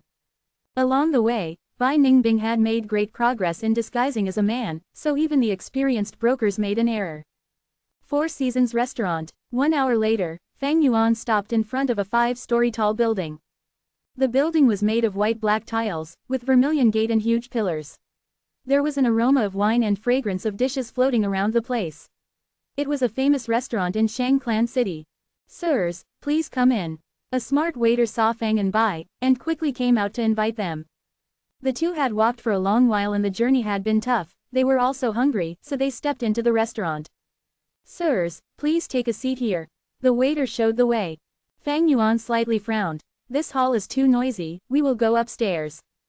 The waiter immediately revealed an awkward expression. I won't keep it from sirs, we indeed have private rooms upstairs, but they are only open to GU masters. Fang Yuan snorted and revealed a portion of snow-silver primeval essence. The waiter quickly bent down. I had failed to recognize Mount Tai, please come upstairs. When they reached the stairs, the waiter stopped. A young and sweet-looking girl walked over and spoke softly. Lords, could I ask which floor you want to go? Four Seasons restaurant has 5 floors. First floor hall is for mortals, second floor provides for rank 1 GU masters, third floor provides for rank 2 GU masters, there is a 20% discount for them. Fourth floor provides for rank 3 GU masters and has 50% discount, fifth floor provides for rank 4 GU masters and the services are free of charge. Fang Yuan laughed. Fourth floor then. The girl's expression immediately became a bit more respectful. She bowed in greeting. Please demonstrate your primeval essence. Chapter 260. Chapter 260. Each with their own schemes. Steamed lamb, braised duck, steamed 8 treasure pork, glutinous rice stuffed duck, stir-fried carp, assorted stuffed intestines, spicy oil crispy roll, honey yam, sliced fresh peach, 8 treasure ding, steamed bamboo shoots, 8 lips, camel humps, antlers, bear paws, 3 fresh osmanthus soup, beeswax pork trotters, fresh shark's fin soup. A moment later, Fang Yuan and Bai Ningbing sat at elegant seats on the 4th floor, as a spread of delicacies were presented before them, each possessing visual appeal, fragrant smell, and flavor. Fang Yuan picked up a pair of bamboo chopsticks, and casually ate a few mouthful. He first tried the steamed bamboo shoots, they tasted refreshing, raising one's concentration. He next took a piece of the fresh peach, its sweetness was perfection. Next he took the bear paw, it was plump and tender, just like the steamed lamb, tasting divine with just a bit of flavoring. Bai Ningbing drank a mouthful of the 3 fresh osmanthus soup, flavor spreading in her mouth as fragrance remained on her lips and teeth, causing her appetite to awaken. After spending so much time with you, this is the first time you are so generous. As she ate, she did not forget her sarcastic comments to Fang Yuan. Fang Yuan laughed, not giving a reply. He knew Bai Ningbing's suspicion and impatience. He got closer to Shang Xinxi, using all his effort to protect her laboriously. And yet at their destination, he purposely split away from them. This action was something Bai Ningbing could not comprehend. Fang Yuan was now rank 2 peak stage, only a step away from rank 3. The agreement he set with Bai Ningbing back then regarding rank 3, was approaching its end too. But Fang Yuan would definitely not keep his word. In his eyes, such a thing like integrity, was only a compromise made out of necessity, or a beautiful cover-up, like a convincing mask. Fang Yuan knew this, so did Bai Ningbing. Thus, she was starting to feel hasty. Because she had already sensed that Fang Yuan would break his word. Yet, there was nothing she could do to Fang Yuan. The Yang Jiyu was in his possession, her hands were tied. Right now, without Bai clans hunting, and without beast hordes, Fang and Bai ate at the same table, giving off a sense of amiability, but their relationship was extremely tense. If they progressed one more step, they would fall apart and turn against one another. And this step, is Fang Yuan advancing to rank 3. Once he advances, he and Bai Ningbing would no longer had any hopes of reconciling, the two would have to face each other directly. How to deal with Bai Ningbing? Throughout the meal, Fang Yuan considered this. His cultivation could not stay stagnant. One day, the conflict will escalate. The situation now was very delicate. Fang Yuan had the upper hand because he controlled the Yang Jiyu, but in fact, Bai Ningbing also held Fang Yuan's handle. She traveled along with Fang Yuan, experiencing Bai Jiyu Mountain's inheritance herself, while also saw how Fang Yuan attracted all those beast hordes to attack the caravan. She knew too much. Compared to the potential threat Ding Hao was, Bai Ningbing's threat towards Fang Yuan was far greater. If I finish off Bai Ningbing, I will not have to worry about Shang Xinxi, but because my cultivation is insufficient, I missed the best chance to kill off Bai Ningbing during the caravan journey. Back then I needed her strength to ensure my survival. Moreover, with Shang Xinxi nearby, I could not strike easily. This Bai Ningbing had always been wary of me secretly, and she has the ice muscles jade bones to defend her. I cannot finish her in one hit. Furthermore, her battle instinct is outstanding. With her recently gained experience, she is even harder to deal with now. Fang Yuan considered all possibilities as his thoughts flowed, but at the same time Bai Ningbing was also deeply considering her situation. Since leaving Qingmao Mountain, there's finally a time to rest and recover. I have to take back the Yang Jiyu and regain my male body. I have little chance of succeeding if I directly snatch it, unless I can kill Fang Yuan in an instant. But this scoundrel, even though he is rank 2, his fighting strength is much greater than that, such a weirdo, with extremely experienced fighting techniques. Together with that scheming devious mind of his, capable of committing all heinous crimes, no morals can restrain him, he is somebody who can truly commit any sin. Most importantly, I have not discovered his true trump card yet. But I have my advantages. His current cultivation is still dependent on me, and I know too many secrets. Maybe I can use these things to force him to compromise.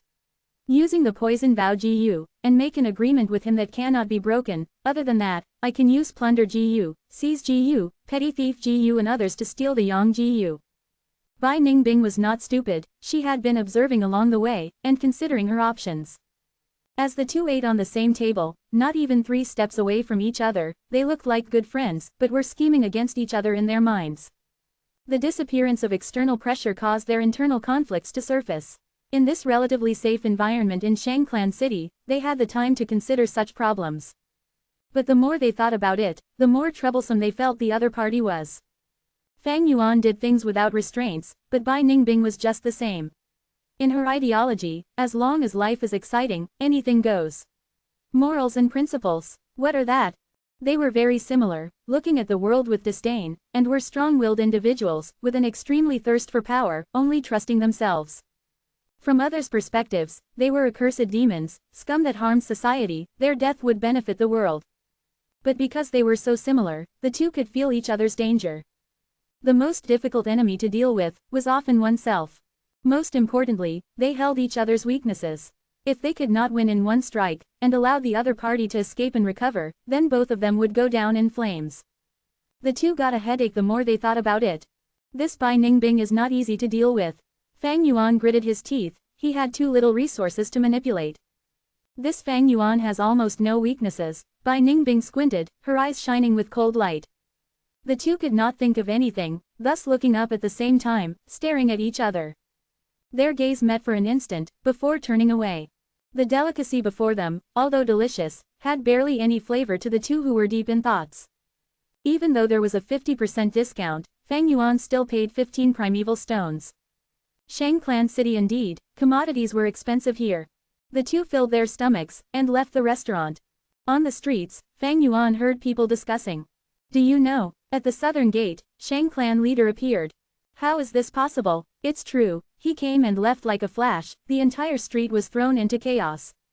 Bullshit, what kind of person is the Shangclan leader, why would he appear on the streets for no reason?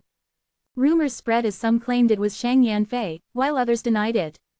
Fang Yuan chose to enter from the eastern gate, while Shang Xinxi came in from the south. By the time the rumors got to the eastern gate, the truth had already been distorted beyond recognition. Bai Ningbing heard this, and thought of it as just a passing rumor, not paying attention to it. Soon, people started a new conversation. But to Fang Yuan, it was a clear indication of events. He laughed secretly, it seems that Shang Xinxi's situation did not exceed what he had expected from his memories. Next, he would wait for the fruits to mature, and land on himself. Quickly look, it's the flying blue whale, Yi Clan's caravan is here. Suddenly, someone pointed to the sky, shouting in shock. At once, people on the street stopped, and looked up in the sky. A giant shadow engulfed everyone. In the sky, a giant blue whale slowly emerged. Well, compared to flying, one might as well say they are swimming. Flying blue whale was a huge beast capable of moving freely in the air. They lived above the 9 heavens of the eastern seas, having a peaceful and mild temperament. Often GU masters used the whale enslavement GU to control them and use them in the caravan. Flying blue whale was huge, like a small mountain, and the entire caravan hid within its body, as it flew in the sky. Compared to the caravan moving through the forests, the danger was much less and the speed was much faster. But the flying blue whale consumed up to 500 kilograms of food a day, only a large-sized clan could afford to feed them. In the entire southern border, only Yi Clan owned flying blue whales. Yi Clan is one of the overlords of the southern border, almost the same status as Shang Clan, and had a close relationship with the forces in the eastern seas. What a grand sight, Bai Ningbing sighed. She thought about the former Bai Clan village, this blue whale just had to land on Bai Clan village, and the entire village would be in ruins. The huge figure moved towards Shangliang Mountain, as the flying blue whale gradually landed on one of the mountain peak. Fang Yuan could see from afar, it opened its huge mouth and a large number of black dots emerged from its mouth. These dots were the Yi Clan caravan members, but because of the distance, they could not be seen clearly. Yi Clan caravan is here, the market is going to fluctuate again. I heard Yi Clan brought a rank 5 GU this time to auction on Shangliang Mountain. Yi Clan and the eastern seas have a deep connection, they definitely brought many specialties from the eastern seas this time, there is value in purchasing them. The topic quickly shifted to the Yi Clan caravan. Fang Yuan and Bai Ningbing walked up the path together. Jiuyu clan village was only a portion of Qingmao Mountain, but Shang clan city covered the entire Shangliang Mountain. In the southern borders, even the number 1 clan Wu clan did not have such a massive mountain city.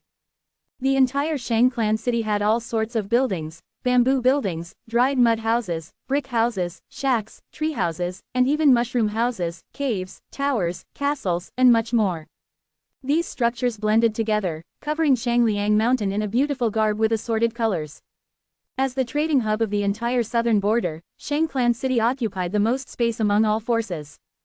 But if one thinks this is all Shang clan city has to offer, then they cannot be more wrong. This is only the outer city of Shang clan city. Fang Yuan and Bai Ningbing came to a huge cave. Would both guests like to enter the inner city? It will be 100 primeval stones per person. The guarding GU master requested. Just entering requires 100. Bai Ningbing expressed her shock. The inner city has a smaller space. This is to prevent irrelevant people from entering, and also to maintain social order. The GU master replied respectfully.